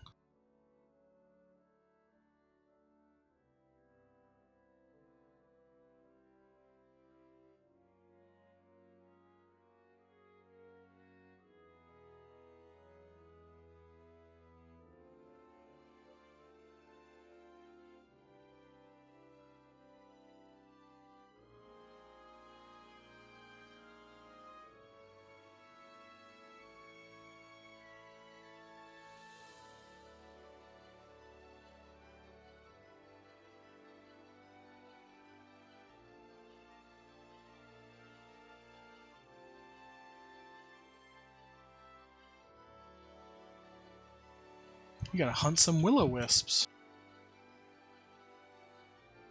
Not a tremendous amount of them on this side of Antonica or whatever. Norath? Norath. That's the word. Antonica is one of the continents.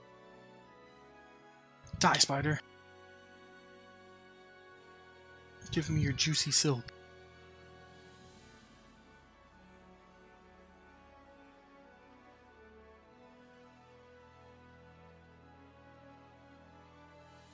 I know that there's some in Unrest, but they're really, really rare there. And I'm not even sure if they're the types that would drop the stones. I'm sure they would, but you know, every mob is different. Now, in like Eastern Commonlands and West Commonlands, where most people go to sell, because the EC tunnel is where everybody goes to sell right now. You could just, or Neriak, the woods for the Dark Elves, you could farm dozens of them. I had, just recently had 36 graders and like 50 or 60 regulars. And I did the research on my bard and got like 2 levels off of it.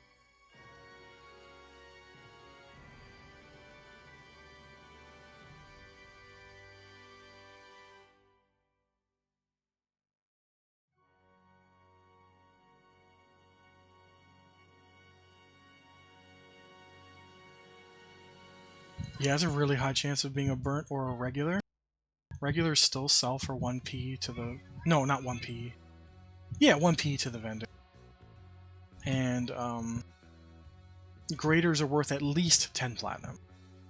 The reason is you sell it to a person, another player, for 10, because they turn in the quest, you get 9 platinum back in gold and materials.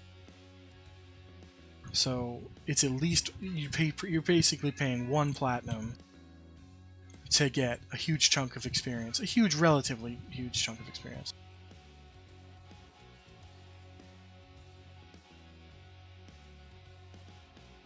Where the hell are all the spiders? Normally there's tons of spiders here.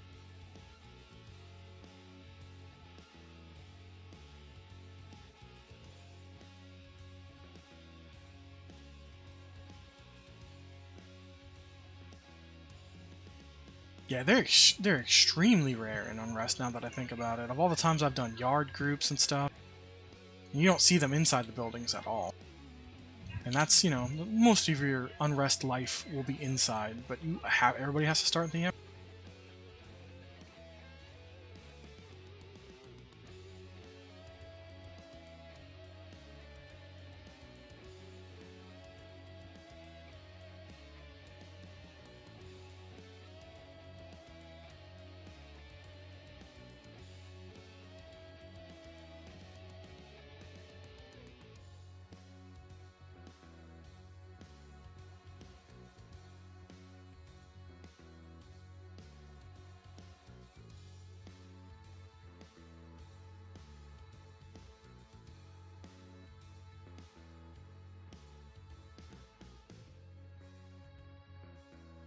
Oh no, Wugglethop or whatever's coming back. That's just something we can't handle right now. But do I have time to kill this fight? Because I'm gonna.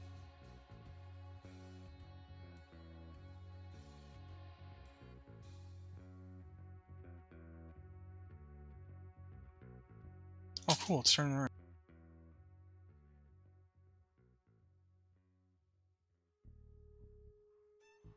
You got poisoned, didn't you, bud? I could see it.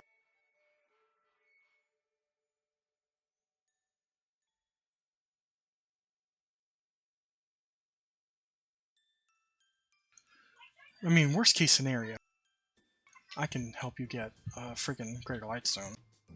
My ranger can track. Although right now he's not parked near them. My druid can always come by and nuke a few. She can track too. Just not nearly as good.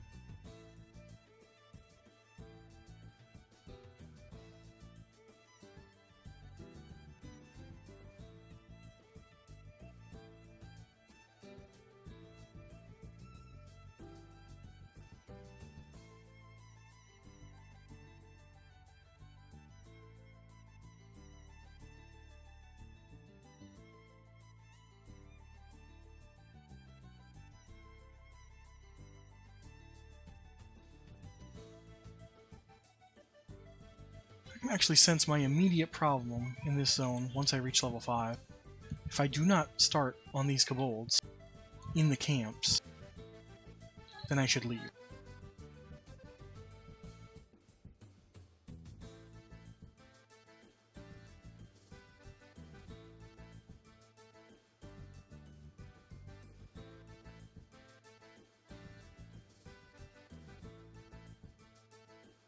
Oh crap!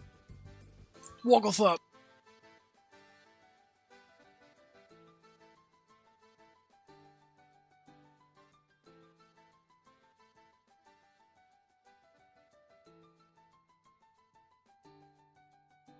I do not want to catch those hands. I do not want Wogglethorpe smoke. Bugglegup. I want nothing to do with her. So this guard is gonna have to remove her from the equation.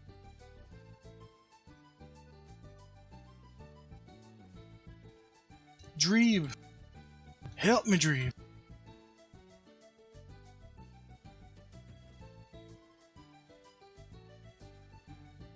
Dreeb did in fact not help me. What the hell, gnomes? Unbelievable. I'm gonna lose my pet because these guards aren't gonna do jack shit either.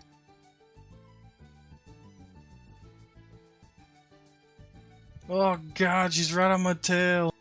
Bugglegup! Now I gotta sit inside, wait for her fucking path away.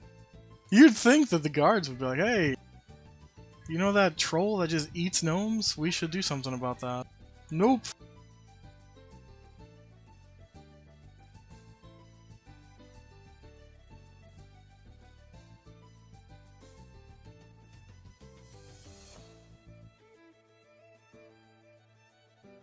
Well, to your previous question about what mage items or what the epic items are in game currently, there's probably a very sparse few that always drop. But on June 1st, everything that can drop in Antonica, like in Norath, that isn't Kunark, will be released a month early. So if it doesn't drop now, that piece in Unrest, it will drop in a week. So you could pick it up at that point. We have a 1 month head start on every item that's in Classic EQ that's not in Kunark.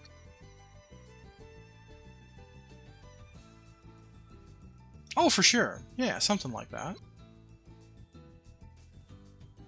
I don't in a week. I hope you're not in Unrest in a week, but I guess it really just depends on how much time you're putting into it. I love Unrest. I never want Unrest to end, and people call me crazy for that.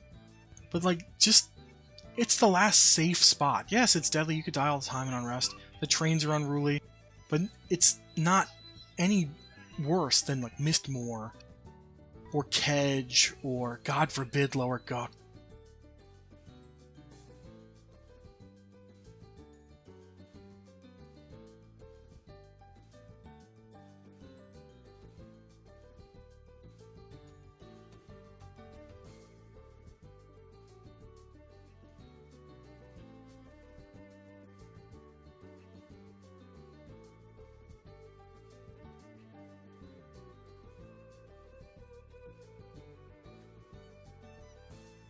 Hags are the thing. In the entire zone, hags are what you worry about. Because they can nuke for like 200 HP. And it's pretty damn beefy. It's a pretty damn beefy nuke. So, you know, but you have a lot of necromancers, you've got a lot of enchanters, you've got a lot of clerics. Necros and clerics they have the best undead nukes. They're super mana efficient.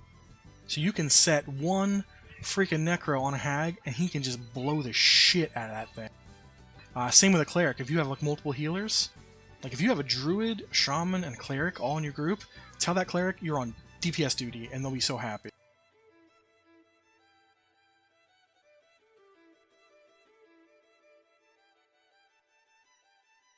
Yeah, but you don't have to worry about tentacle terrors until you get to the very last bastion of the basement. They don't spawn upstairs, they only spawn downstairs, past the invisible wall. So even if you're in basement group 1, you're never going to see a tentacle terror unless you're pulling from the wall. You'd be completely safe. And the only downside to the tentacle terrors is that they have pushback. So if you are in basement 2, like the deepest levels, you can get pushed off a ledge or something by them, or your spell can get interrupted. It's rough, but not hag level bad.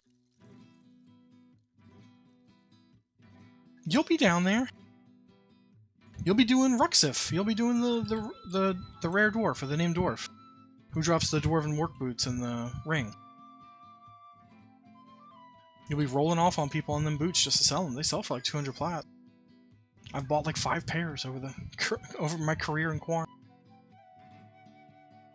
Every time I need a pair of strength boots.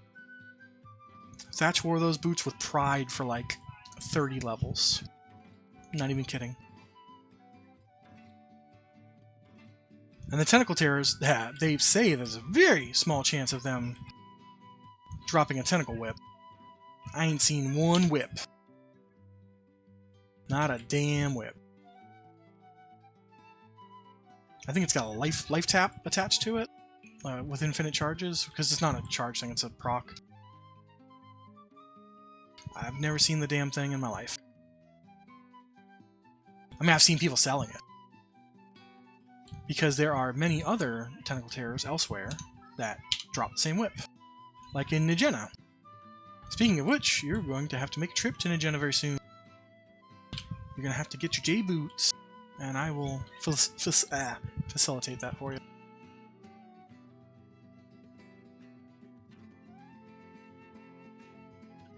I'm trying to think the best way to do it, because I'm not going to go in there and farm keys, because there's a bunch of keys that will rot when you log off. And that's how Nigena is. You gotta go kill this mob to get this key, to get to this level, to kill this mob to get this key. And it finally culminates with you fighting, you know, Drusilla, who drops the J-boots. And she's not 100% spawn rate anymore, so you gotta sit there and kill 8-minute spawns until she spawns. But she does drop the J-boots with a 100% drop rate. So we just gotta pop a couple placeholders, level 30 necromancers and stuff. Very easy to do. Will not be easy on my druid. But I'm trying to think of ways to do it. Because my druid can pull Drusilla through the wall without having to worry about keys. Because she gets lull. And lull is a resistible spell that you can cast through walls. And it lowers their aggro radius.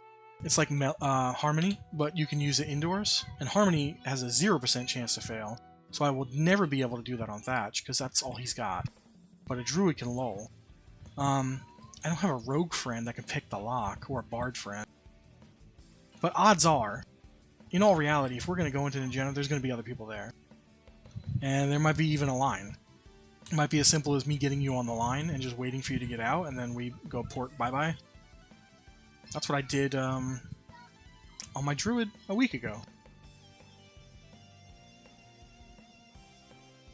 Yeah, so... Oh, okay, no, they were talking about the cleric epic.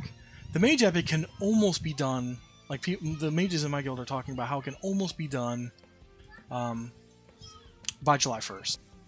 There's just a few things in Kunark that needs to be done. I mean, you might not even be 50 by then, you know. That's a month, and that's 5 weeks away. If you burn really hard, you probably could, but you don't have to do that, and I wouldn't suggest doing it either. You stop and spell the roses, because we're going to get a very long time in Kunark. We're going to have a whole 9 months, and everyone wants to do all the content the first day it comes out.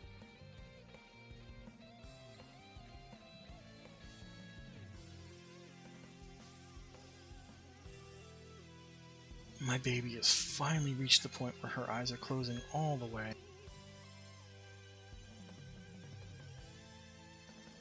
So even if... or, no, not even if. See, I'm...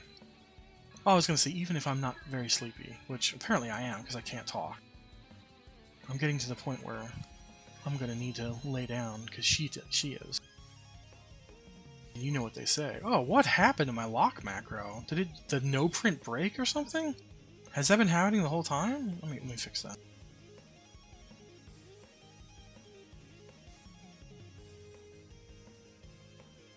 Why is it still printing? That doesn't make any sense. Is it all one word? No.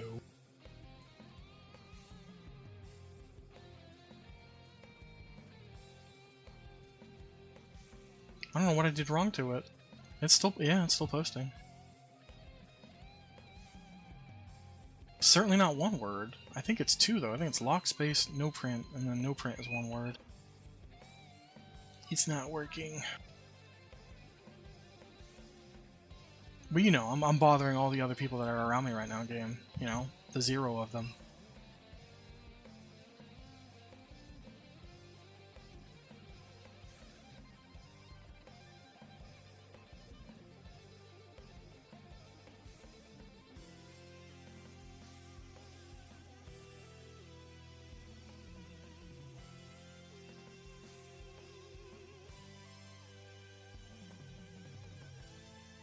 Man, couldn't ask for a better direction for him to run. But now I need a med.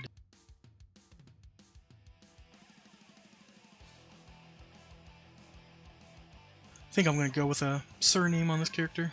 I'm going to go with Cogsprocket. Jinxie Cogsprocket. Very gnomey. But I was also discussing with Sam off chat that since I have no aspirations for the character, a good use of it would be to catch up to her and then only play with her, with this character. Until she needs help with like another character. But the aim is to not play the character at all, except for with her cleric. Because a mage and a cleric duo is like legitimately fucking amazing. But not only that, we're both very desirable in groups.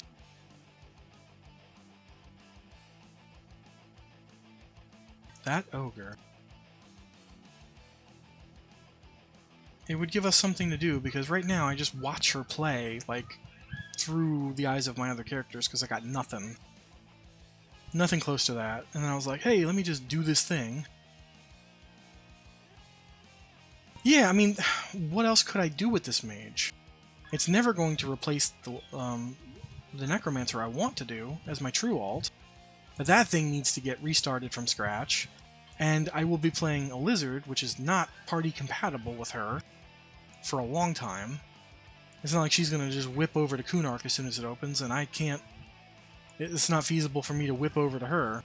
I'm not going to be leveling an XR in friggin' Unrest.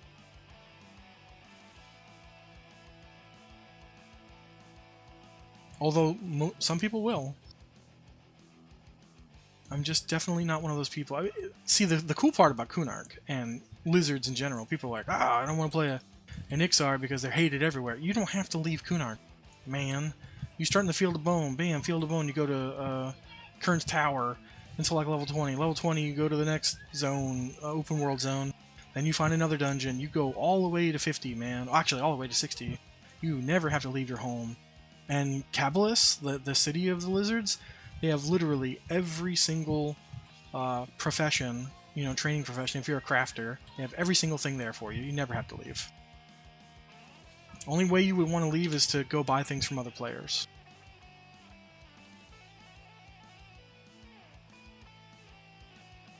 And for me, the lizard is not going to be a fast burn. Now we're talking slow crockpot levels of leveling. I'm in no rush. Thatch is going to be my main...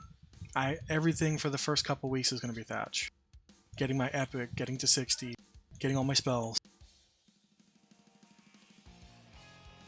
Gearing up. Yeah, they sure are. I was talking on stream earlier when we had 2 of them drop. We decided to do all the drakes on Island 7, which is something we never do. And we had 2, and our mages were flipping their shit. They loved it.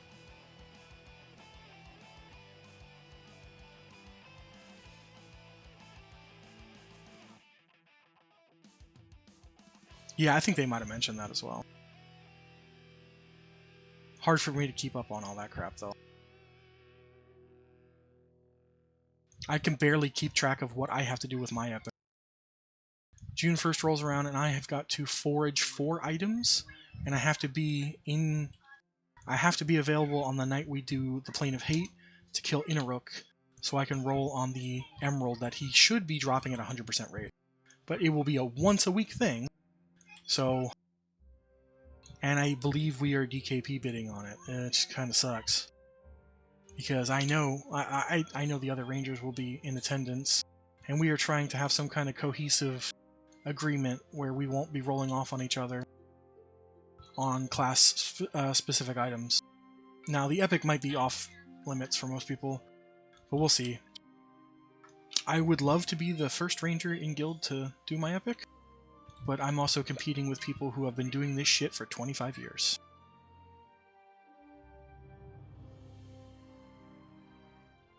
Ah, you need a Peggy cloak.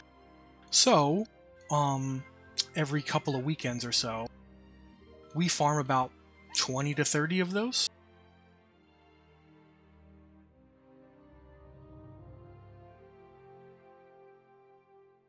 Quillmane is a very unique mob, and its respawn structure is built solely uniquely. You can force pop it with enough trackers. What am I, the only Quarm person streaming right now? Everything else is Teak, right? Hey Simply, thanks for joining us. I figured that might be the case. I'm very happy for Teak peeps. But I'm a Quarmer, and I don't mess with that chrono stuff. So here I am. Yeah, I think me and Micro might have been the only Quarmers tonight. Maybe Quark and Wrench. I think he was streaming earlier. Awesome. It's good to see another Quarm player. There's lots of us, but not a lot on Twitch. Handful at best.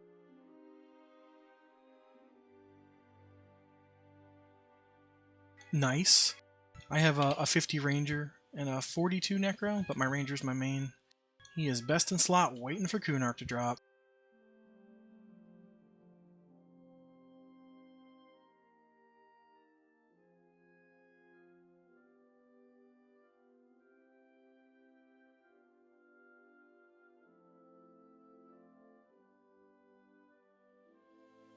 If it doesn't spawn now, or if the item doesn't drop now, it will on June 1st, because all items that are in non-Kunark zones will start to drop at a very increased drop rate. All NPCs that are related to epics will start spawning crazy fast on June 1st, and we get a month's head start for your epics.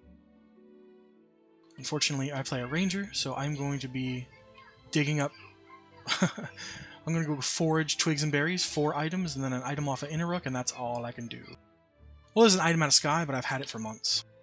Swirling Sphere or something like that. Yeah, I'm going to go forage a couple items.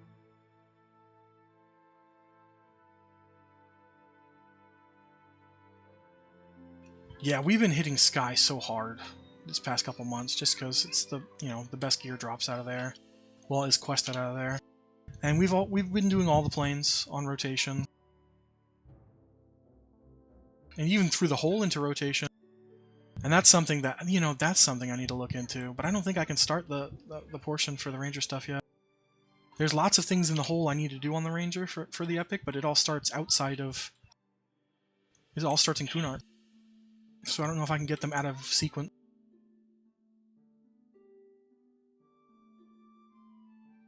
The Necro Cloak, or are we talking about like the final piece from I? Yeah. Man, no offense, but we get that cloak every week, and it really pisses people off. Shadow Knight Necro stuff in our guild, Savage, man, you're eating good if you're a Necro or a Shadow Knight.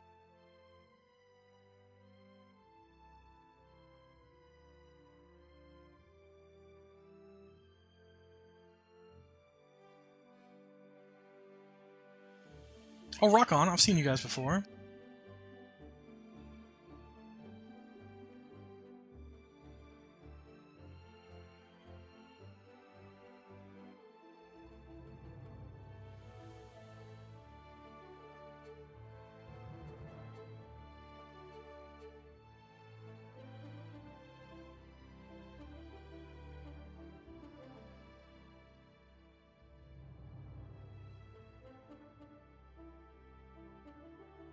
So this is all new to me.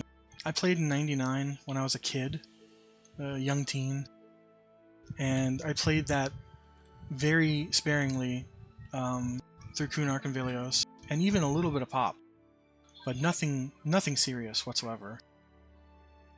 So, and I was too young to really understand what was going on. I understood what an MMO was, but it was all new. I never got to cap or anything like that.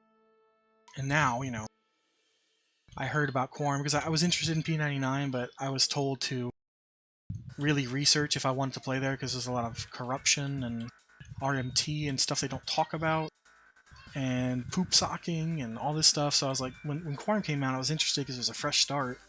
And I was like, I have no aspirations. I'm not going to raid. I'm not going to do any of that.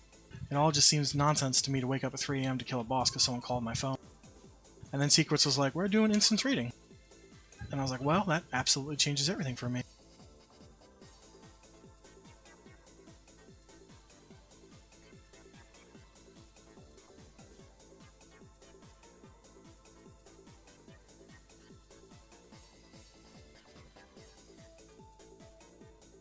Yeah, I've been destined slot for a while now. And there's just nothing to do. Everybody in my guild has done... they're all alted out, man. We got some people that are on their 5th or 6th alt, and they're all decked out in plains gear. Because we're a relatively small guild. We don't field like 72 people for the raids. We at most, I think we had... At one point we had 50 once, but generally like 35 to 45. So, you know, everybody's got a billion alts. I don't. I've always just gone for the DKP, even if I don't need to be there. Somebody's got to take them death touches.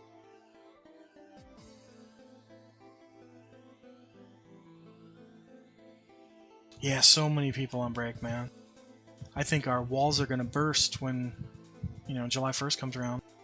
There's going to be so many people coming back that didn't know they can run a month early on the epics because that's such a new thing.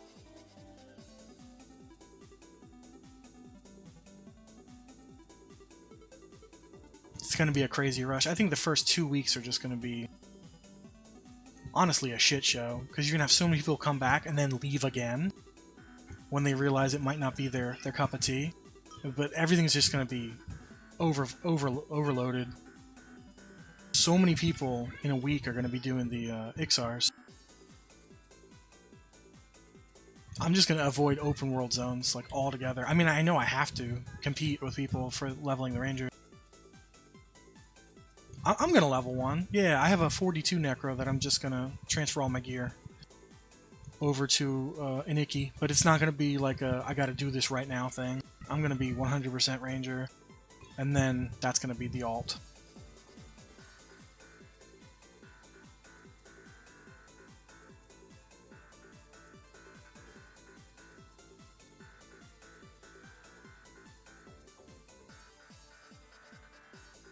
I think like every Necro in my guild is dropping theirs for an XR. The benefits are really strong.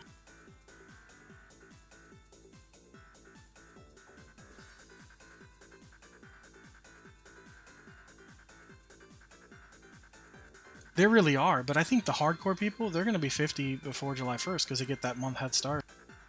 And you absolutely can go from 1 to 50.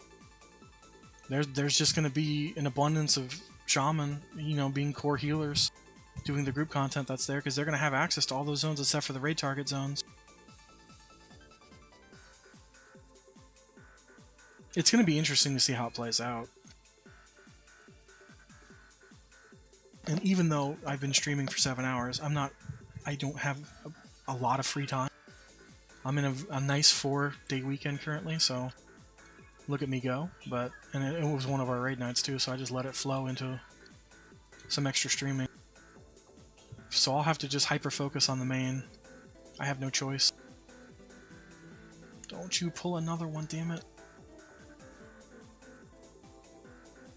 Nice. I love it when I get a skill up off of a corpse.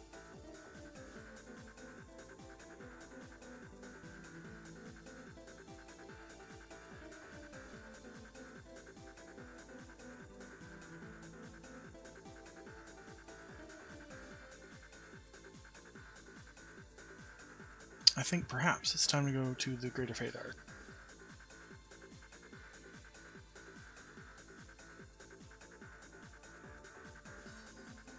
Yeah, I agree with you 100%.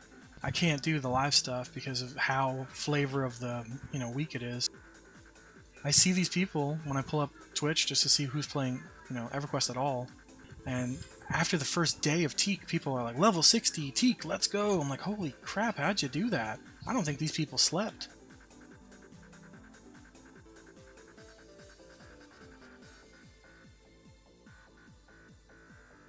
I really love how Quarm just supports people to play casually, because we have these 9-month periods.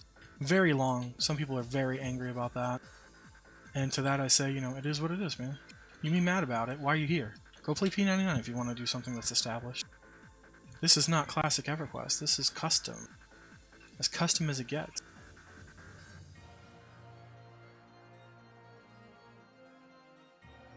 I mean, I don't want to say it's disgusting. I envy them to a certain degree, especially because I know people who are making tons of real money off of that. Like, we're paying off, mortgages with Chrono, because some people don't want to wait for drops. And just the way that Teak works, because it's Mischief 2.0. Like, I know enough about it to understand that people are making bank. And that's the only reason why some people are doing it, is to make money. Is to RMT all that crap. Because Dark Paw supports it.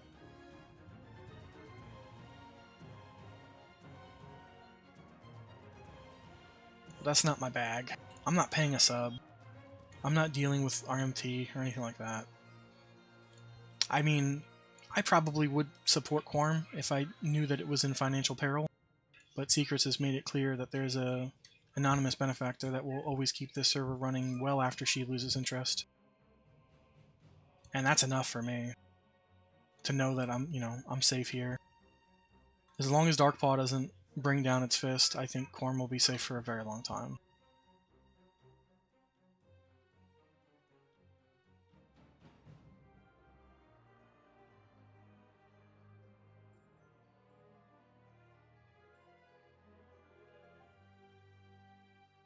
Oh, this place is much safer.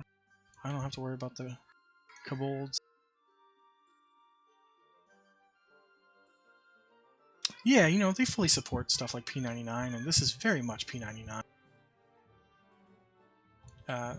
Very samesies. We don't have the official stamp, but as long as there's never a dime that's made, I think it'd be fine.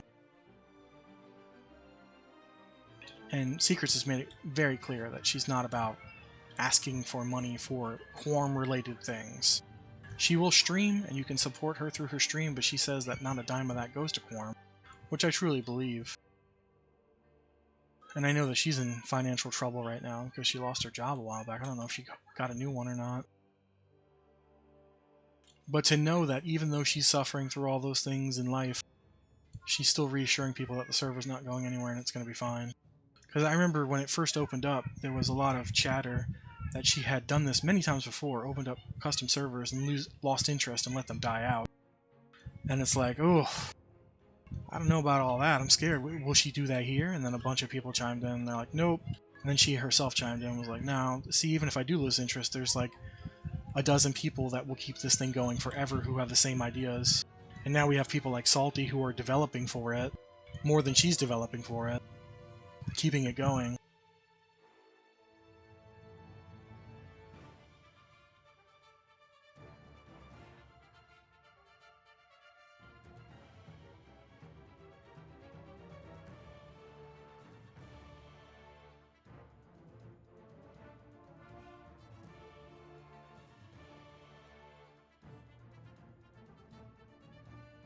Job market sucks right now, big time.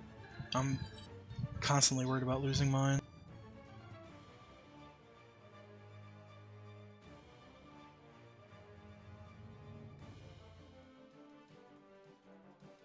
For now, it's solid. I'll keep what I can. I'll do everything they say for me to do. Very corporate bitch of me, but I gotta keep the roof over the heads of all the girls here. Papa's gotta pay the bills. I wish Quarm could pay the bills, but it's certainly not going to. Twitch certainly not going to. I may be fun to talk to, but I'm not one of those guys.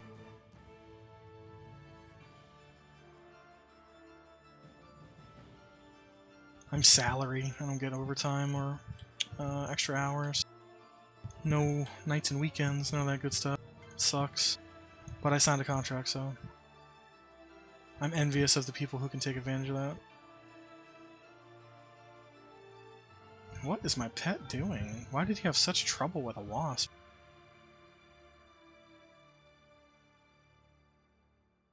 Oh, that wasp was green. What the hell?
So I just decided earlier this morning of yesterday, I'm gonna level. I had a really rough day previously on Memorial Day. No, on the day before Memorial, so Sunday. I had the worst day playing my druid. I was just trying to reach level 34 to get all my ports, and I ended up dying like 11 times. I got caught in a death loop in Paw. My own stupidity, so can't even be mad at anybody besides myself. I had bound in a really safe corner, and then our group total wiped, and then a mage in my group yanked the train over the safe spot because he didn't want to die. He ended up dying anyway. I got caught in the death loop, died 9 times before I realized I could have just like /EX'd out, which I did at the very end until I was safely able to invis myself and get the hell out of there. So somebody came by, somebody in the group had a 50 cleric, but they only gave me 75% reses for those 9 deaths. And I died and missed more the remaining 3 deaths, and a soaked experience loss on all 3 of them. Ended up losing well over a full level.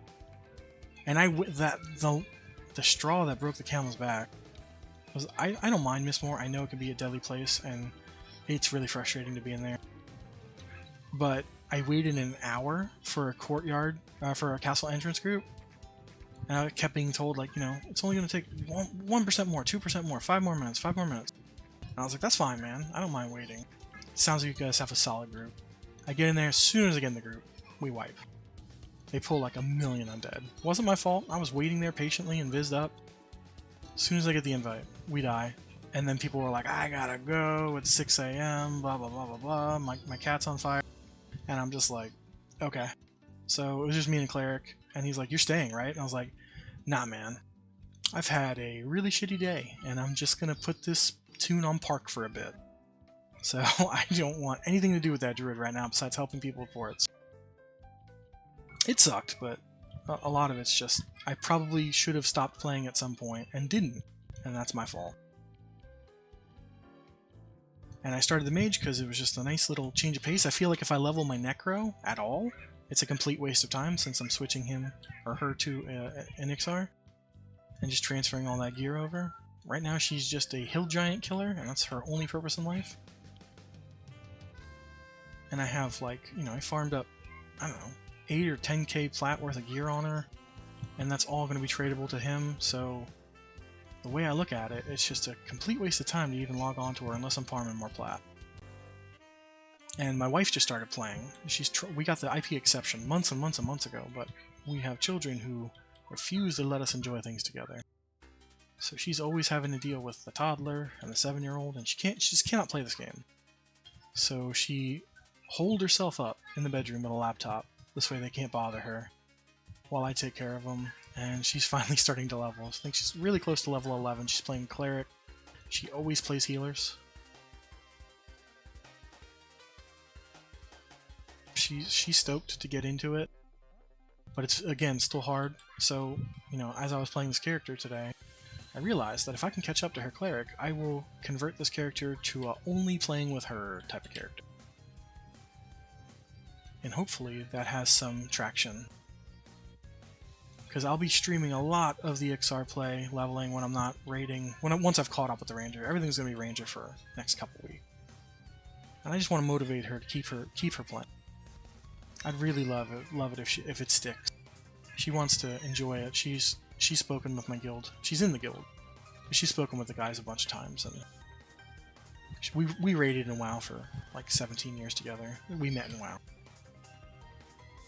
So we're really all about having that kind of digital connection still to this day. Oof, red Centurion? Holy crap. I assume this is Orc Hill or thereabouts. I've never personally done anything out this way.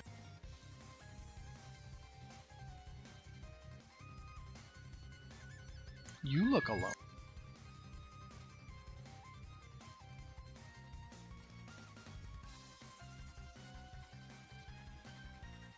He was in fact alone.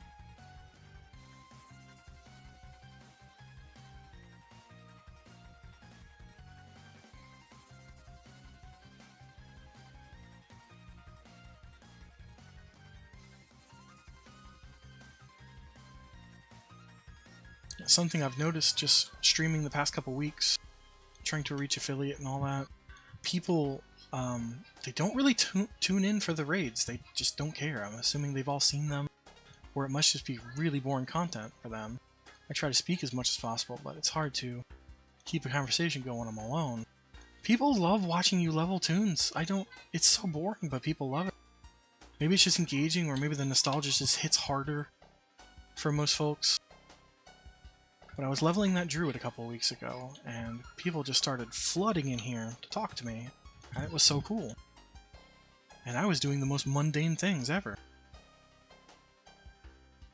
Yeah, I just didn't expect it. I expected people to be like, they want to see Lower Guck, and they want to see all that stuff, but apparently no, nobody wants to see that crap, because nobody likes doing it. Yeah, most raids do look like chaos, too. Especially from like a ranger perspective, it's very boring. Hey, watch me die a bunch of times on purpose.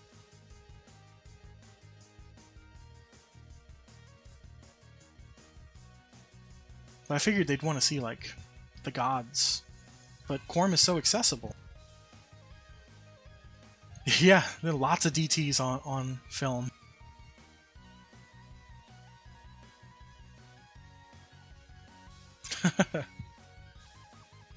You got nothing to be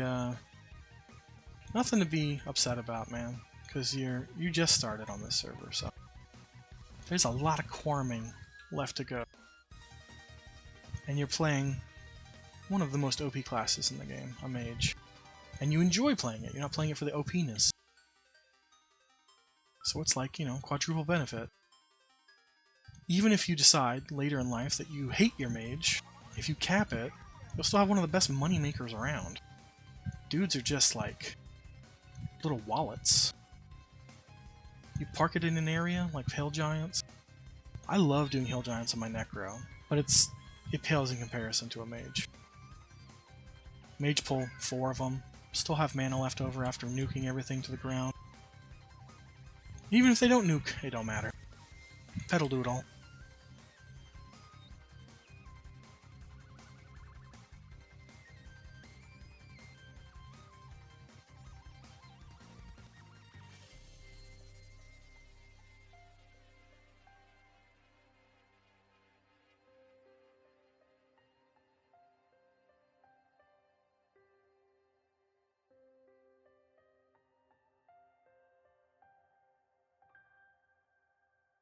We'll be doing Fear today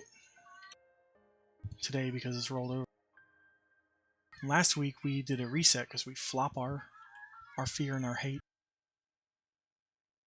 So we had no interrupt. This week we have an interrupt. Wait, Fear, Kazakhstal, not interrupt. I don't care about interrupt right now. But I will very, very soon.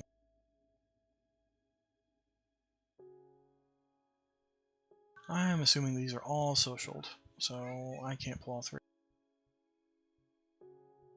Yeah, yeah, the slime. I don't think he even drops the gloves at this point, but he might start dropping them. Or maybe that's the revamp.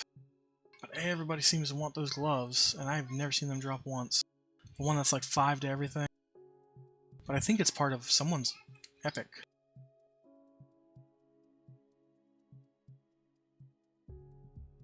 Alright, worst case scenario, I pull these, I can run them to the guards.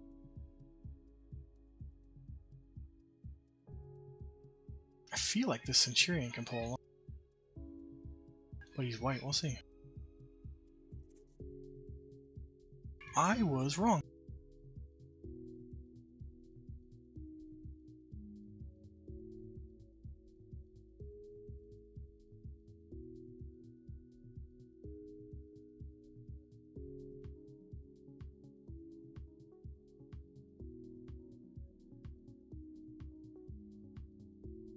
Where the hell are the ramp? Okay, there we go.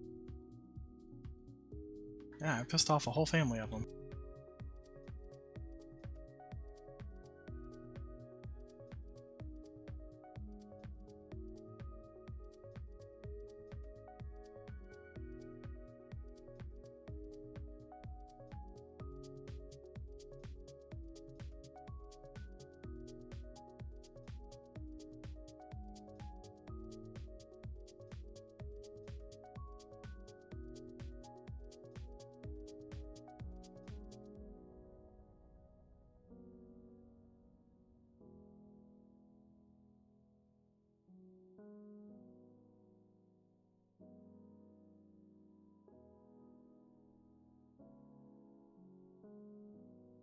I found one.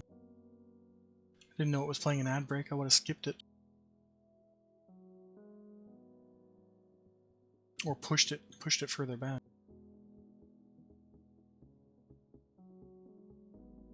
Oh, so this is really weird about my client. I did something to my client.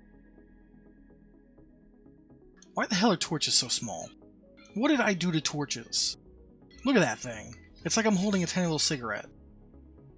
I don't know what happened, but I ruined all torches on my client, and I can't explain it.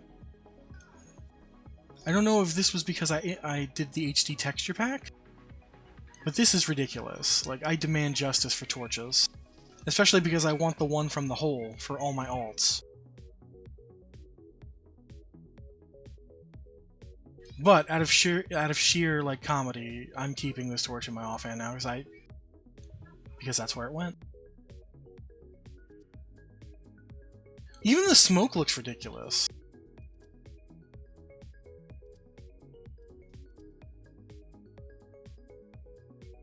Yeah, but I mean, as cool as the Necro epic is, you want your skull cap. That's the real epic, right? That's what everybody tells me. The duck stick is okay. But as far as epics goes, your skull cap is the... Plus you gotta get yourself a pre-nerf Circlet of Shadows, but I believe they're not gonna nerf it at all on this server.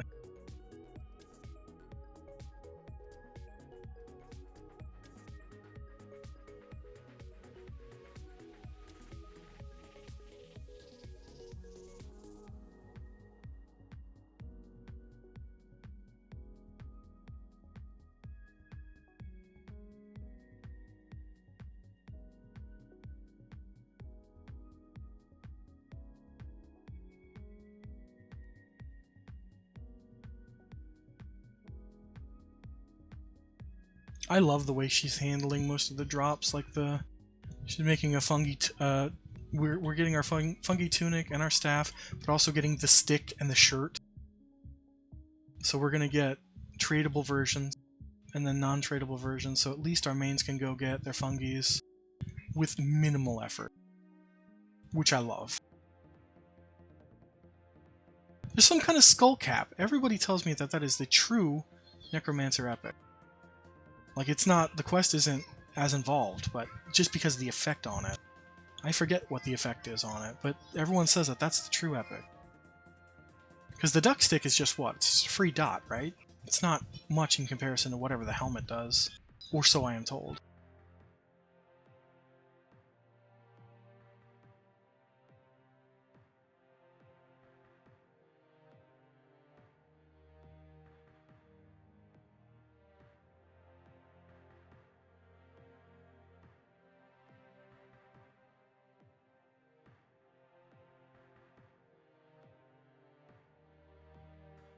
Well, from what I understand, everyone's still going to complete it. Every Necro I know is still going to complete it.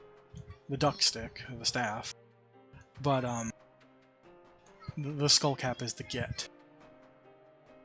And I only have like a 42 Necro, so I really couldn't tell you. All I know is that the stats on switching to Ixar are really compelling at like 60. Which is why I'm going to be doing that. Instead of just rolling my Dark Elf further. Are you a gnome, Necromancer? You don't see many of those.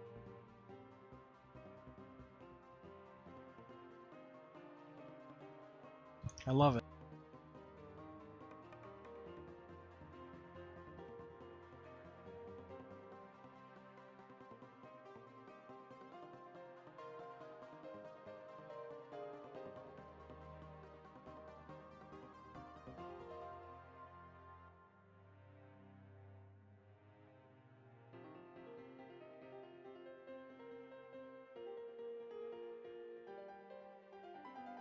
Gnomes in general are pretty awesome, just because they're wall tricks. And, you know, everybody freaking loving gnomes. You can almost go anywhere with a gnome. Really doesn't matter.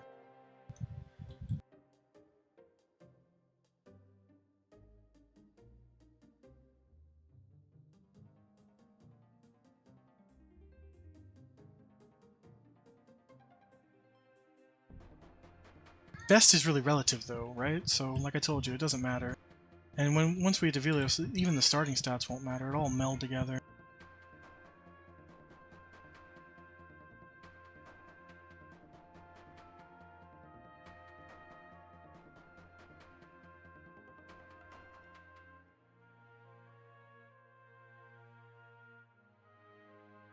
My baby is snuggly asleep. And I need to get some while she's getting some sleep.